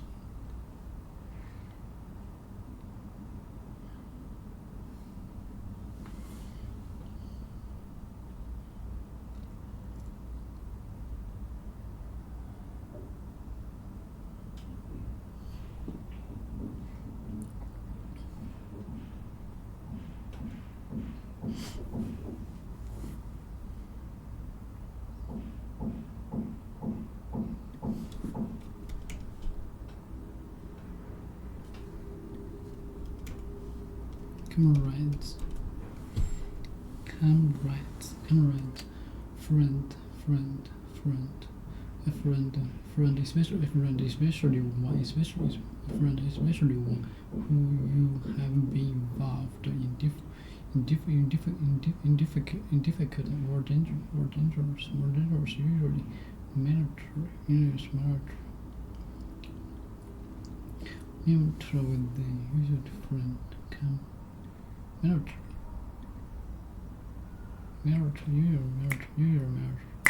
A friend, especially one who you have been involved in difficult or dangerous, usually military activities with many of his comrades were killed in the battle. During the war, so many of his friend, especially involved in difficult dangerous, usually comrades.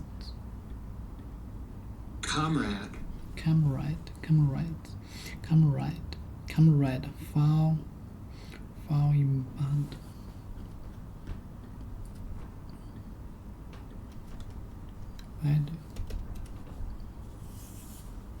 Fight. A fight between armed forces. A fight between armed forces. The battle of forces. Fight.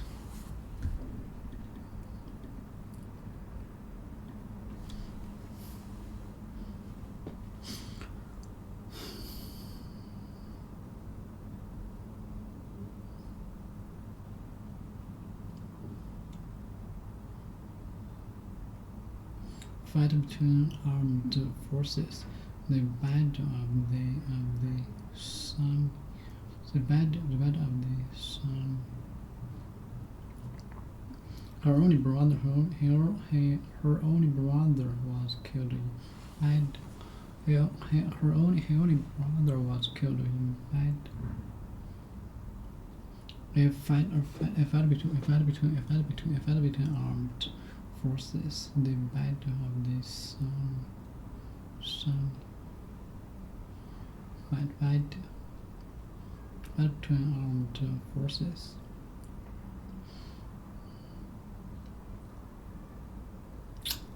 Fight between armed battle.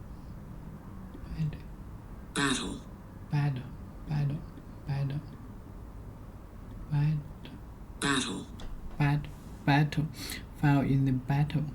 During the war, so many of his comrades fell in battle.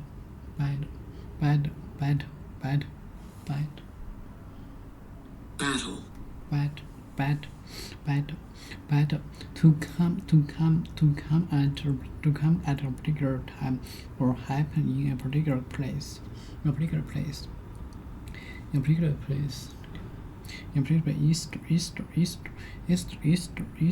Easter falls later this year. Easter falls later this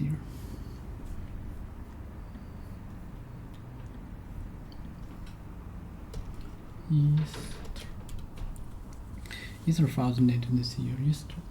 To correct to a crisp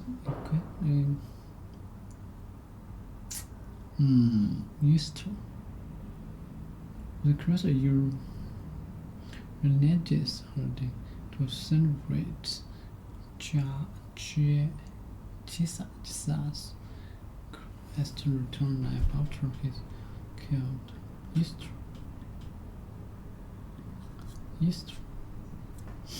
Easter falls later this year.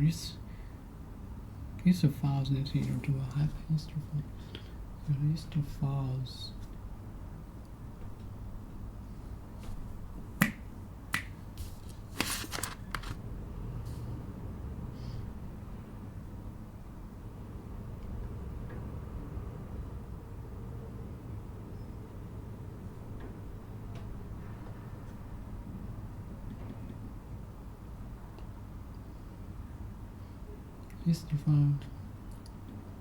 Easter falls happen to come at a bigger time. To come at a particular time or happen in a particular place. Easter falls late. Easter falls later this year. This is about my birthday, my birthday, my birthday, my birthday, my birthday, my birthday, my birthday, my birthday, my birthday, my birthday will fall. Well, my birthday will fall on a first. My birthday, my birthday, my birthday, my birthday.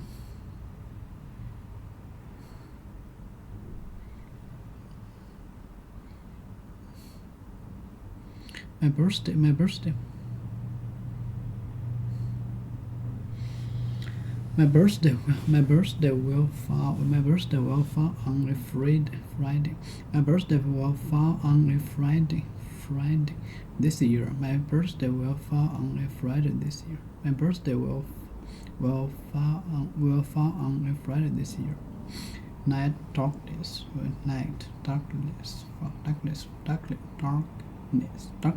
falls. Night darkness.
Fall season drop fall happen becomes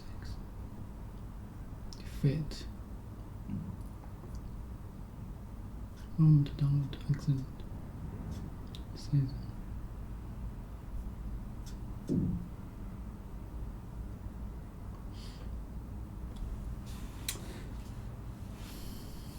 darkness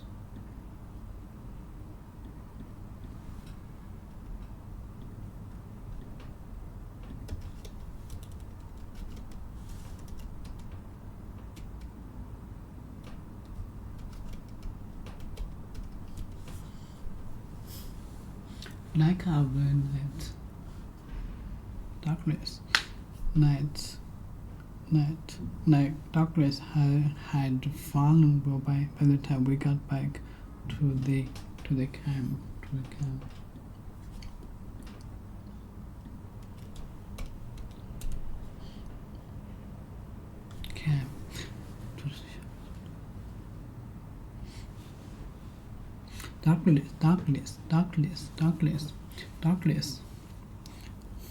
darkness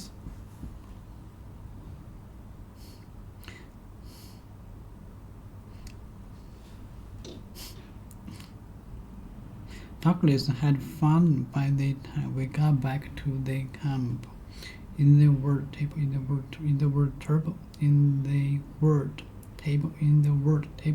the accent came back to the camp. Darkness had fallen by the time we got back to the camp. By the time we got back to the camp, the accent.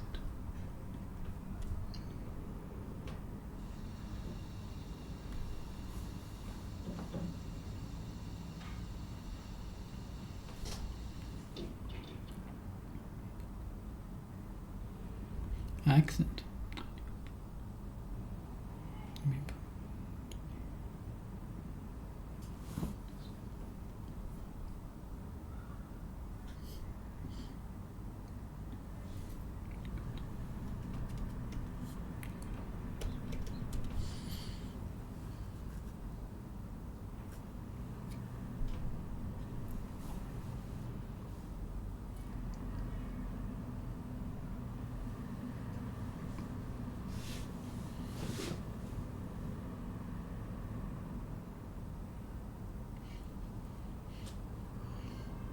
In the word table, the accent pronunciation, the way in which people in a particular area, country, or social group pronounce words.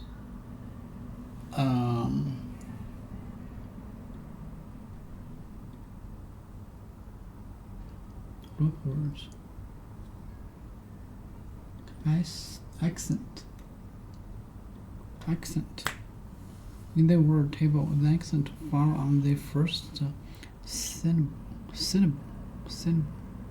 On the first syllable, the accent follows on the first syllable. In the word table, the accent follows on the first syllable. On the first syllable. In the word syllable.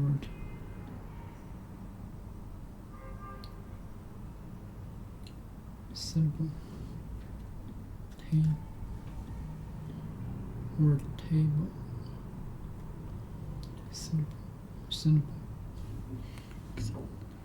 In the word table, the accent. In the word table.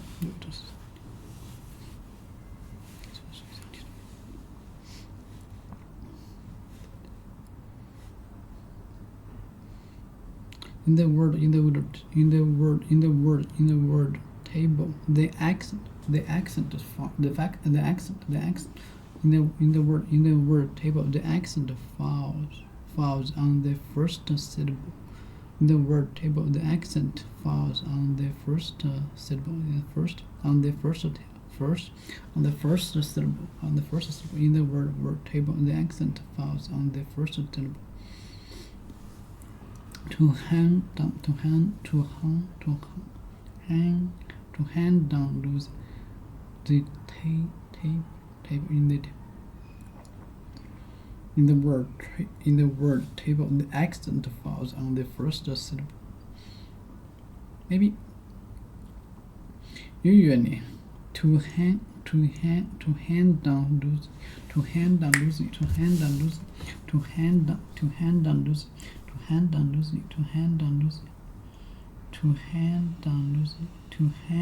lose. The boy's hair fell around his shoulders in golden curls. To hand down losing. Okay, the accent falls on the first syllable. To hand down loosely. Hand down loosely. To hand down loosely. Hand up.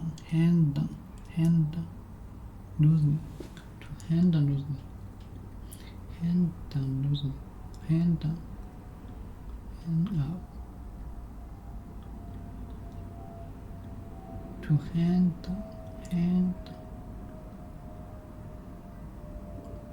you hand down loosely. To hand down loosely.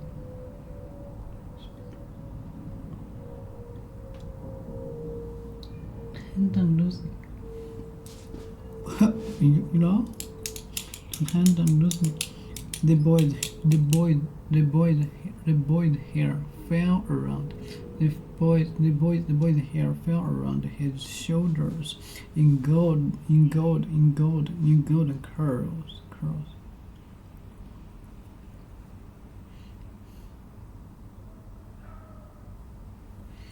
The boys. Let's see.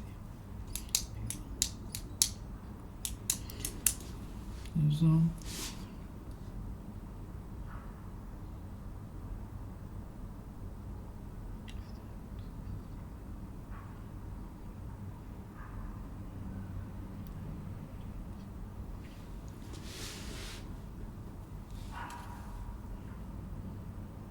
The boy's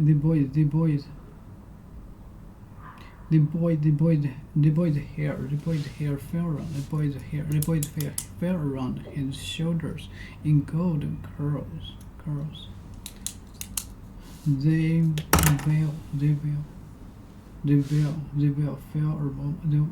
fell almost to her waist. They will fell almost to her waist. They will curl. Okay, the boy's hair fell around his shoulder in gold curl.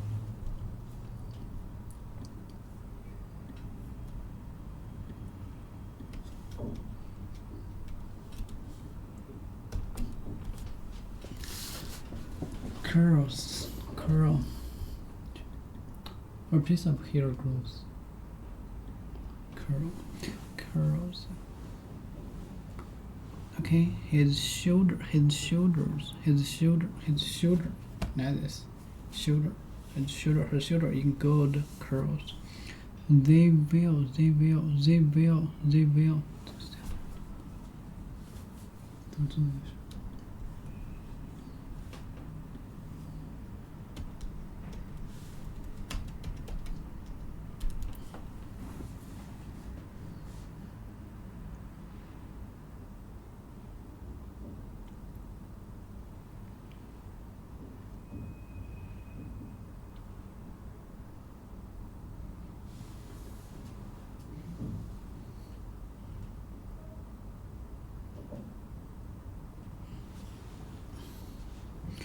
The boy's hair fell around his shoulder in gold curls. The boy's hair fell around his shoulders in gold curls. The veil fell almost to her. The veil to her waist. Veil.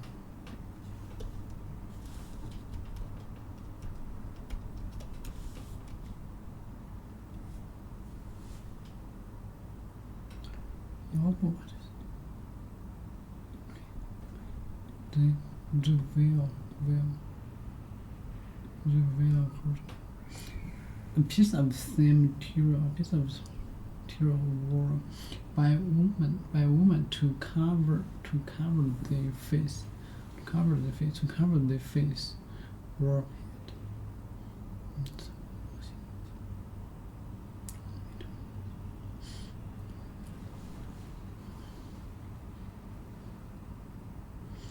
a piece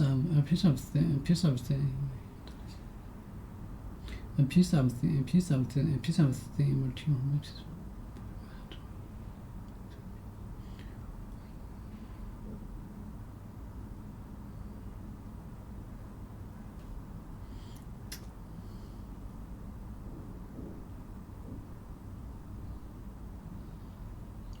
A piece of thin material worn by a woman to cover the face or head.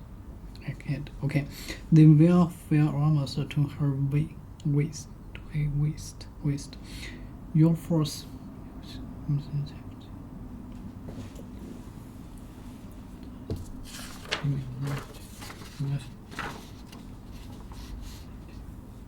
Your face falls. If your face falls, you suddenly look unhappy or disappointed. Disappointed.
disappointed, unhappy because someone or something was not as good as.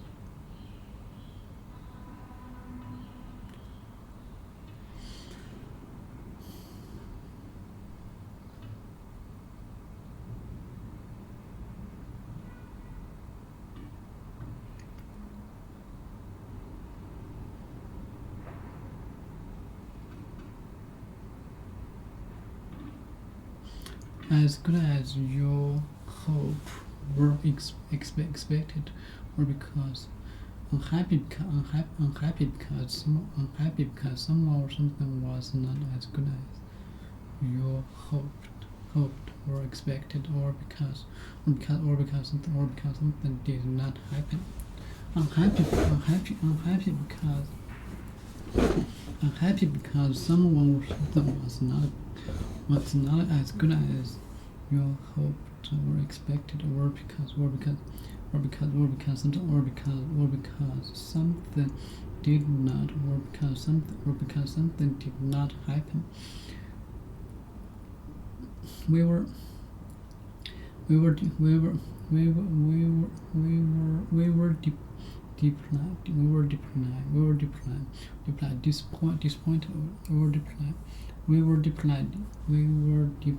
disappointed at the result.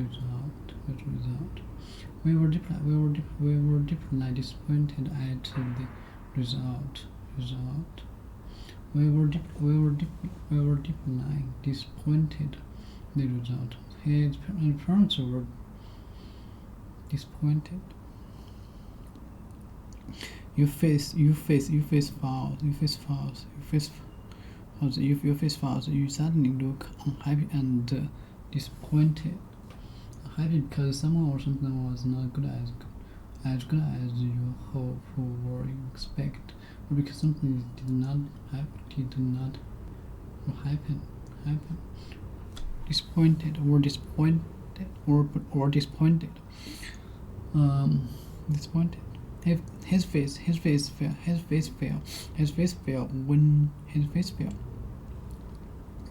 His face fell when he saw the distance. His face fell when he saw the distance. He still had to do. His face fell when he saw the distance. He still had to go. His face fell when he saw the distance. They still had to go. His face fell when he saw the distance. He still had to go. He saw the distance. He still had to go. What means he saw this distance had to go. If your face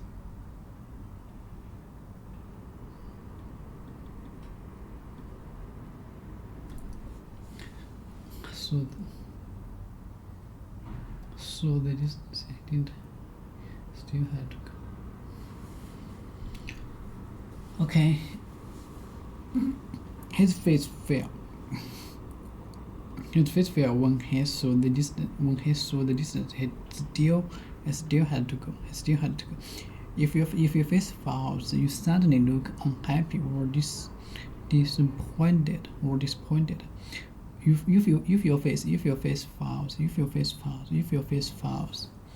your face falls, you suddenly look unhappy or disappointed. If your face falls, you suddenly look unhappy or disappointed. If your face falls, you suddenly look unhappy or disappointed. If your face falls, you suddenly look unhappy or disappointed.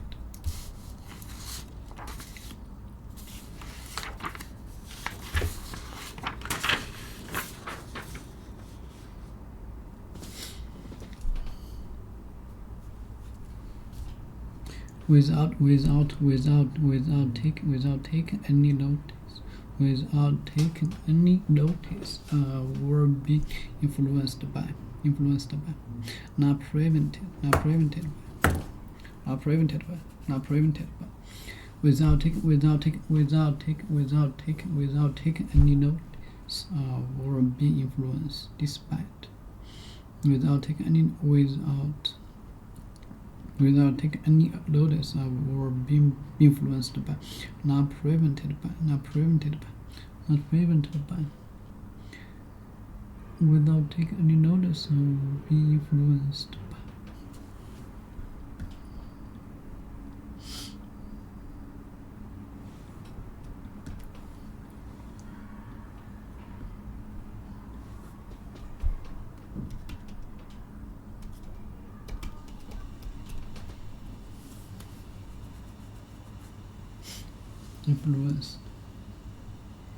Influenced by, prevented by, influenced by, without taking any notice or being influenced by or not despite.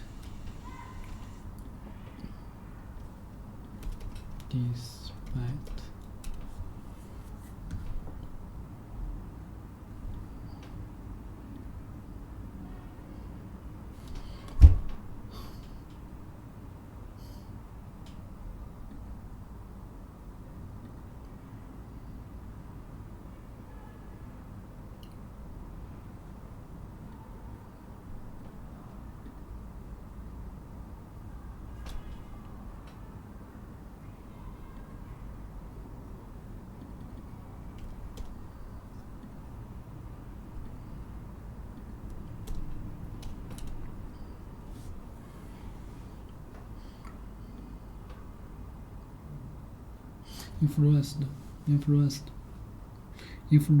by, not prevented by, without taking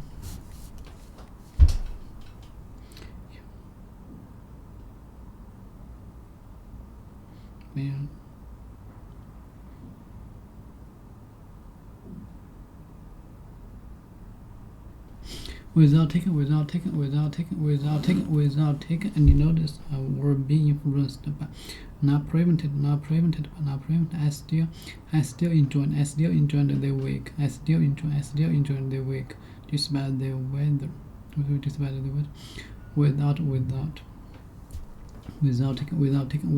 Without taking any notice or being influenced by, not prevented by. I still enjoyed the week despite the weather. I still enjoyed the week despite the weather. I still enjoyed the week despite the weather. Despite repeated assurance. Despite repeated assurances. I still enjoyed the week despite the weather. Despite repeated assurance that the product is safe. I still enjoyed the week despite the weather. Despite repeated assurances. Despite repeated assurances that the product is safe, many people have stopped buying it. Despite repeated assurance, the product is. Despite assurance that many people have stopped buying it. Repeated assurance.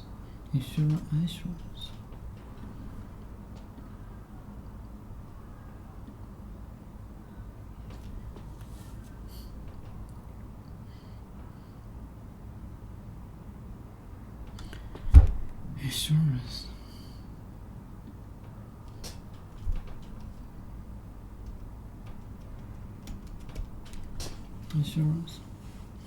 Promise. Assurance. Despite repeated assurance that the product is safe, many people have stopped buying it. Imagine to eat a big lunch despite. Imagine I did a big he managed to eat a big lunch despite he managed to eat a big lunch despite having eaten an enormous breakfast.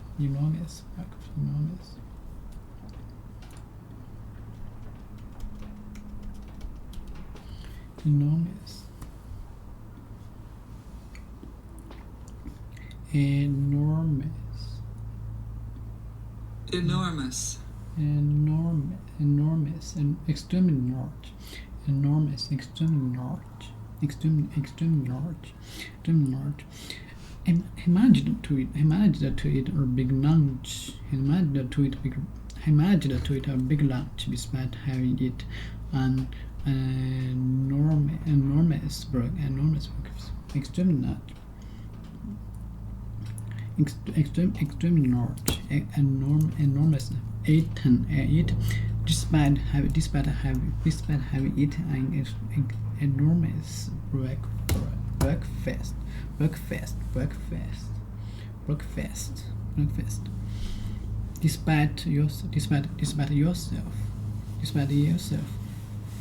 Despite yourself.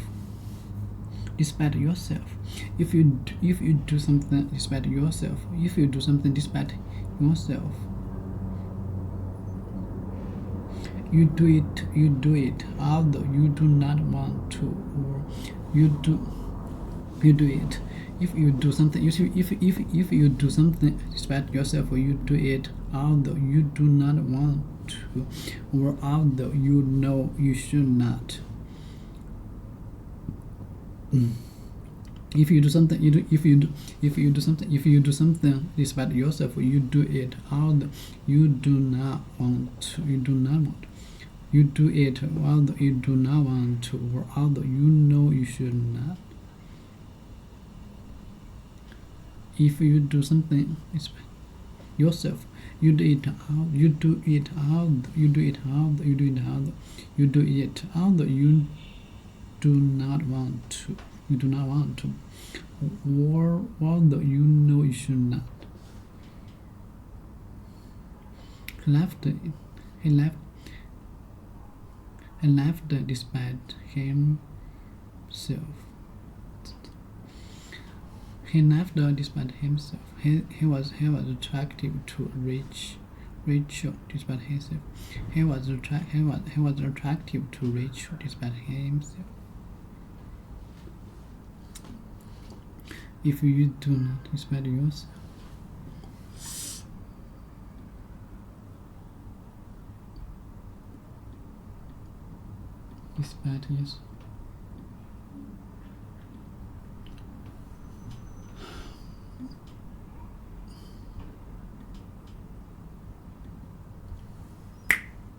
he laughed despite himself. He laughed despite himself. He was attracted to Rachel.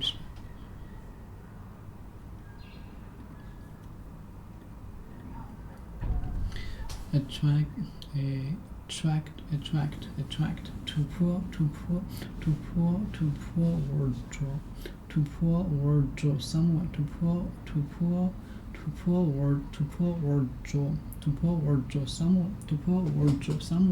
or something towards them by the quality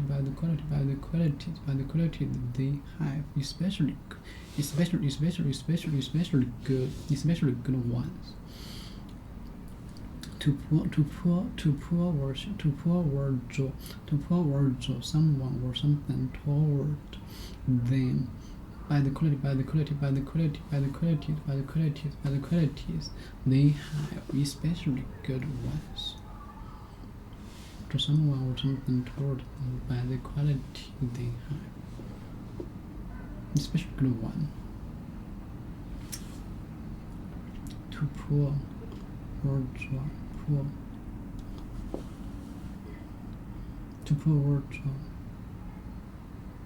Especially good ones. To poor wardrobe someone or something towards by the quality.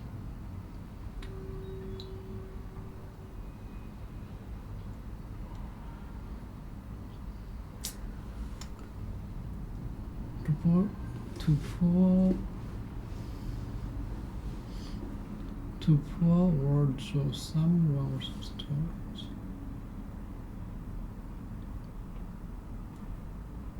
By the quality. The quality of for by the quality they have especially good ones. Attract. Attract.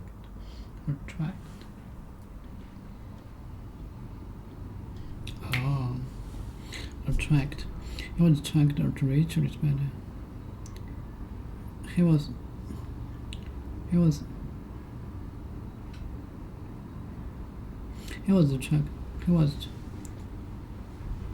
attracted to Rachel despite himself. He was bad despite himself. He was attracted to Rachel.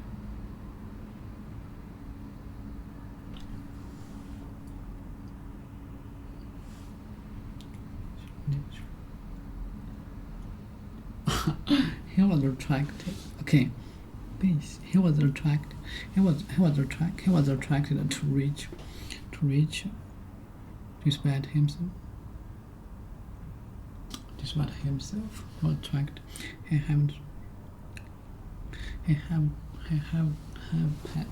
He was attracted. He was attracted to Rachel despite himself. He was attracted to Rachel despite himself. He was attracted to Rachel despite himself. He was attracted to Rachel despite himself. He left despite himself. He was attracted to Rachel despite himself. She smiled despite himself. She smiled despite herself. She smiled despite her. He smiled. Smile. He laughed. Smile.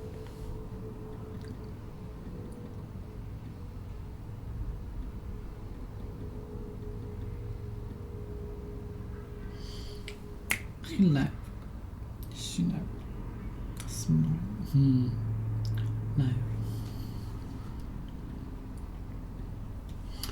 Laugh. To smile while make sound when you voice. That show you think something is funny or happy or friendly smile. Happy or friendly expression. Happy or friendly expression on the face or the end of the mouth curve for slightly, often with the lips moves apart so that the teeth can be seen.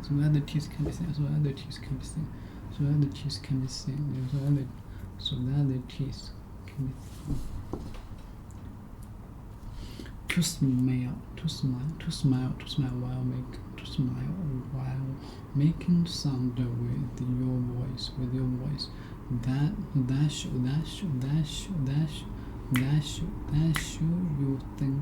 you think something is funny or you are happy.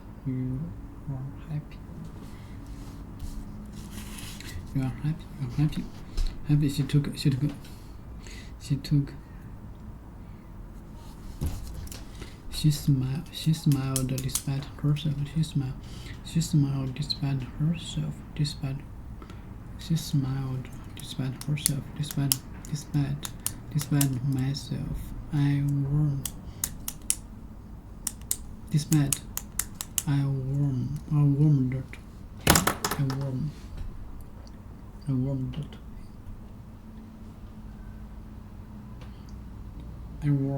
warmed to him.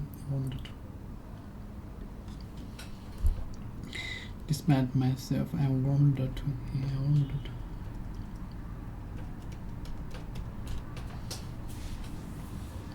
Temperature. I warmed clothes. Warmed.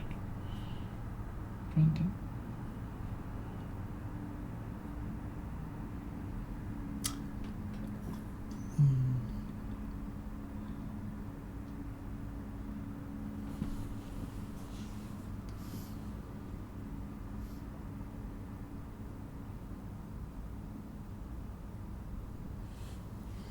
I warmed to him despite myself. I warmed to him. I warmed. Despite myself. Despite. He was attractive to Richard.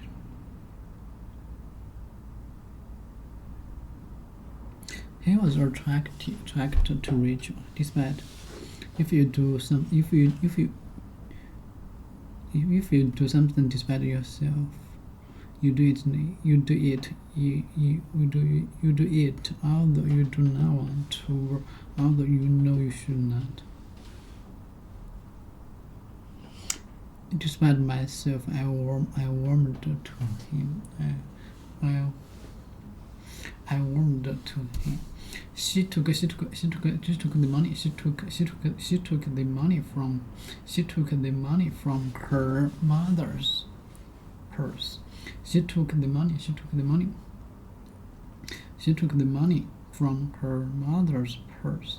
She took the money from her mother's purse. She took the money from her mother's purse, despite herself. She took the money from her mother's purse.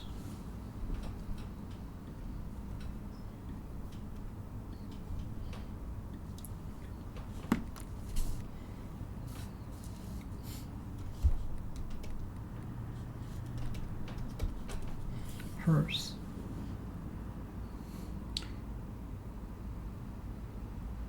She took the money from her mother's purse. She took the money from her mother's purse.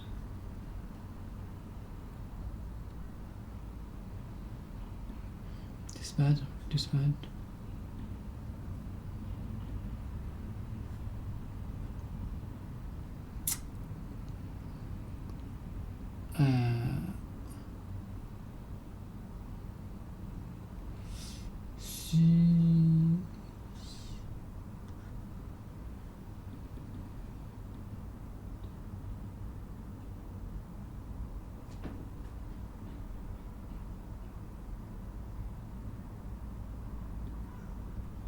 Despite herself.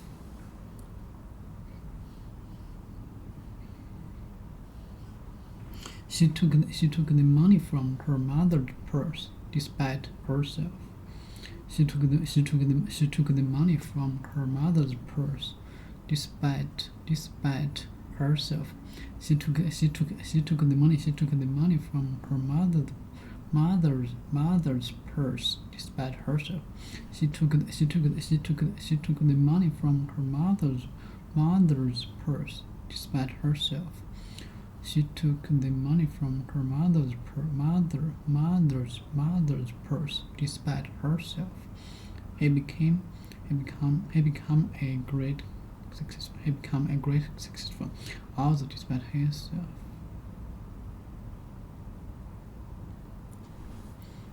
Almost. He become a great successful. Almost. Despite hers, almost.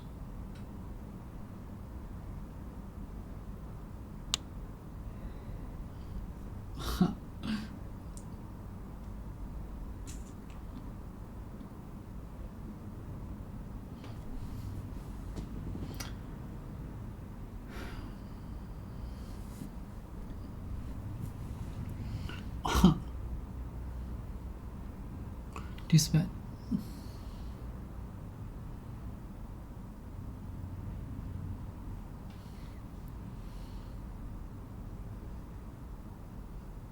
despite herself,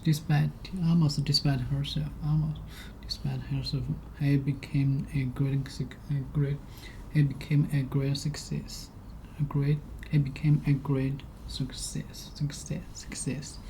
More examples: twins are still.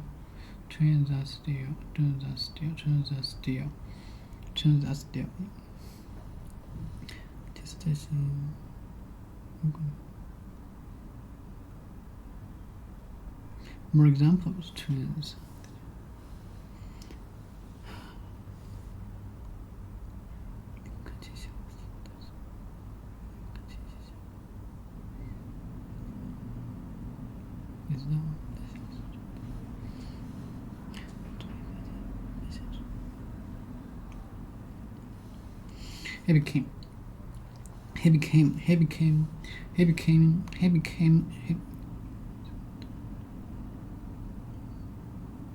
He became a great success almost despite herself. He became a great success almost despite himself. He became a great success almost despite herself. For example, twins are still running despite this.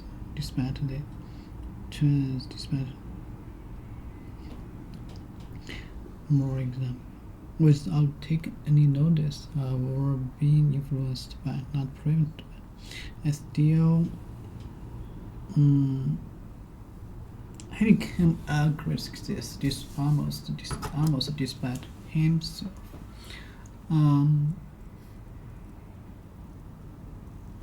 You don't want, or you should not. You should not.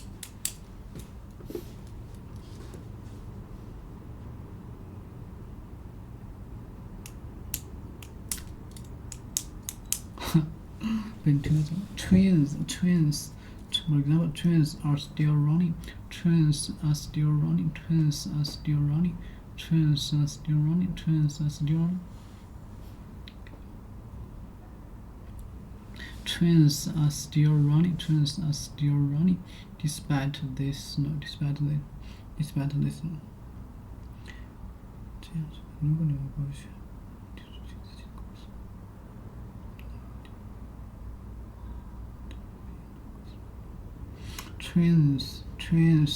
Twins are still running.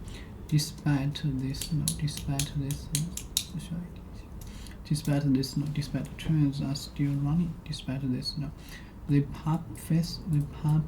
The pub festival passed off peacefully.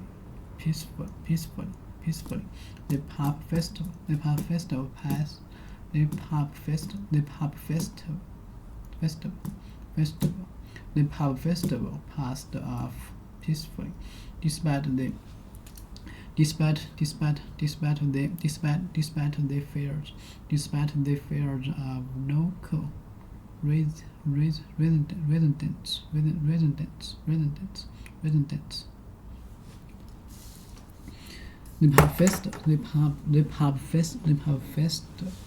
festival passed.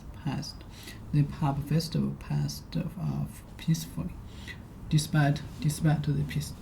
The pub festival passed off peacefully, despite the fears of local residents. The pub festival passed off peacefully.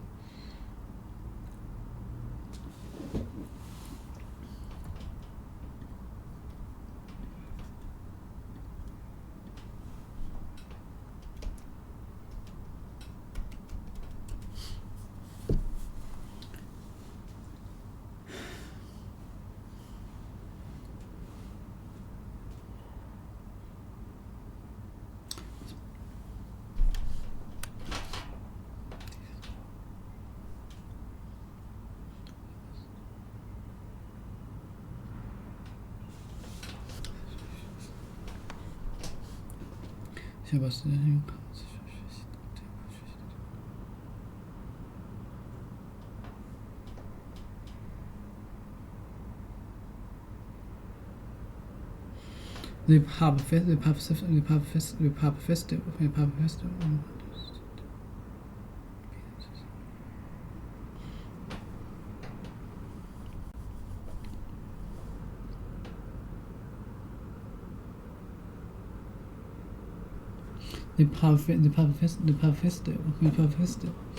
the pub festival, a special day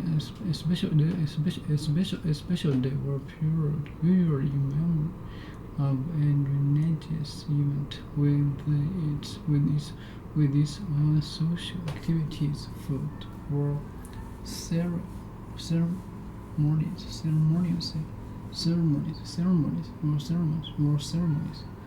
a special day or period, usually in memory of a religious event with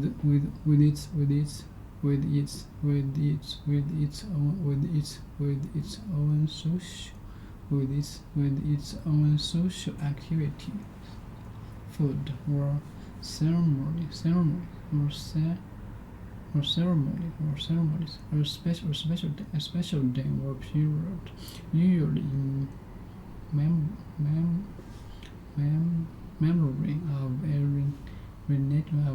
a religious event with its own social activities, food, or ceremonies.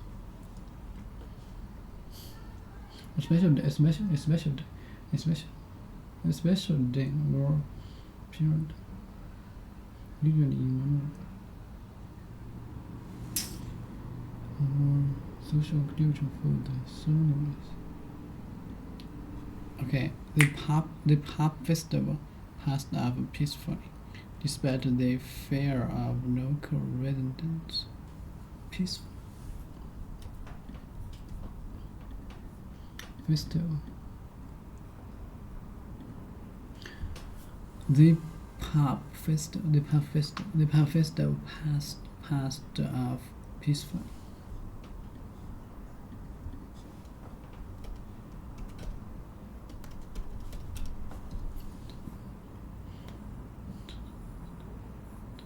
In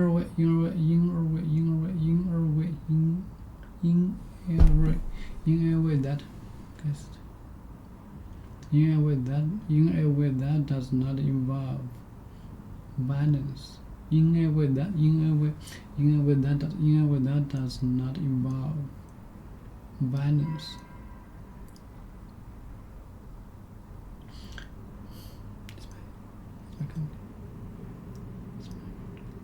In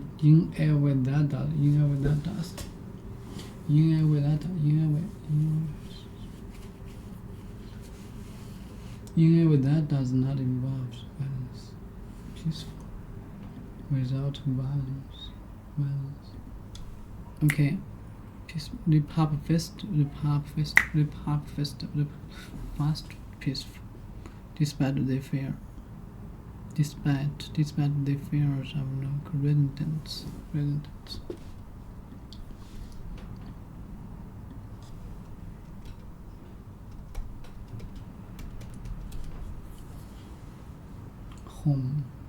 Home. Like a person who lives. The pub festival passed off peacefully, despite the fears of local residents. Dreaming. Local residents.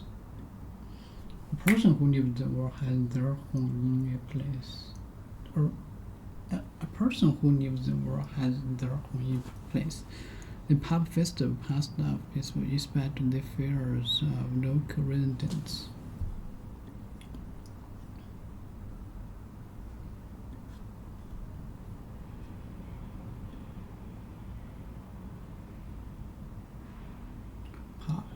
Pub festival. Passed off. Hold.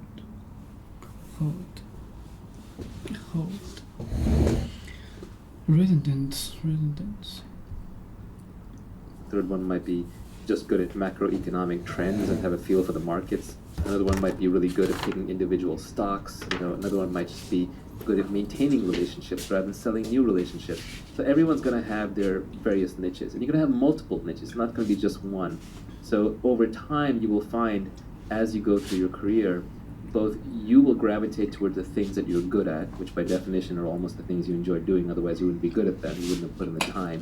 And other people will push you towards the things that you're good at.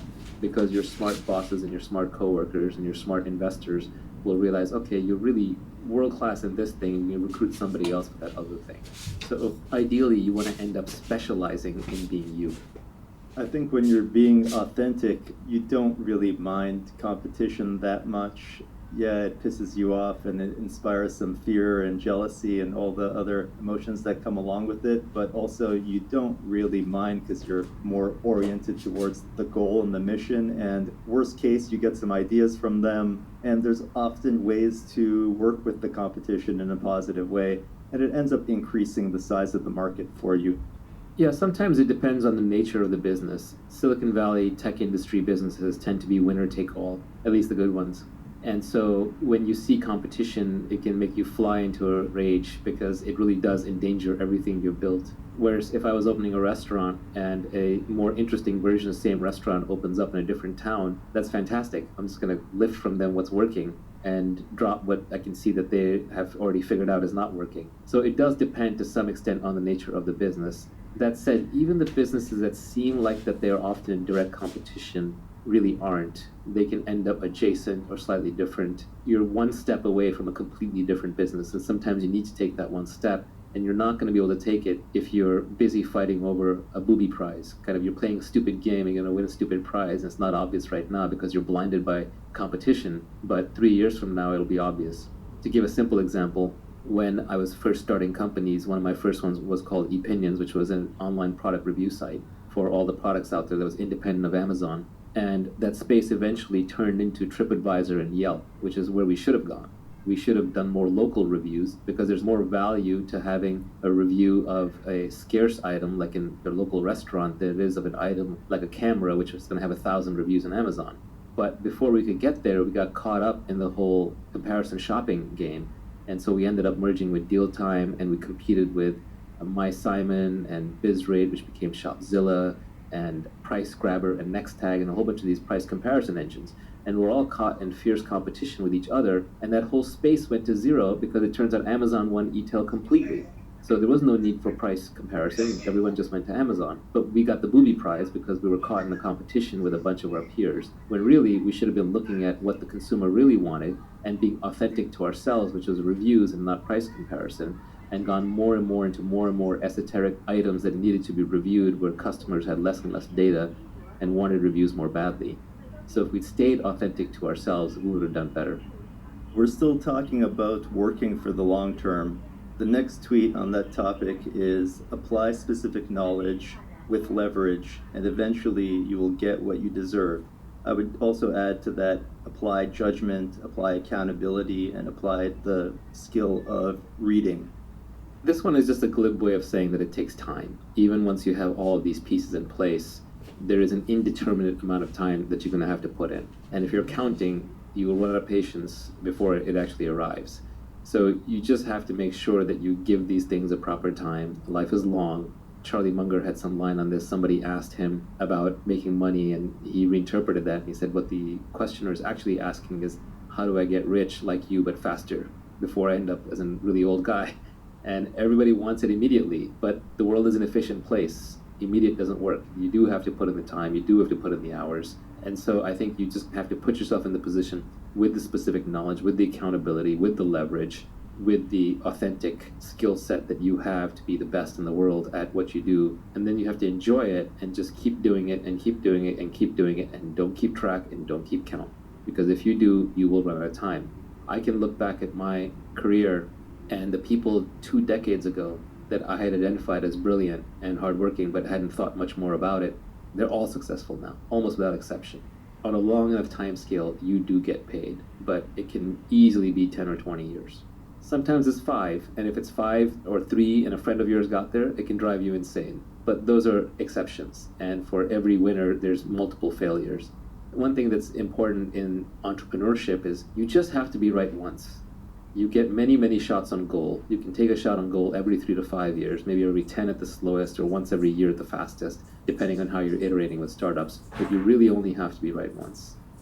My little equation is that your eventual outcome will be equal to something like the distinctiveness of your specific knowledge times how much leverage you can apply to that knowledge times how often your judgment is correct, times how singularly accountable you are for the outcome, times how much society values what you're doing, and then you compound all of that with how long you can keep doing it and how long you can keep improving it through reading and learning.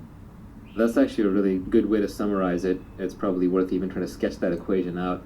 That said, people try to then apply mathematics to what is really philosophy. So I've seen this happen in the past where I say one thing and then I say another thing that seems contradictory if you treat it as a math equation, but it's obviously in a different context. And then people will say, well, you say that desire is suffering, it's the Buddhist saying, and then you say that all greatness comes from suffering, so does that mean all greatness comes from desire? It's like, well, this isn't math, people. You can't just start carrying variables around and forming absolute logical outputs. You have to know when to apply things. So I think that is very useful to understand, but at the same time, one can't get too analytical about it. It's what a physicist would call false precision. When you take two made-up estimates and you multiply them together and you get 4 degrees of precision, those decimal points don't actually count. You don't have that data. You don't have that knowledge. In a model, the more estimated variables you have, the greater the error in the model. So just adding more and more complexity to your decision-making process actually gets you a worse answer. You're better off just picking the single biggest thing or two. For example, what am I really good at according to observation and according to people that I trust that the market values? Like that alone, those two variables alone are probably good enough. Because if you're good at it, you'll keep it up. And if you're good at it, you'll develop the judgment. And if you're good at it and you like to do it, eventually people will give you the resources and you won't be afraid to take on accountability. So all the other pieces will fall in place. Product market fit is inevitable if you're doing something you love to do and the market wants it. Regarding the guy that gets rich in 5 years, one of the tweets that you had on the cutting room floor was, avoid people who got rich quickly. They're just giving you their winning lottery ticket numbers. This is generally true of advice anyway, which is, it's back to Scott Adams, systems, not goals. If you ask a specific person what worked for them, very often it's just like they're reading out the exact set of things that work for them, which may not be applicable for you. They're just reading their winning lottery ticket numbers. It's a little glib. There is something to be learned from them, but you can't just take their exact circumstance and map it onto yours. The best founders I know, they listen and read to everyone, but then they ignore everybody and they make up their own mind. They have their own internal model of how to apply things to their situation, and they do not hesitate to discard information. If you survey enough people, all the advice will cancel to zero. So you do have to have your own point of view, and when something is sent your way, you have to very quickly decide, is that true? Is that true outside of the context of what that person applied it in? Is it true in my context? And then do I want to apply it? You have to reject most advice, but you have to listen to and read enough of it to know what to reject and what to accept. Even in this podcast, you should examine everything. If something does not feel true to you, put it down, set it aside. If too many things seem untrue, delete this podcast. I think the most dangerous part of taking advice is that the person that gave it to you is not going to be around to tell you when it doesn't apply any longer. Yeah, I view the purpose of advice as a little different than most people. I just view it as helping me have anecdotes and maxims that I can then later recall when I have my own direct experience and say, that's what that person meant. 90% of my tweets are actually just maxims that I carve for myself that are then little mental hooks to remind me when I'm in that situation again, like, oh, I'm the one who tweeted, if you can't see yourself working with someone for life, then don't work with them for a day. So as soon as I know that this person is not going to be someone that I'm going to be working with 10 years from now, then I have to start extricating myself from that relationship, or just not investing that much more effort into it. So I use my tweets and other people's tweets as maxims that help compress my own learnings and be able to recall them. Because the brain space is finite. You have finite neurons. So you can almost think of these as pointers, addresses, mnemonics to help you remember deep-seated principles where you have the underlying experience to back it up. If you don't have the underlying experience, then it just reads like a collection of quotes. It's like, it's cool, it's inspirational for a moment, maybe you make a nice poster out of it, but then you forget it and move on. So all of these are really just compact ways for you to recall your own knowledge. The last tweet on the topic of working for the long term is that when you're finally wealthy, you'll realize that it wasn't what you were seeking in the first place. but that's for another day. That's a multi-hour topic in and of itself. First of all, I just thought it was a really clever way to end the whole thing, because it disarms a whole set of people who'd say, well, what's the point of getting rich? Because there are a lot of people who just like the status signal, virtue signal against the idea of wealth creation or making money. So it was just a good way to disarm all of them. But it's also true in that the things that you really want in life, yes, money will solve all your money problems, but it doesn't get you everywhere. The first thing you'll realize when you've made a bunch of money is that you're still the same person. If you're happy, you're happy. If you're unhappy, you're unhappy. If you're calm and fulfilled and peaceful, you're still that same person. I know lots of very rich people who are extremely out of shape. I know lots of rich people who have really bad family lives. I know lots of rich people who are internally a mess. So I would lean on another tweet that I put out, which is actually, when I think back on it, I think it's my favorite tweet of mine. It's not necessarily the most insightful, it's not necessarily the most helpful, it's not even the one I think about the most, but when I look at it, there's just such a certain truth in there that it just resonates. And that is that a calm mind, a fit body, and a house full of love. These things cannot be bought, they must be earned. Even if you have all the money in the world, you can't have those three things. Jeff Bezos still has to work out, he still has to work in his marriage or whatever his next relationship is, and his internal mental state is still going to be very much not controlled by external events. It's going to be based on how calm and peaceful he's inside. So I think those three things, your health, your mental health, and your close relationships, are things that you have to cultivate and can probably bring you a lot more peace and happiness than any amount of money ever will. So that's what I meant. Now, how to get there is actually a tweet storm that I still need to put out. I've been working on it. I have probably 100 tweets on it. It's just very hard to say anything on the topic without getting attacked from 50 different directions, especially these days on Twitter. So I've been hesitant to do it because I want to target it for a very specific kind of person. There's a bunch of people who don't believe that working on your internal state is useful. They're too focused on the external. And that's fine. There's nothing wrong with that. They should do that, and that's who the How to Get Rich Tweetstorm is for. There's a bunch of people who believe that the only thing worth working on is complete liberation, like you become the Buddha, and they'll attack anything in the middle as being useless. That's fine too, but most people aren't there. So what I want to do is to create a tweet storm that is just very practical advice for everyday people who want to have a calmer internal state.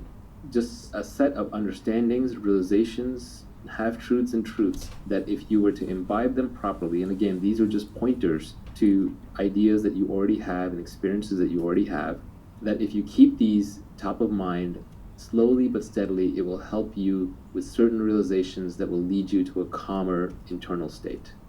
That's what I want to work on. Fitness is another big one. I'm just not the expert there. There are plenty of good people on Twitter who are better at fitness than me. And I think loving household and relationships actually automatically falls out of the other things. If you have a calm mind, and if you've already made money, you should have good relationship. There's no reason why you shouldn't. A lot of divorces actually happen over money. Unfortunately, that's just the reality of it. So having money removes that part of it. A lot of external battles happen because your internal state is not good. When you're naturally internally peaceful, you're going to pick less fights. You're going to be more loving without expecting anything in return, and that will take care of things on the external relationship front. Okay, let me see. Overall,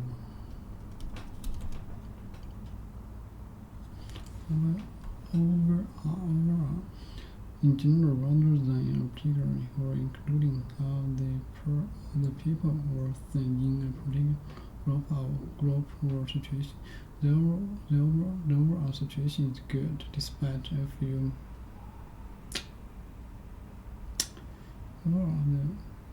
In general, rather than in particular, or including how the people were think in a particular group or situation. In general, rather than in a particular, or including how the people were in a particular group or situation. The overall situation is good despite the few minor problems. Overall.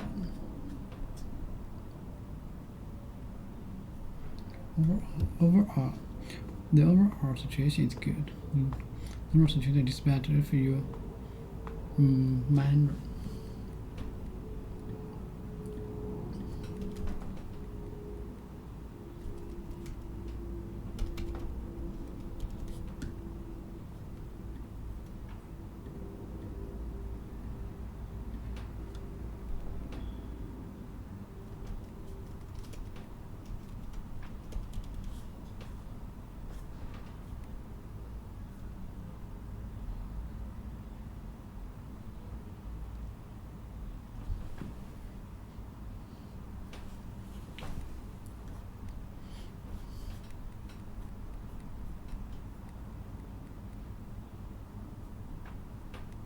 Maybe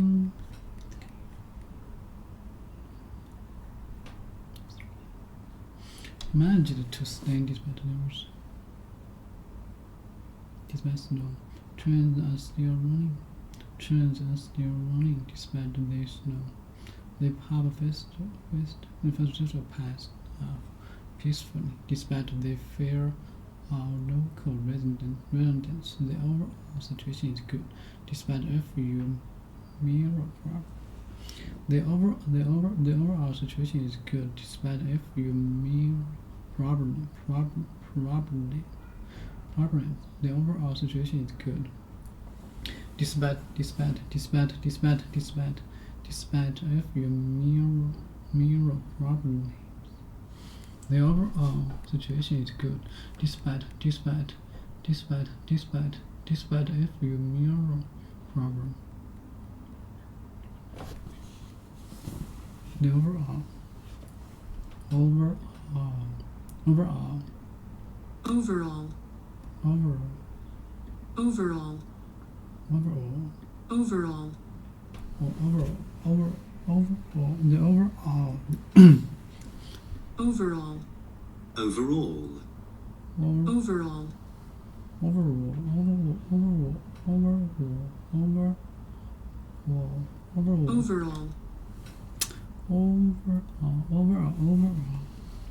let me see.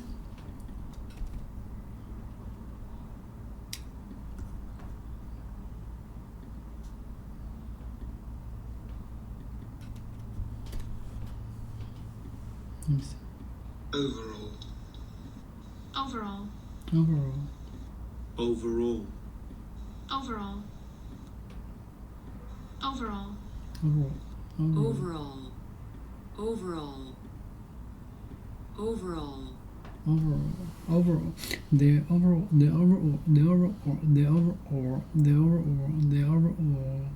The overall situation is good. The overall situation is good despite a few minor problems.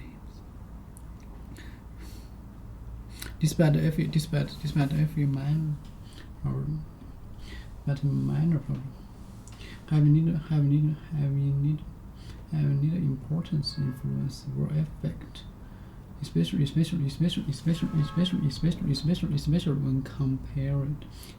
when compared with other sons of the same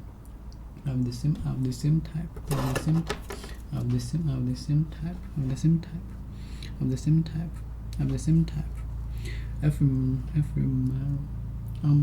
Unimportant. Unimportant. Having neither importance, influence, or effect. Mere unimportance.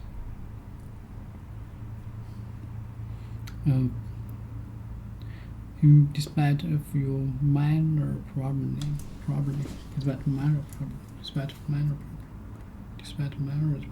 Okay, let me see.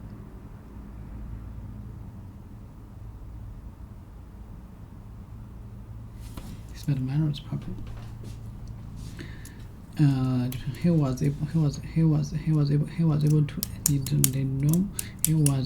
lead a normal life despite the illness. He was able to lead a normal life despite the illness. He was able to lead a normal life despite the illness. was able to lead a normal despite the illness. He was able to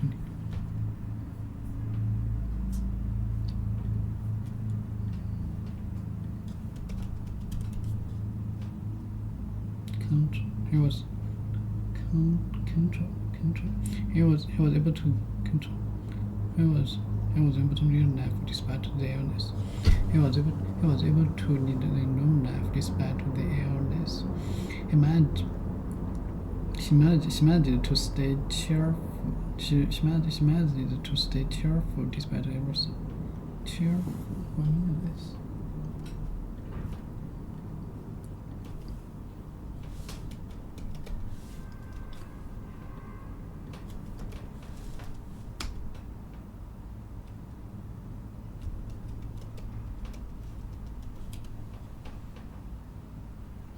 Happy or positive, cheerful. Manage to stay cheerful despite everything. Manage.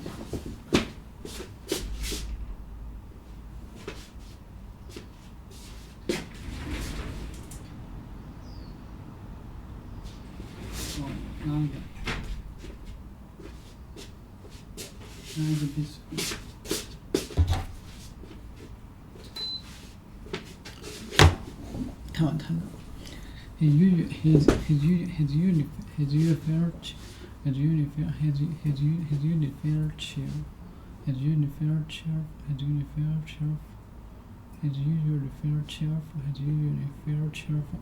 You are in a cheerful mood this morning.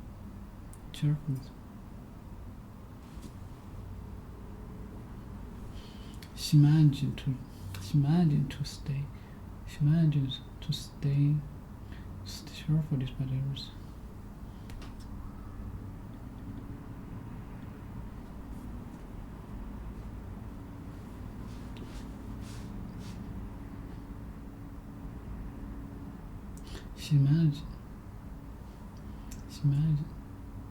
She managed to stay cheerful,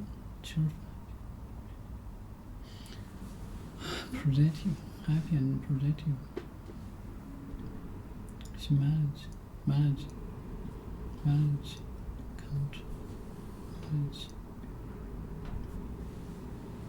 cheerful, happy and productive. She managed to stay cheerful. She managed to stay cheerful despite everything.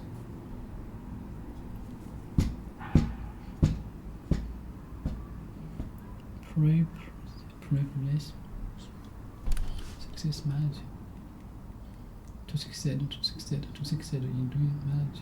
To succeed in doing something or dealing with something special, something difficult, especially something difficult to manage.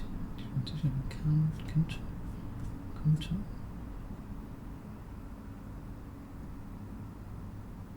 Manage. Control.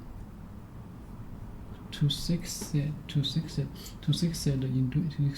doing or dealing with something especially something difficult. Because did you manage to get any bread? Did you manage to get any bread? Did you manage to get any bread? Did you manage to get any bread? Did you manage to get any bread? Did you manage to get any bread? I just managed to finish on time. I just managed to finish on time. Did you manage to get any bread? Did you manage to get any bread? To succeed in doing or dealing with something, especially something difficult.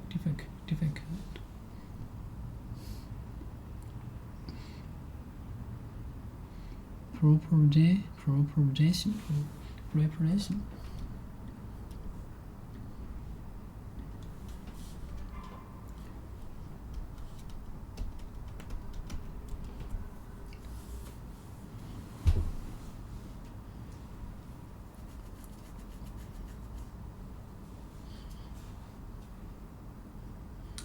preposition.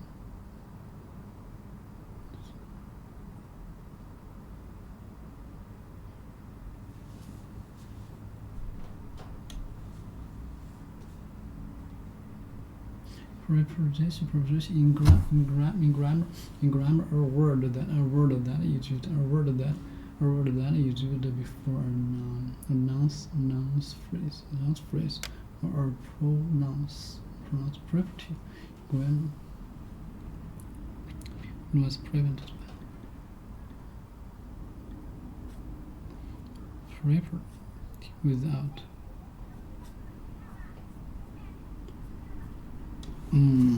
Without being influenced,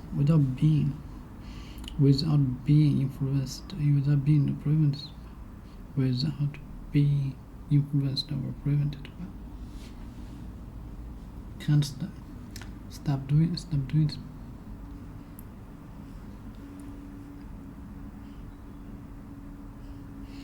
Prevented.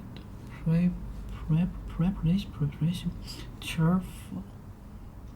Happy and productive. She managed to stay despite errors.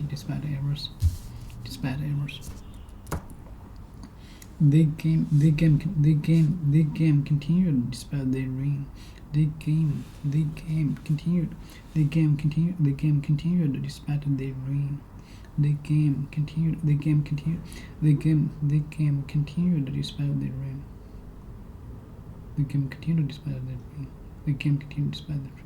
Without being influenced, or despite her illness, she came to work. Despite her illness, she came to work. Despite her illness, she came to work. Despite her illness, she came to work. Despite her illness, she came to work. Despite her illness, she came to work. The game continued despite the rain. Despite her illness, she came to work. Despite her illness, she came to work. The game continued despite the rain. Despite her illness, she came to work. Yummy. Tasting, extremely good. Yummy, tasting, good. Yummy, big guy. Tasting extremely good. I think I'll have some more than yummy chocolate cake.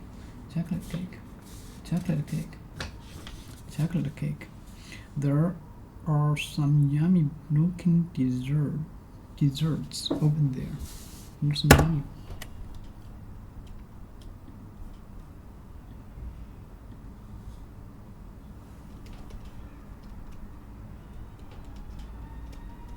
Desserts. Sweet food eaten at the end of a meal.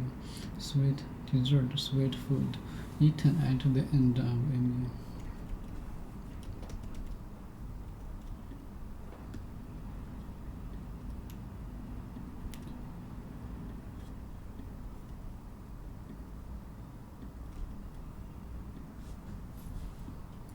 Sweet food, dessert. Sweet food eaten at the end of a meal. Okay, there are some yummy looking sweet over there. There are some yummy looking desserts over there. Sexual attractive. Sexual attractive. Sexual attractive. Sexual attractive.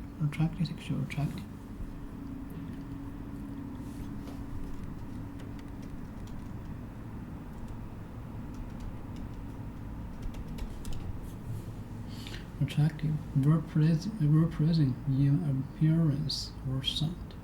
Verb present in appearance or sound. Verb present in appearance or sound. A very attractive young woman. A very attractive young woman. A very attractive young woman. I found him very attractive. I found him very attractive. She attracts me sexually. A very attractive young woman. I found him very attractive.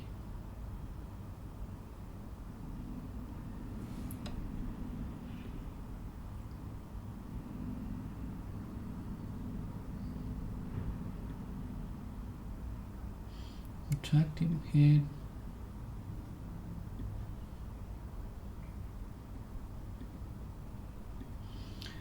Attractive music.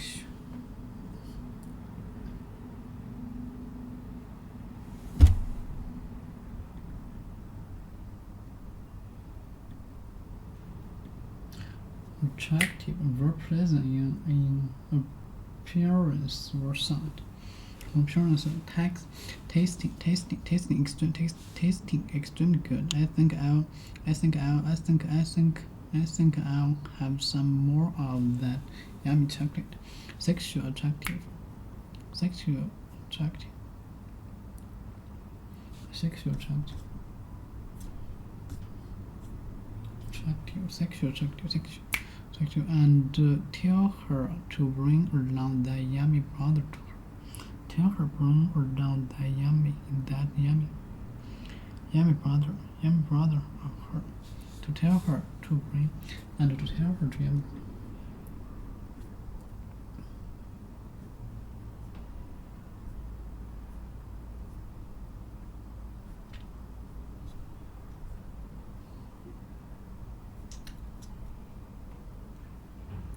Oh, not this.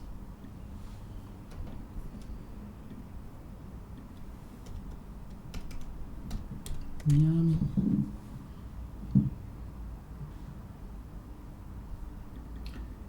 And tell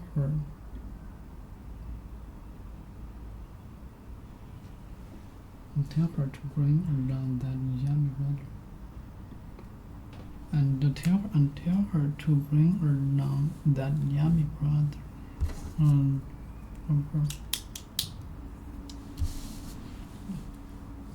And tell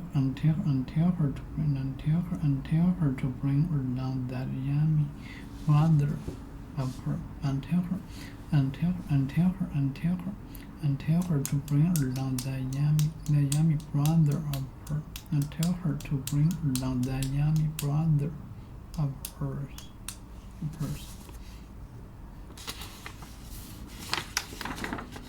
Sexual attractive. And tell her to bring around that yummy brother. And tell her to bring around that yummy brother of hers.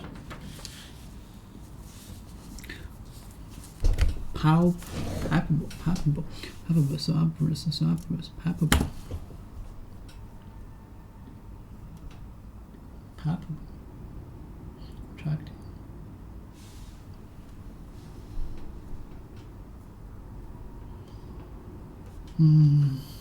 Attractive.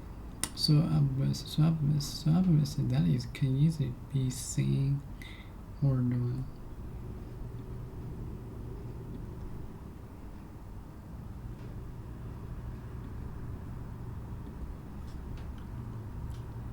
So obvious that it can easily be seen or done, or so strong that it seems as if it can be touched or physically.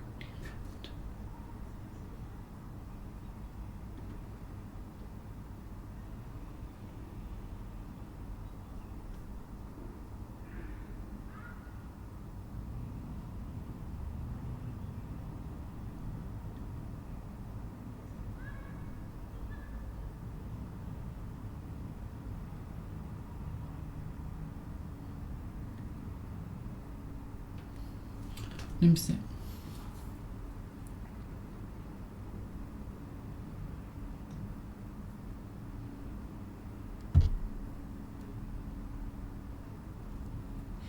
Attractive. Military. We need a military to fight. We need a military to fight.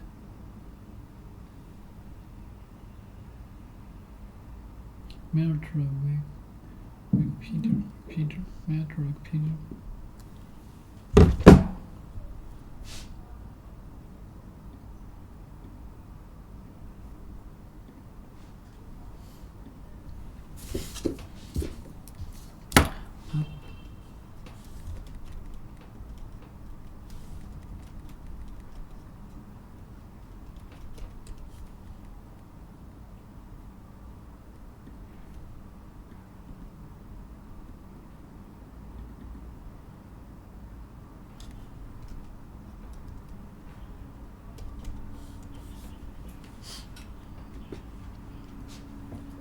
Suburbs that it can easily be seen or so strong that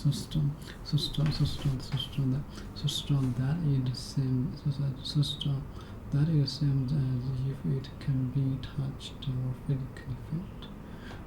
So suburbs that it can easily be seen or done.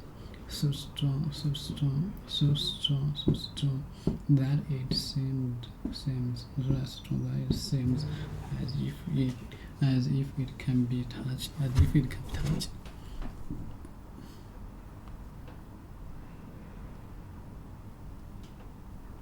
As it can be touched. Oh, so it's called. As if so obviously that it can be easily be seen or probable. So strong that it okay. So obvious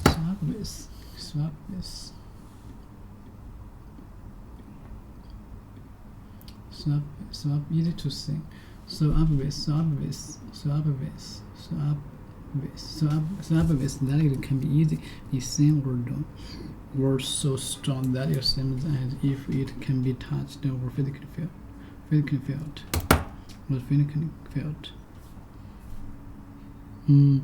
Or so strong that it seems as if it can be touched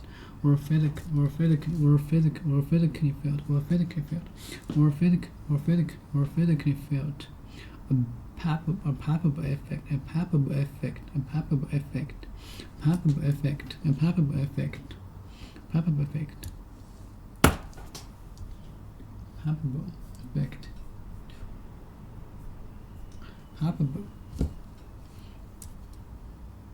A palpable effect.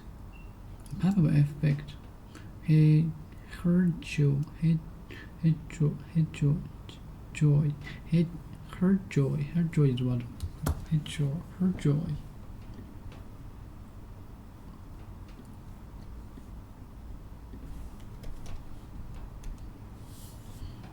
Happiness, her joy, great happiness. Her joy, happiness, good happiness. Her joy.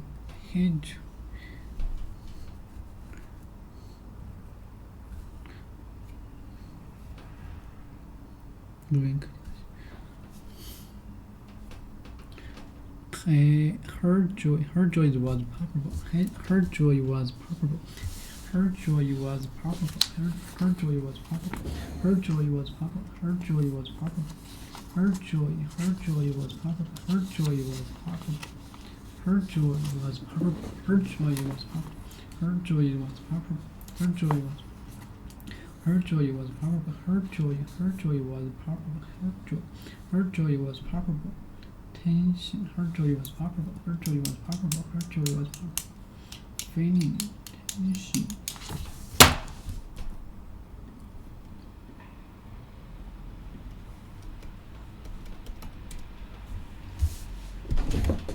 Tension. A feeling of nervousness. A feeling of nervousness. Tension. Feeling.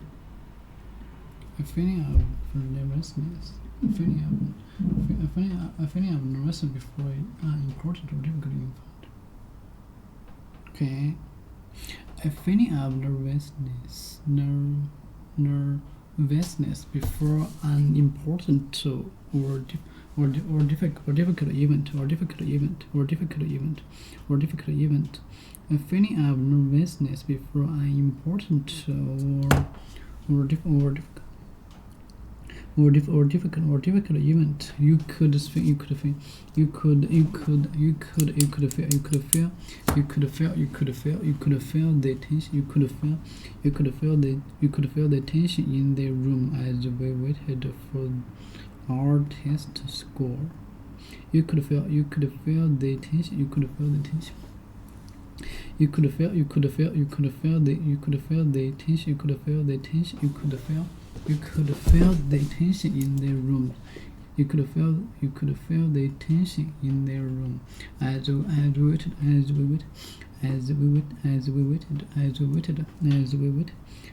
we waited for our test scores. You could feel the tension in the room as we waited for our test scores. A feeling of worry and anxiety, nervousness, tension. A feeling of nervousness before an important or difficult event. Feeling of nervousness before an important or difficult event. A feeling of nervousness, tension.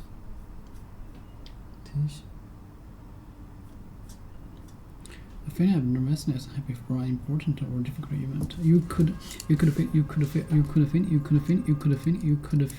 tension. You could feeling the tension in the room as we waited for our test scores. You could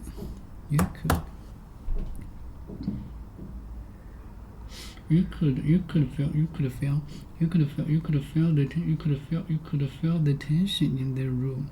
You could feel the tension in the room as we waited for our test scores. You could feel the tension in the room as we waited for our test scores. You could feel the tension in the room as we waited for our test scores. A feeling of nervousness. You could feel the tension in the room as we waited for. You could feel the tension in the room as we waited for our test scores. A feeling of fear or anger between two groups of people who do not trust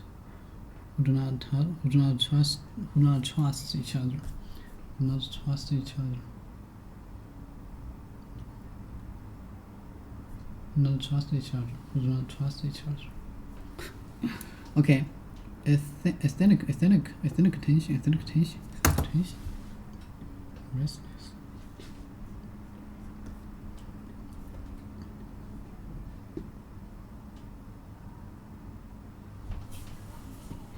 Aesthetic rotation. Aesthetic reshape.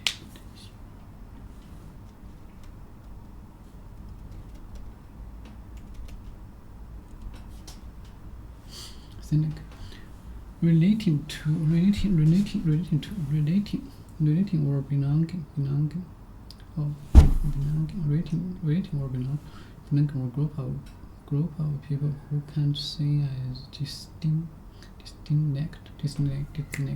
because they have a shared culture, tradition, language, history. A feeling of being happy or comfortable as part of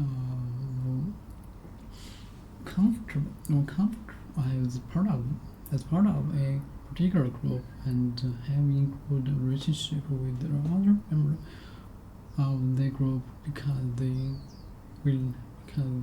welcome you and accept you.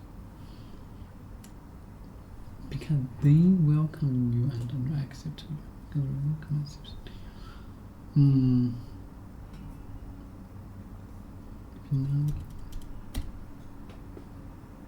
to be in the right place or suitable place. Okay, to be in the right place or suitable place. Relating. To be in the right place or suitable place. Aesthetic. Relating or belonging to a group of people who can sing as a distinct because they have a shared culture, tradition, language, history. History.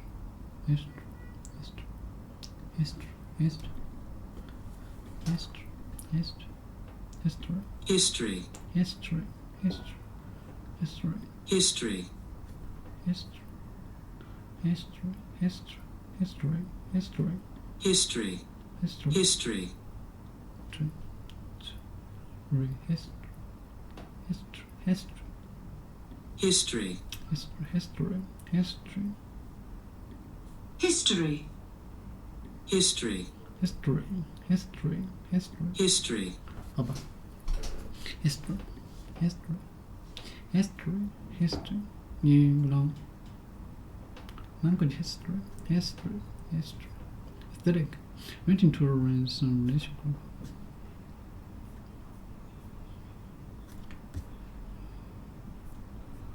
Aesthetic to rely on a group of people who can see disconnect because they have a shared culture, tradition. Okay. aesthetic tension. There are growing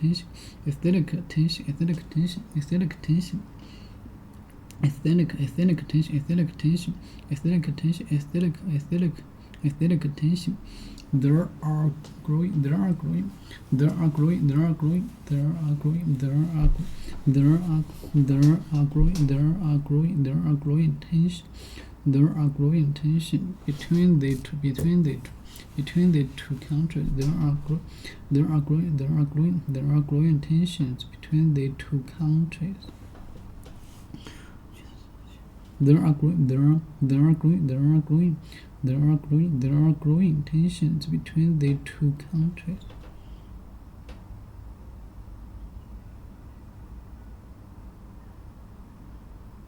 There are growing tensions. There are growing tensions between the two countries. For example, the tension is in the office. In the office, it dissolves. The tension in the office just dissolves when she walks out.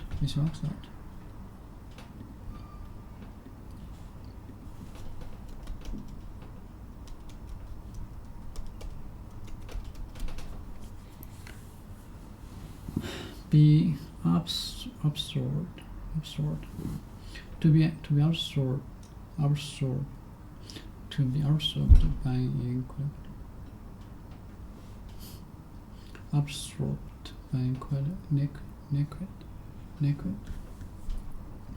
Also, to be absorbed or to cause a sold to be absorbed. The quality of okay. What did you know? Absorbed, dissolved when she walks out. The tension is in the office, just when she walks out.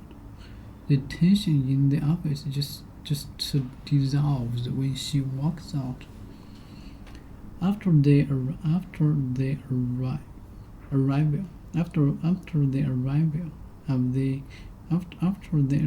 of the United Nations soldiers, tension in the area began to ease.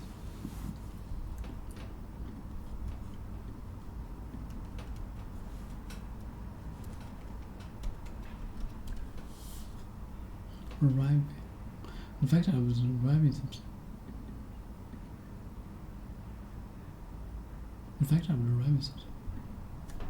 Arrival. After arrival of the United Nations, tension in the area began to ease.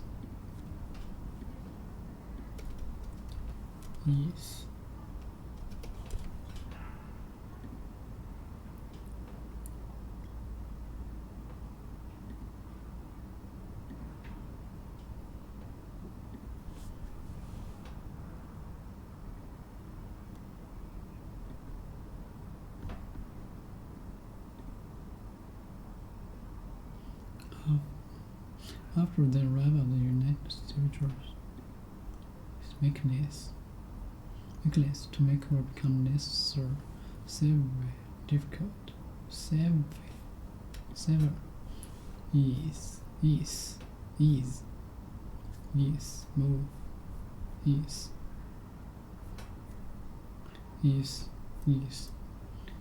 see, versus,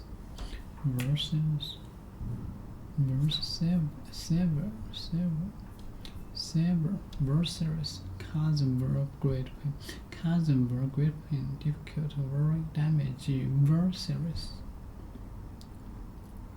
become verb necessary, versus cause very great pain, difficult,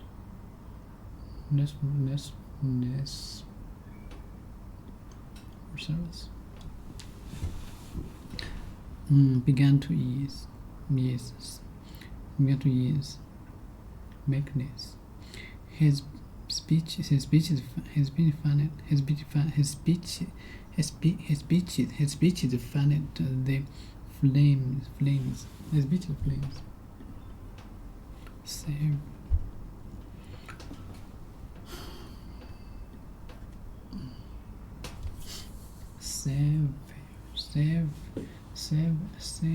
Where?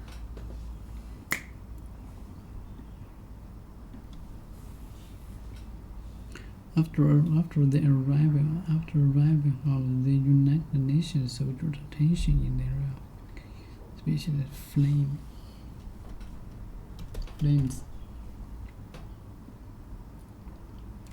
fire. Especially the final is flame of the ring. Okay, speech is fan it, ring, no, react,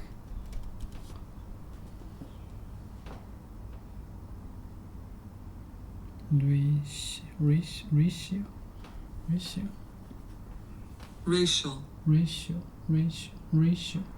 based on someone's perceived rights, especially in a way that is unfair or harmful, or based on policy behavior rules that result in unfair or harmful treatment of people because of their perceived race.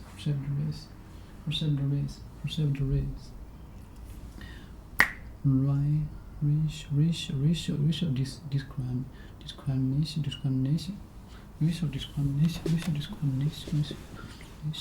They know has done it to prevent racial inequality.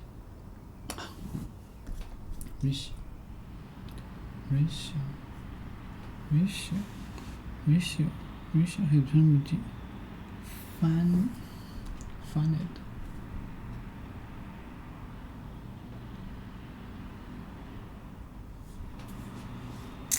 Fun it.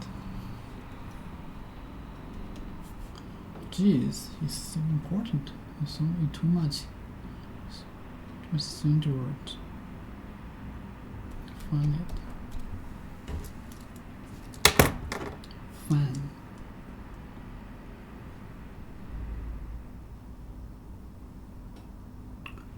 Person. Okay.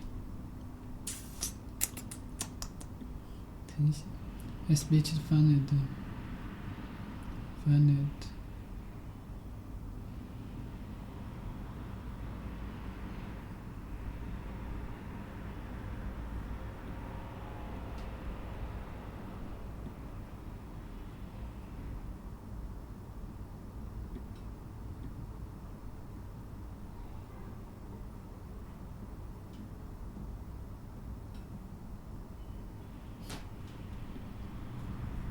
Funny.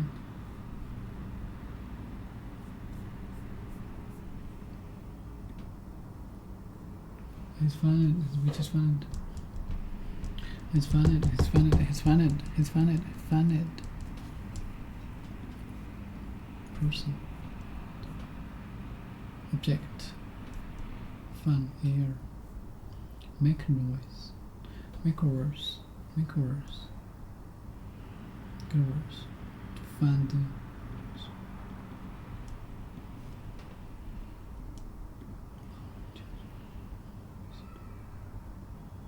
to find it, make worse, to encourage,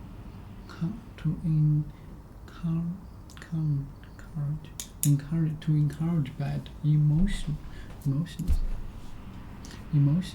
or behavior to get worse, to encourage bad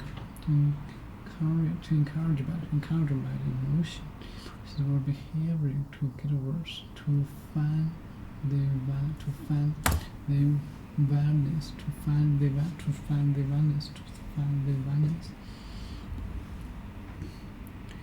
His speech defined the framed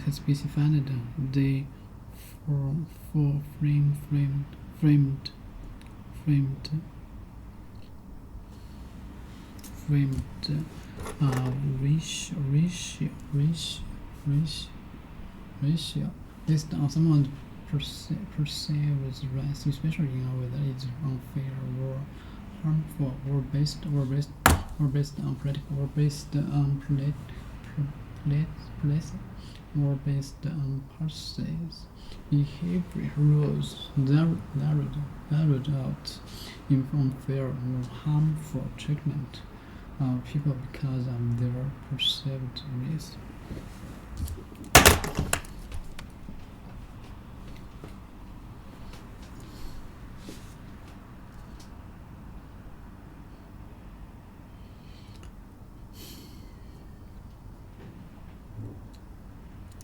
His speech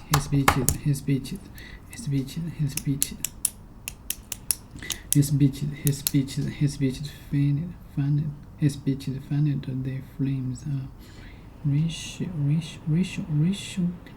tension. Many social works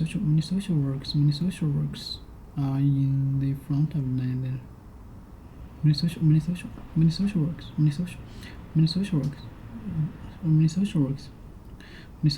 are in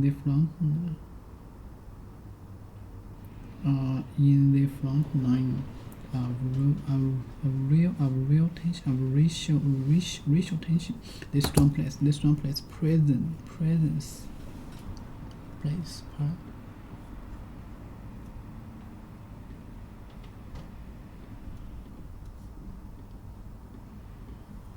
Okay.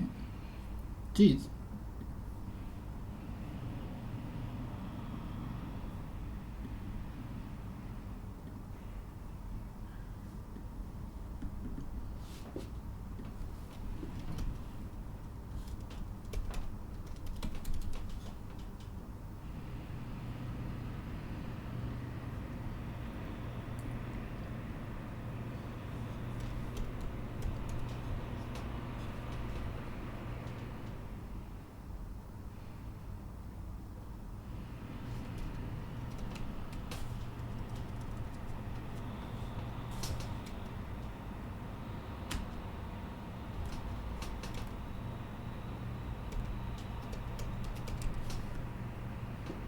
Presence. The fact that someone or something is in a place. The fact that someone or something is in a place. Okay. The fact that someone or something is in a place. The fact that someone or something is in a place. The fact that someone or something is in a place. What do we have this? Fact something. Okay. This strong police.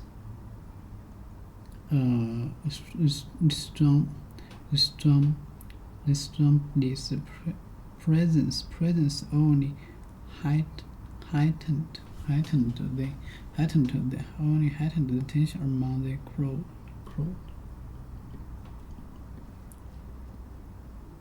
Heightened.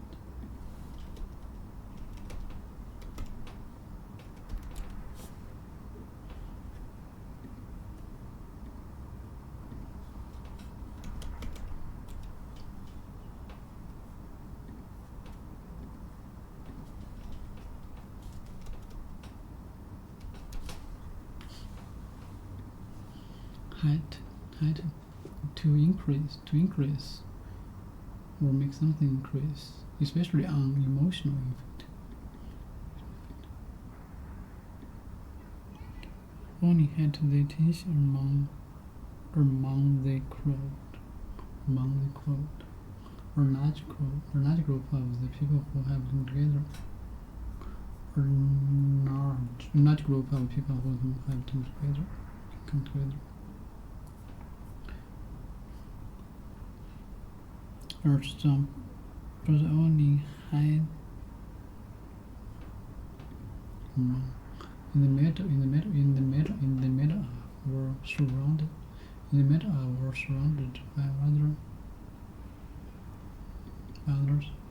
by other things among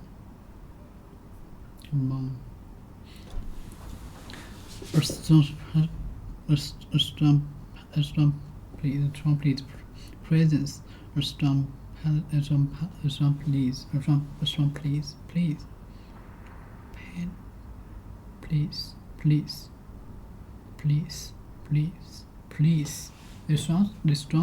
the strong presence only heightened the tension among the crowd,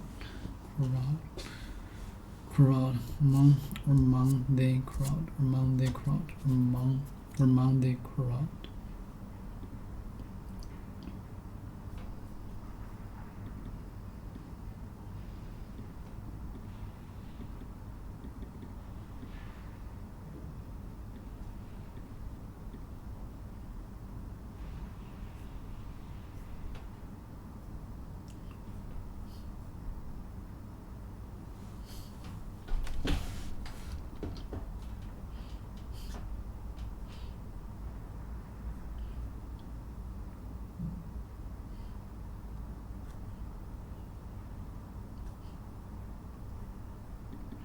The strong please.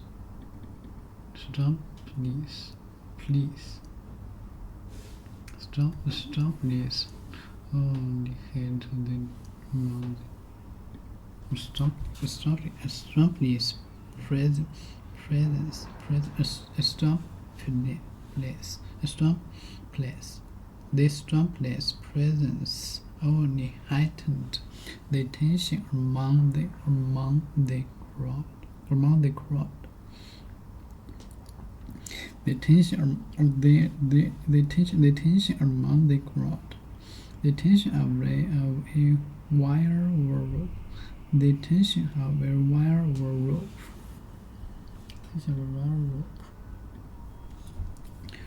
The wire. The tension. Stretch.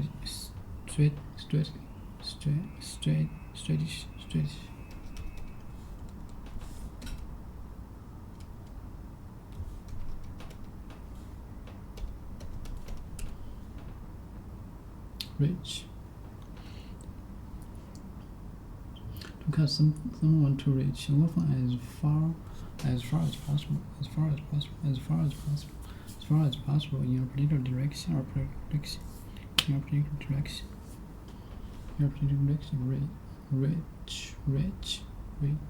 Reach. Wire. Military.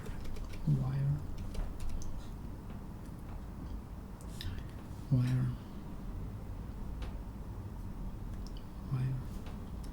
Stretch, reach, wire, rope, wire.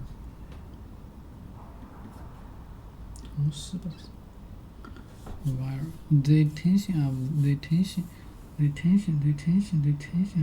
wire rope is the degree to which it is stretched. The tension of a wire or rope is the degree to which it is stretched.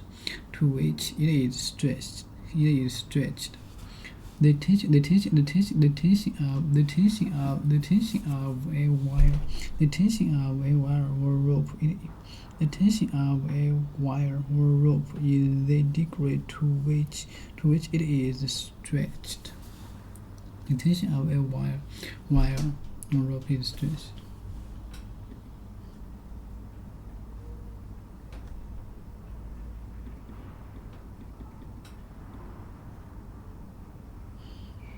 sources.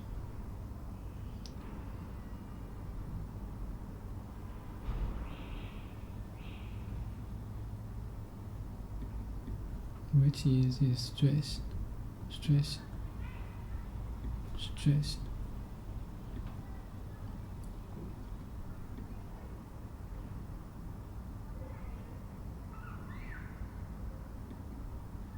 Is the degree.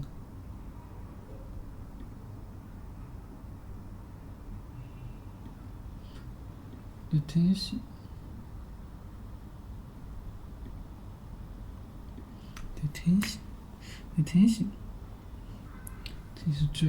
Stress, reach, spread, make longer, go past, do more part, make longer, diverge, become longer, 越来越学习。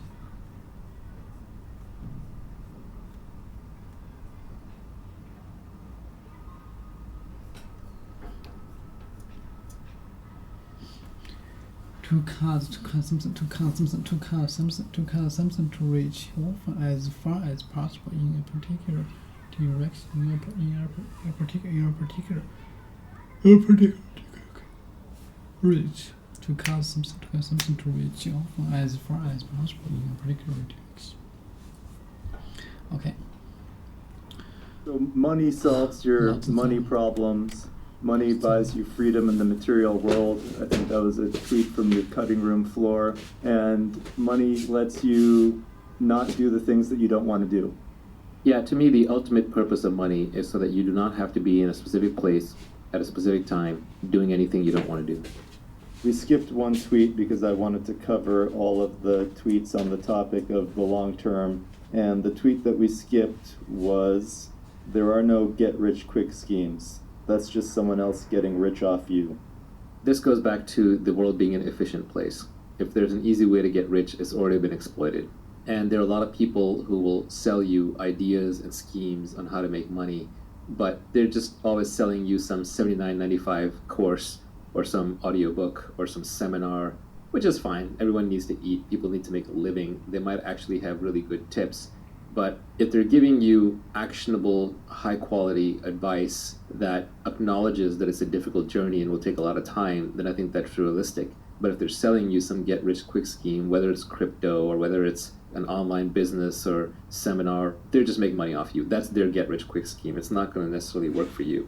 One of the things about this whole Tweetstorm and podcast is that we don't have ads on here. We don't charge for anything. We don't sell anything. Not because I don't want to make more money. It's always nice to make more money. We're doing work here. But because it would completely destroy the credibility of the enterprise. If I'm saying, hey, I know how to get rich and I'm going to sell that to you, it ruins it. When I was young and I was kind of studying up on the topic, one of my favorite books on the topic was actually called How to Get Rich by Felix Dennis, the founder of Maxim magazine, billionaire who passed away. And he had a lot of crazy stuff in there, but he had some really good insights too. But whenever I read something by him or by the GoDaddy founder, Bob Parsons, or say Andrew Carnegie, you read stuff by people who are already very wealthy and they've clearly made their wealth in other fields, not by selling the how to get rich line. They have credibility. You just trust them. And they're not trying to make money off of you. They are obviously trying to win some status and some ego, right? You always have to have a motivation for doing something. But at least that is a cleaner reason why they're probably not lying. They're probably not fooling you. They're not snowing you. At some level, every founder has to lie to every employee of the company that they have, where they have to convince them that it's better for you to work for me than it is to do what I did and go work for yourself. So I've always had a hard time with that, which is why the only honest way in my companies, I've recruited entrepreneurs. And I tell them, you're going to get to be entrepreneurial in this company. And the day you're ready to go start your own next thing, I'm going to support you. I'm never going to get in the way of you starting a company, but this can be a good place for you to learn how to build a good team and build a good culture, how to find product market fit, to perfect your skills and meet some amazing people while you figure out exactly what it is you're going to do, because positioning, timing, deliberation are very important when starting a company.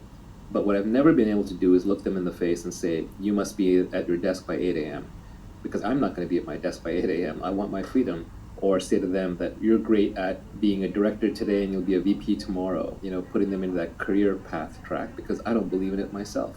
If anyone is giving advice on how to get rich and they're also making money off of it, they should have made their money elsewhere. Like, you don't want to learn how to be fit from a fat person. You don't want to learn how to be happy from a depressed person. So you don't want to learn how to be rich from a poor person, but you also don't want to learn how to be rich from somebody who makes their money by telling people how to be rich. It's suspect.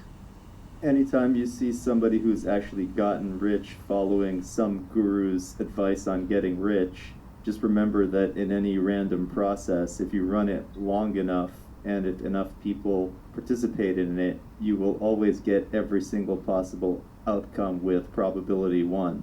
There's a lot of random error in there, and then also this is why you have to absolutely and completely ignore business journalists and economist academics when they talk about private companies. I wouldn't even name names, but like when a famous economist rails on Bitcoin, or when a business journalist attacks the latest company that's IPOing, it's complete nonsense. Those people have never built anything. They're professional critics. They don't know anything about making money. All they know is how to criticize and get page views, and you are literally becoming dumber by reading them. You are burning neurons. I'll leave you with a quote from Nassim Taleb that I liked, where he said, if you want to be a philosopher king, first become a king and then become a philosopher, not first become a philosopher and then become a king.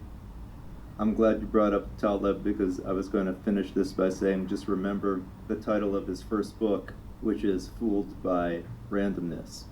One of the reasons why we're a little vague in this podcast is because we're trying to lay down principles that are timeless, as opposed to just giving you the winning lottery ticket numbers from yesterday. You summarized this entire tweet storm with 2 words: productize yourself. Productize and yourself. Yourself has uniqueness. Productize has leverage. Yourself has accountability. Productize has specific knowledge. Yourself also has specific knowledge in there. So all of these pieces, you can combine them into these 2 words. Whenever you're doing anything in business, if you're looking towards the long term of getting wealthy, you should ask yourself, is this authentic to me? Is it myself that I'm projecting? And then am I productizing it? Am I scaling it? Am I scaling with labor or with capital or with code or with media? So it's a very handy, simple mnemonic. I mean, what is this podcast? This is a podcast called Naval. I'm literally productizing myself with a podcast. You want to figure out what you're uniquely good at or what you uniquely are and apply as much leverage as possible. So making money isn't even something you do. It's not a skill. It's who you are stamped out a million times. Making money should be a function of your identity and what you like to do. Another tweet that I really liked was, this was not mine, somebody else put this up. They said, find 3 hobbies. One that makes you money, one that keeps you fit, and one that makes you creative. I would change that slightly. So I would say one that makes you money, one that makes you fit, and one that makes you smarter. So in my case, my hobbies would be reading. Making money is I love working with startups, either investing in them, brainstorming them, starting them. I just love that ideation and initial creation phase around startups. And then on the hobby that keeps you fit, I don't really have one. Closest thing I have is yoga, but that's where I fell apart. And I think people who early in life discover something like surfing or swimming or tennis or some sport that they continue doing throughout most of their life are very lucky, because they found a hobby that will make them fit. We finished discussing the tweet storm, and we're going to spend some time on Q&A and discussing some of the tweets on the cutting room floor that didn't make it into the tweet storm. My first question is, do you think there are some common failure modes or typical things that people do wrong when they're trying to apply this advice?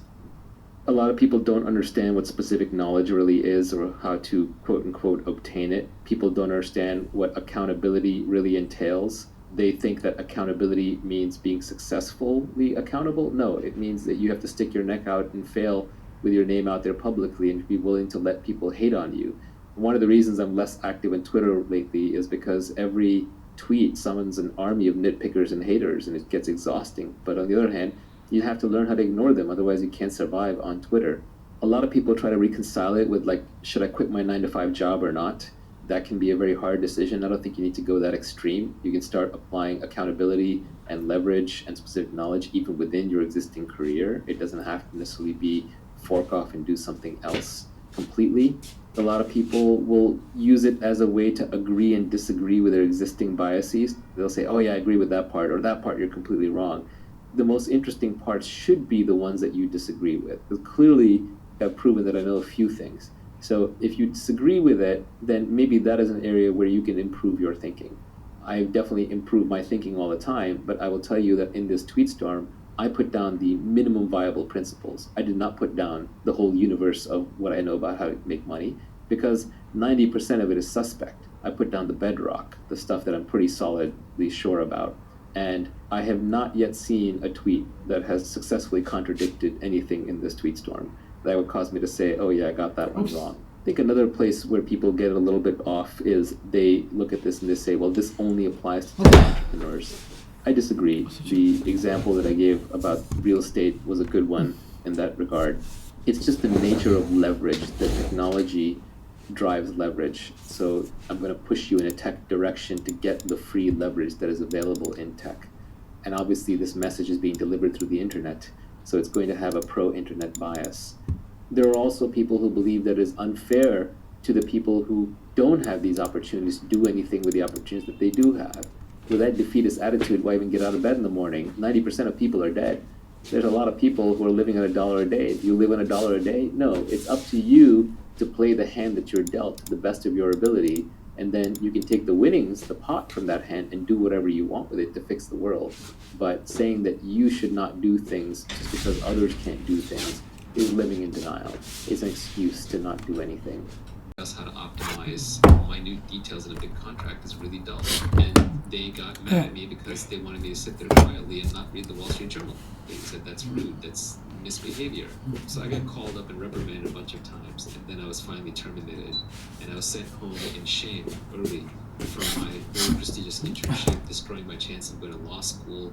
And I was unhappy for all of an hour, but ultimately it's one of the best things that ever happened to me, because then I would have ended up as a lawyer. Not that I have anything against lawyers, but it's not what I was meant to do. You mentioned a catering job that you had a while back that really kicked off the whole obsession. That was an envy thing. When I was in high school, I had to make some money to pay for my first semester in college, and I had to get a job. It was the summer of 1990, 1991 time frame. So this was the Bush senior recession. If anyone who was alive back then remembers this, so it was actually really hard to get a job. So I ended up working for an Indian food catering company, and I ended up having to serve at a birthday party for a kid that was actually in my school. So I saw my classmates, and I was out there serving food and drinks to them, and that was incredibly embarrassing. I wanted to hide away and die. Where?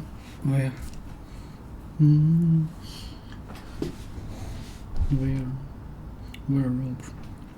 Detention of where? Detention of rope. Detention rope.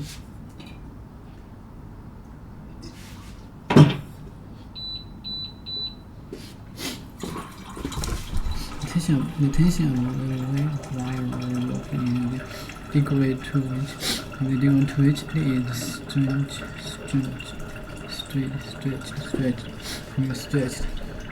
So just this data of being tight, this data of being tight and stiff. This data of being tight and stiff. We need more tension, we need more tension in the wire.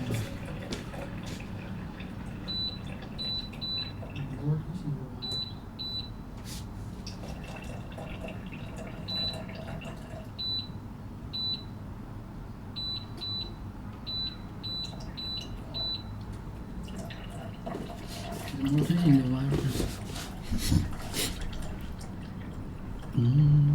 Wires. We need more tension. Wires. The tension of a wire rope is the degree to which it is stretched. This state of being tight and stiff.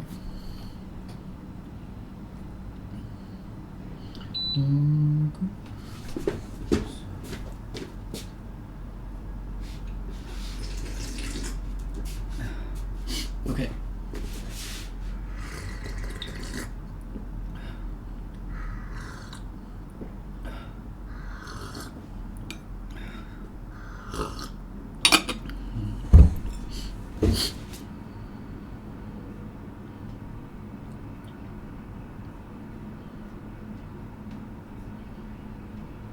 Where? Tight.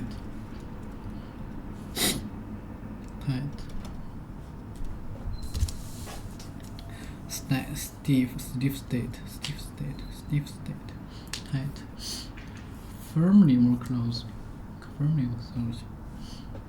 tight, stiff, firm or hard, stiff up, firm or hard, firm or hard, firm or hard, firm or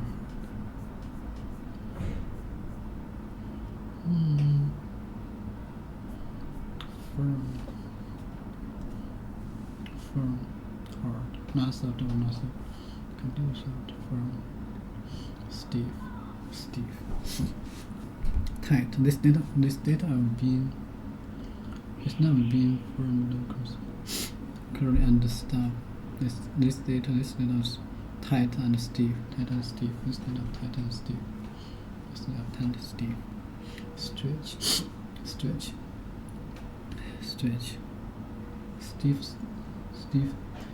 instead of tight, stiff state. This div of being tight and stiff. Okay, now this.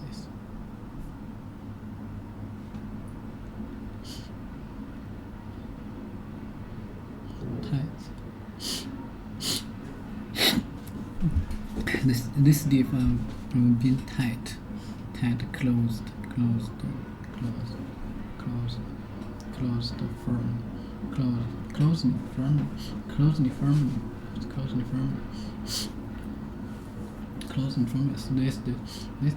This date have been tight and stiff. This date have been tight and stiff. This date have been tight and stiff. This date have been tight and stiff. We need more tension. This date have been tight and stiff. This date have been tight and stiff. We need more tension in the wears. We need more tension. We need more tension in the wears. So pull them. So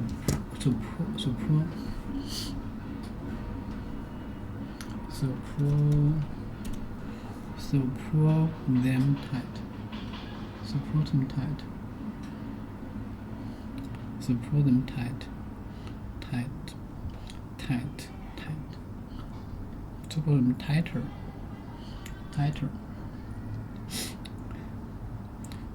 Support them tighter. Support them tighter. We need more. Okay. I know this. And we need more tension in the wires. We need more tension. We need more tension in the wires. So pull them tight. So pull them tighter. So put them tighter. Nervous state. Anxiety.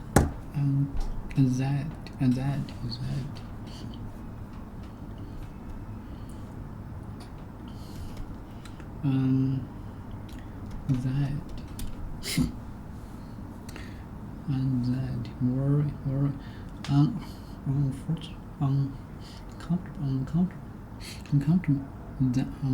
anxiety and worry,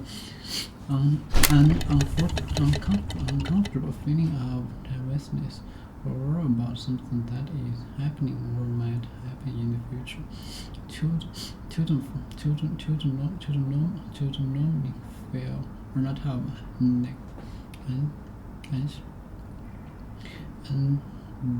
anxiety about their first day at school. That explains his angst, worry,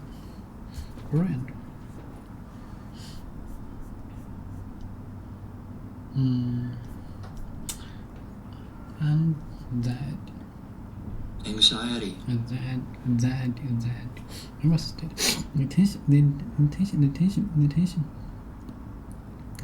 tension was unbearable. unbearable as we waited for our exam result. The tension was uncomfortable. We wait for our exam result. Exam.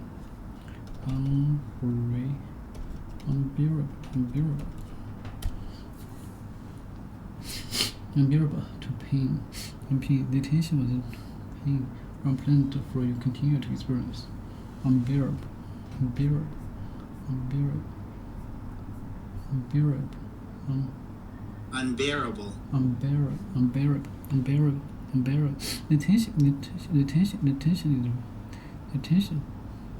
The tension is unbearable as we waited for our exam results. The tension is also anxious. Tension is also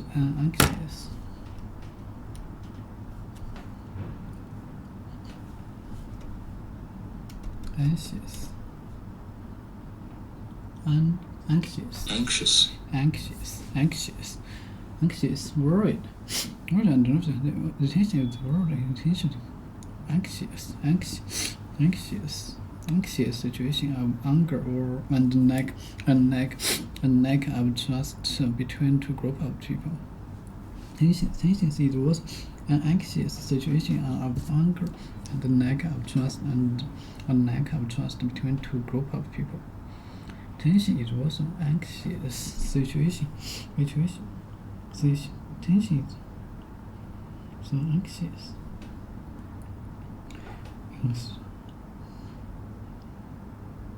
Tension is anxious of anger or lack of trust between the two people. Anxious.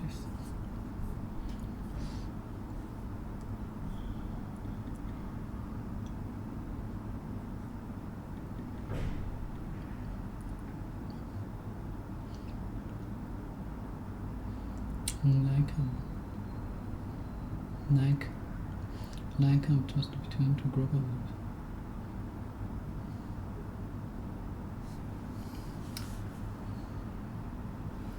Lack of patience. Okay. There. But you know what? It's all part of the plan. It's all part of the motivation. If I hadn't had that happen, I probably wouldn't be as motivated and I wouldn't be as successful. So it's all fine. But it was definitely a very strong motivator. In that sense, envy can be useful. Envy can also eat you alive if you let it follow you your entire life. But there are points in your life where it can be a very powerful booster rocket. We spoke earlier about picking a business model that has leverage, from scale economies, network effects, zero marginal cost of replication. There were a few other ideas on the cutting room floor that I want to go through with you. The first one was the principal agent problem. So mental models are all the rage. Everyone's trying to become smarter by adopting mental models. I think mental models are interesting, but I don't think explicitly in terms of a mental model checklist. I know Charlie Munger does, but that's just not how I think. Instead, I tend to focus on the few lessons that I've learned in life over and over that I think are incredibly important and seem to apply almost universally. Anxious situation, anxious nervous state. Example of tension that this has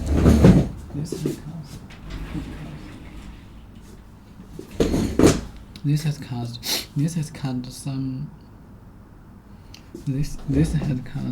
some tension between the two.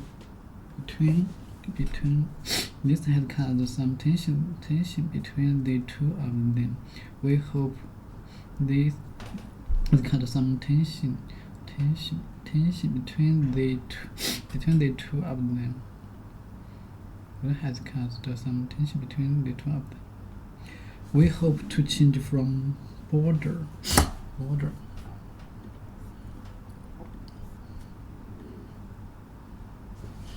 Change to border.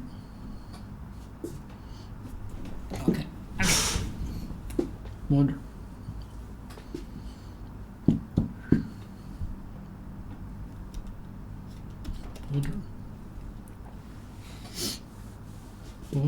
A line that has been agreed on to divide divide one country from another. None that has been agreed to divide one country from another. Division. A none that has been agreed to divide one country from another. We will stop there. A line that has been agreed. A line that has been agreed. Border. We hope to change from border of attention. Border from other image. Divide. Border. Okay, we hope to change from border of attention to a border of night. A place of peace. We hope to change border of attention to a border of light. I'm cold.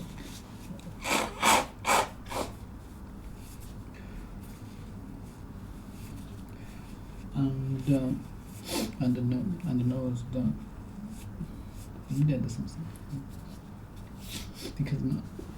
Okay. We hope to change from border. We hope to change border. We hope to change from border of attention to border of night. We hope to go from place of peace. Actress.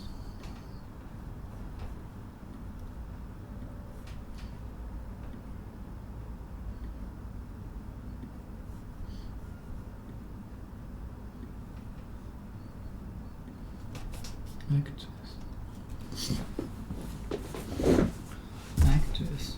A woman. Pretend.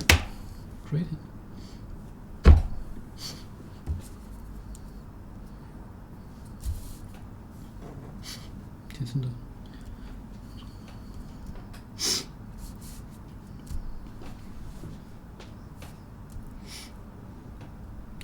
中学习青云。A woman who pretends to be someone else, to behave as if something is true when you know that it is not, especially in order to deceive people as if. Okay, actress. A woman who pretends to have deceived people as a game. To behave as if something is true when you know that it is not.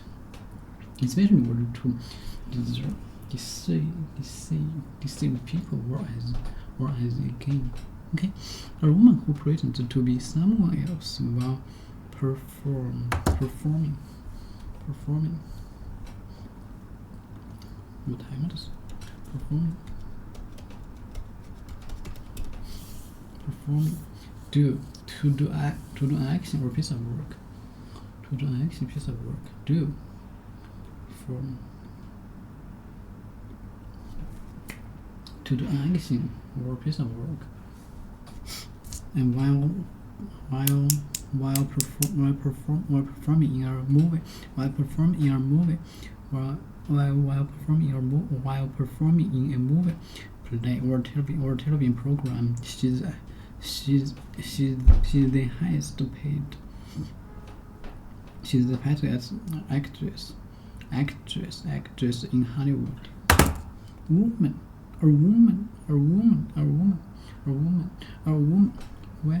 A woman who pretends. Yeah.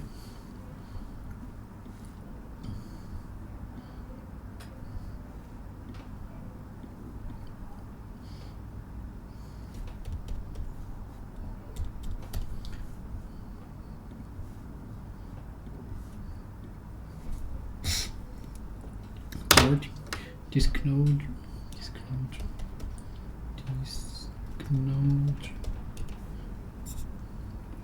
The act of making some law or the fact that is made known. the act of making something or the fact that it's made. The act of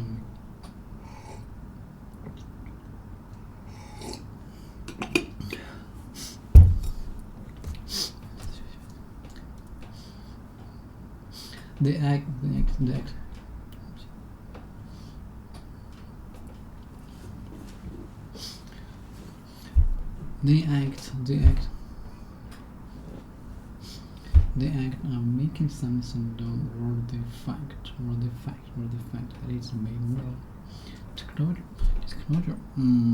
Coming out this. The act of making something done, or the fact that, or the fact as well. Did this. I made this. Ever words. Okay. The act making something done. The act of making something done. Disclosure. The act of making ways.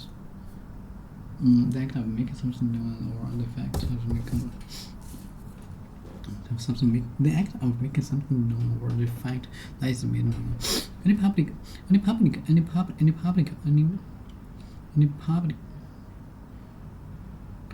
public disclosure of this information would be worth damage to the company. Any public of this information would be damage to this company.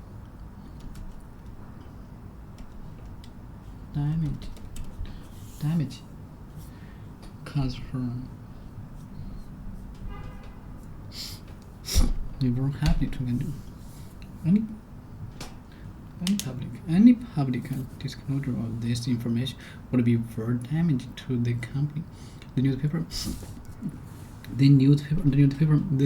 made damage disclosure of management. The newspaper made damage disclosures of management incompetence. The newspaper made a damage disclosure. The newspaper made a damage disclosure of management incompetence. Damage.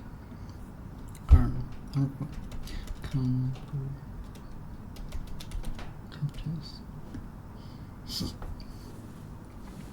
Lack of ability to do something, successful, or as it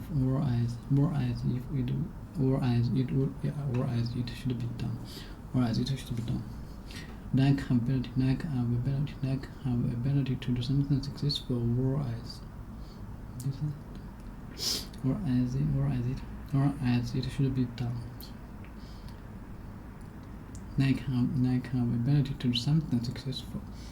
Lack of ability to do something successful. Okay. Lack of ability to do something successful. Okay. The newspaper made management incompetence.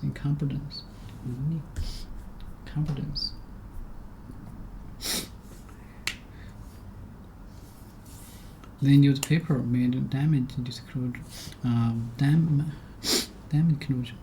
Made a damage disclosure.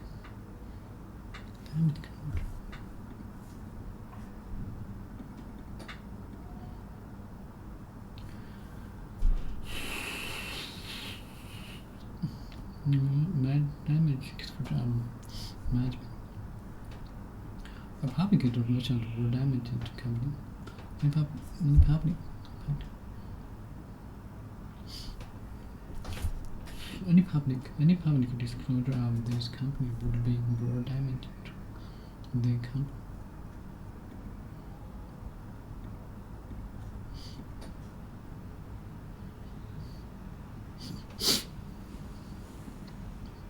Lack of ability to do something successful, or as it should be done. Management has demonstrated almost unbelievable incompetence in its handling of the dispute.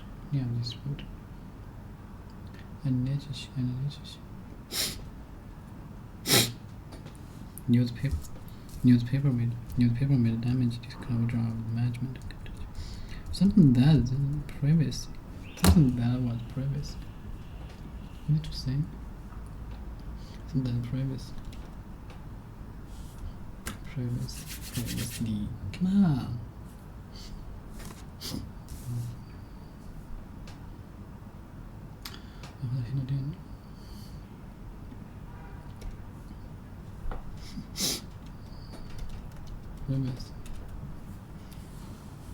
Privacy. Before the printer time or the time referred. Before the printer time or the time referred. She was previously before the printed. Something that referred. Previously. Something that was previously. Something that was previously, or the act of giving such information to the public. Some of the disclosure in the final report were surprising. Some of the disclosure in the final report were very surprising.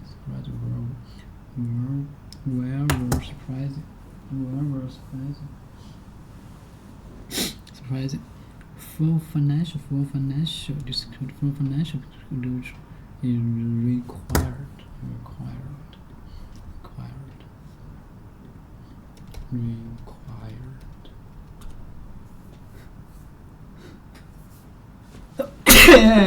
Jeez.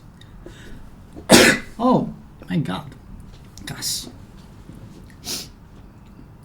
Required. Necessary recording.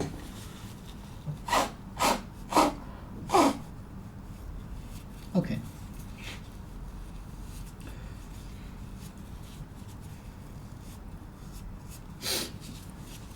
Necessary.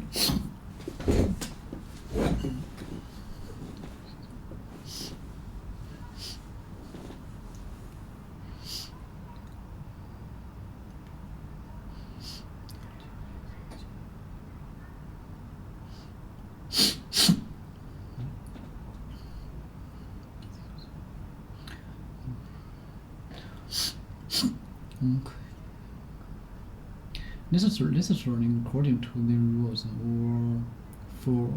or for a particular purpose. That's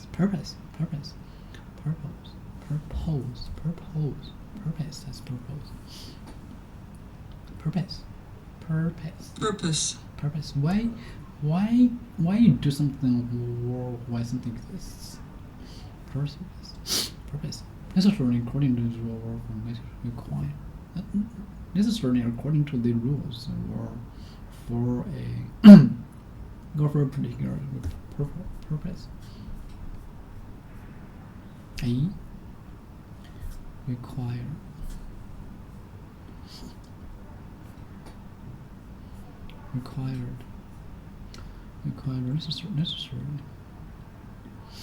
Necessary required.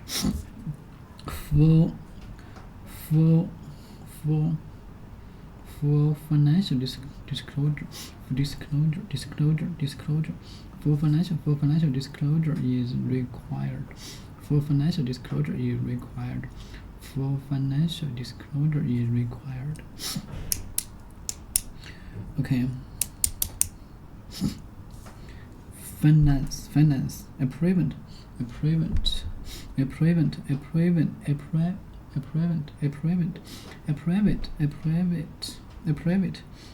Finance also financial disclosures. A private financial record. That is a person or a company must show to the government, investors, banks, for business purposes, or the act of making this record available or the act of making this record available.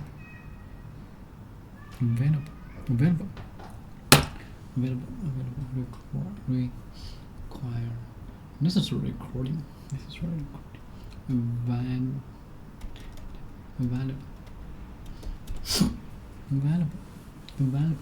Able to be bought or used.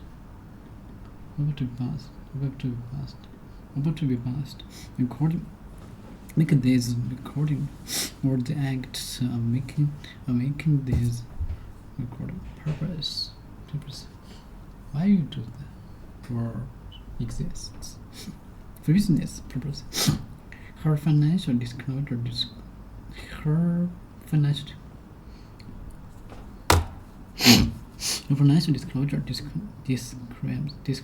describes her work for the company as consulting relations. Why is this? Consulting.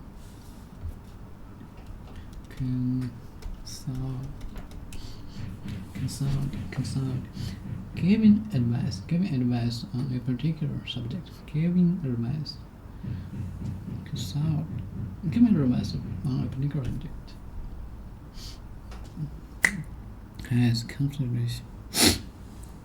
Her financial disclosure describes her work with her financial disclosure.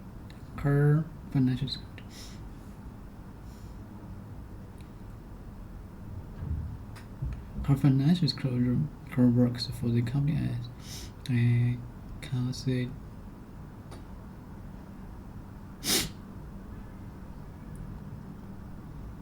public relation.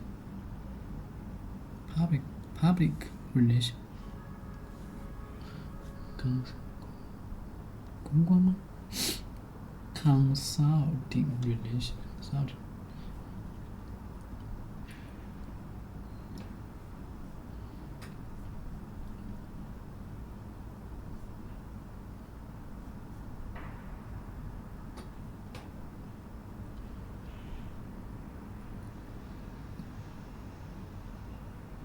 Not known. Finance disclosure as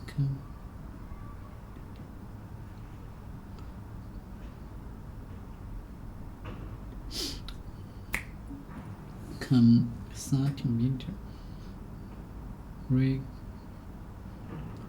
Her financial disclosure of sales disclosure.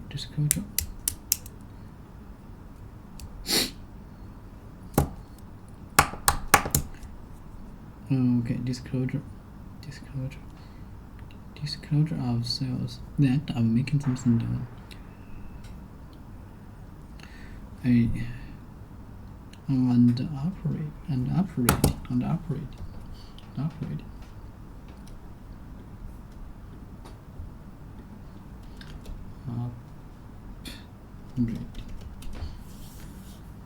operating. Relating to the main business. Relating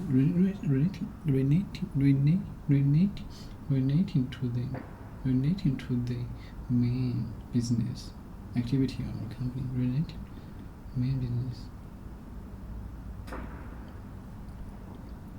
Relating to the business. Operating. There is disclosure of sales and operating profit. Money sales. Profit.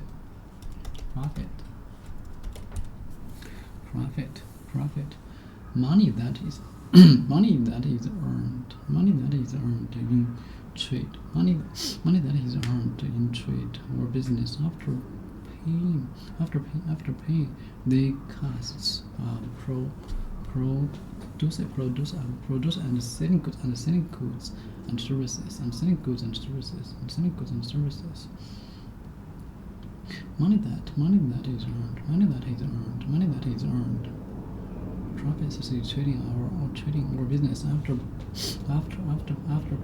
paying in the costs are produced and selling goods and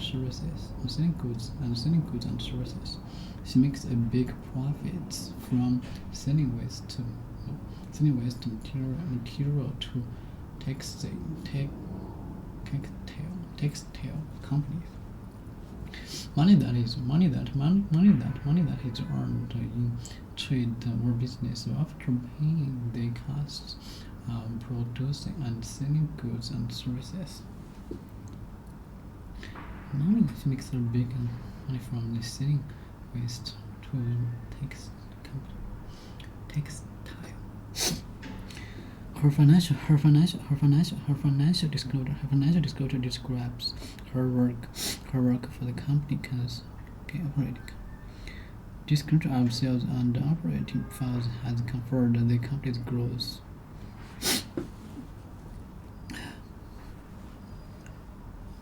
Has confirmed the company's growth with the electronics.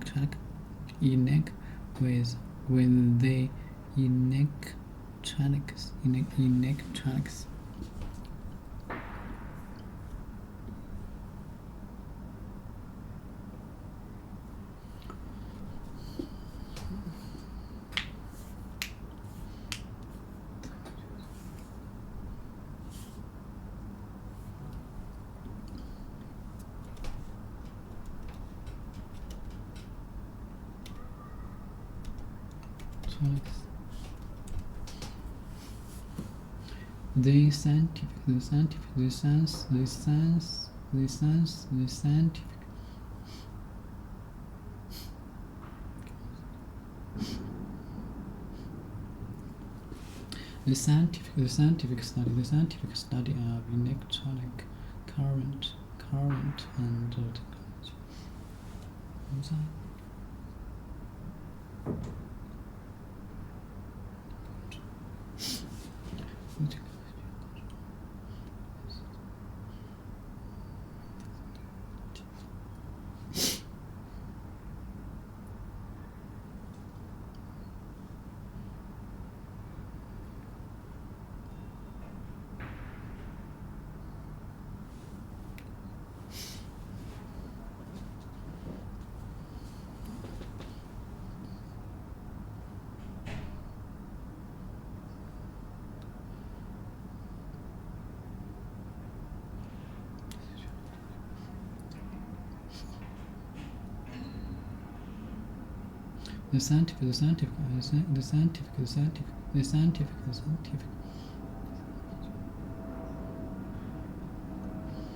The scientific study and the electric current or the calculators used.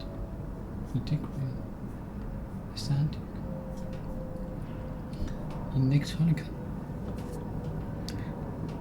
electronics goes with the electronics sector.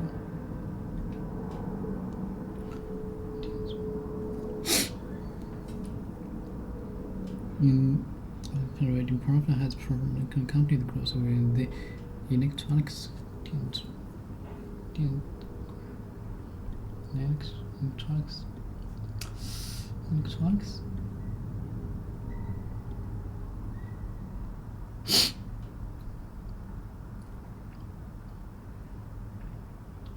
Sales and operating profits has confirmed the company's growth with the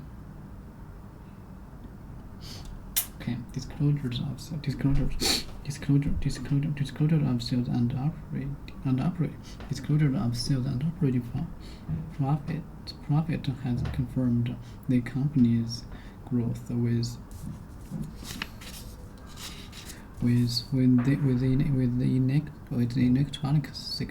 with the electronics sector.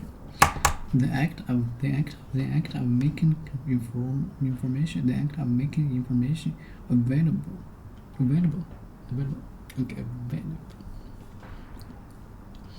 able to be bought or used.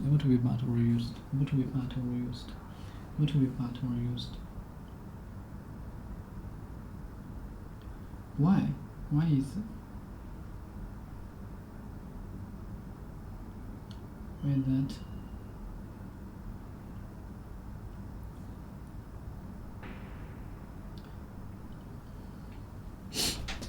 Why is that available? Is this just available in a large size? But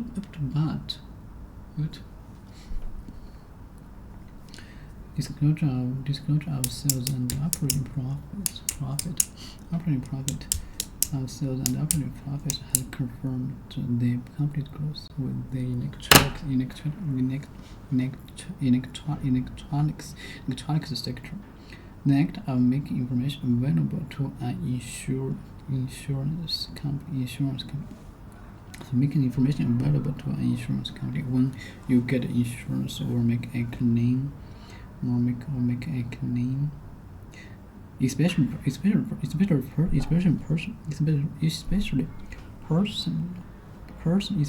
information, about your health, age. Insurance may request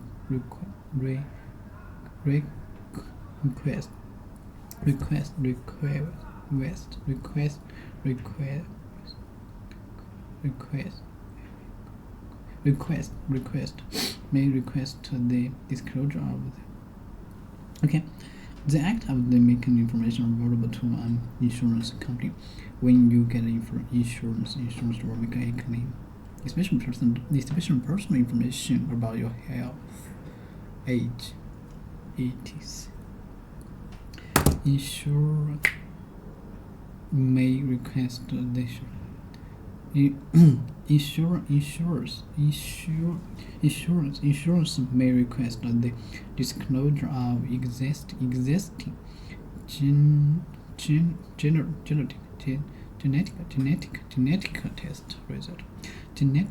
test result.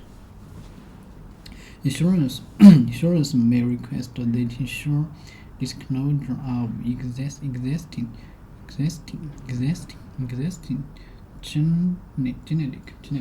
genetic test result.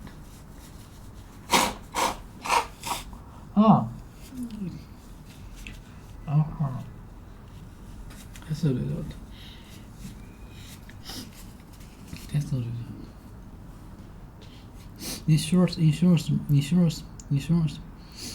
Insurance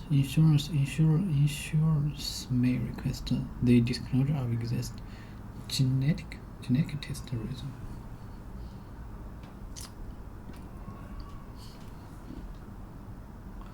Why is that?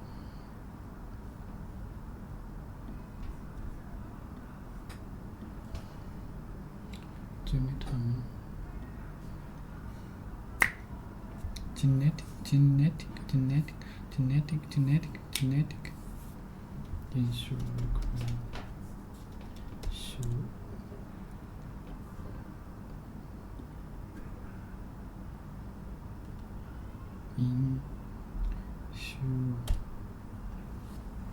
the person or company that insures something.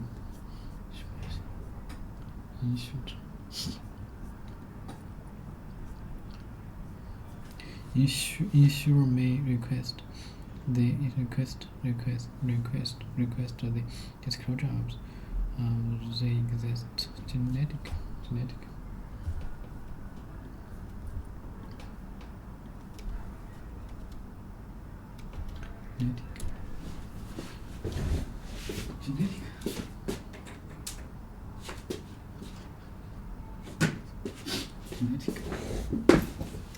belonging or relating to genus.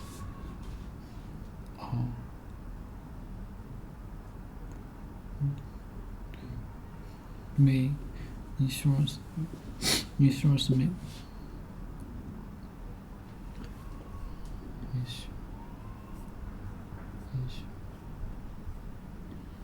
insurers request the disclosure of existing genetic genetic test results. Private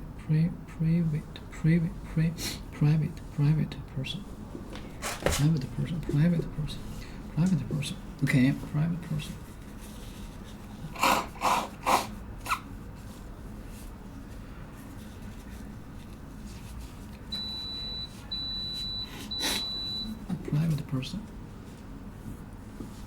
Private person. Okay.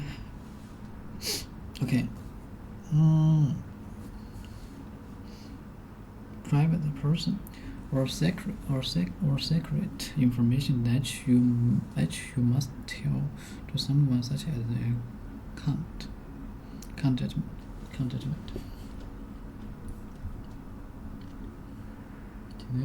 Genetic. Belonging or relating to genus. Animals or plant from its parents.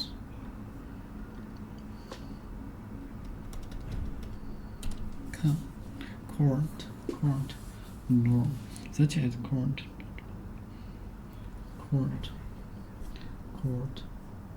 Open area. Court, a place where children and other large causes have present in such a place, especially the official and those deciding if insulting official and especially the officials and those decided if someone is guilty.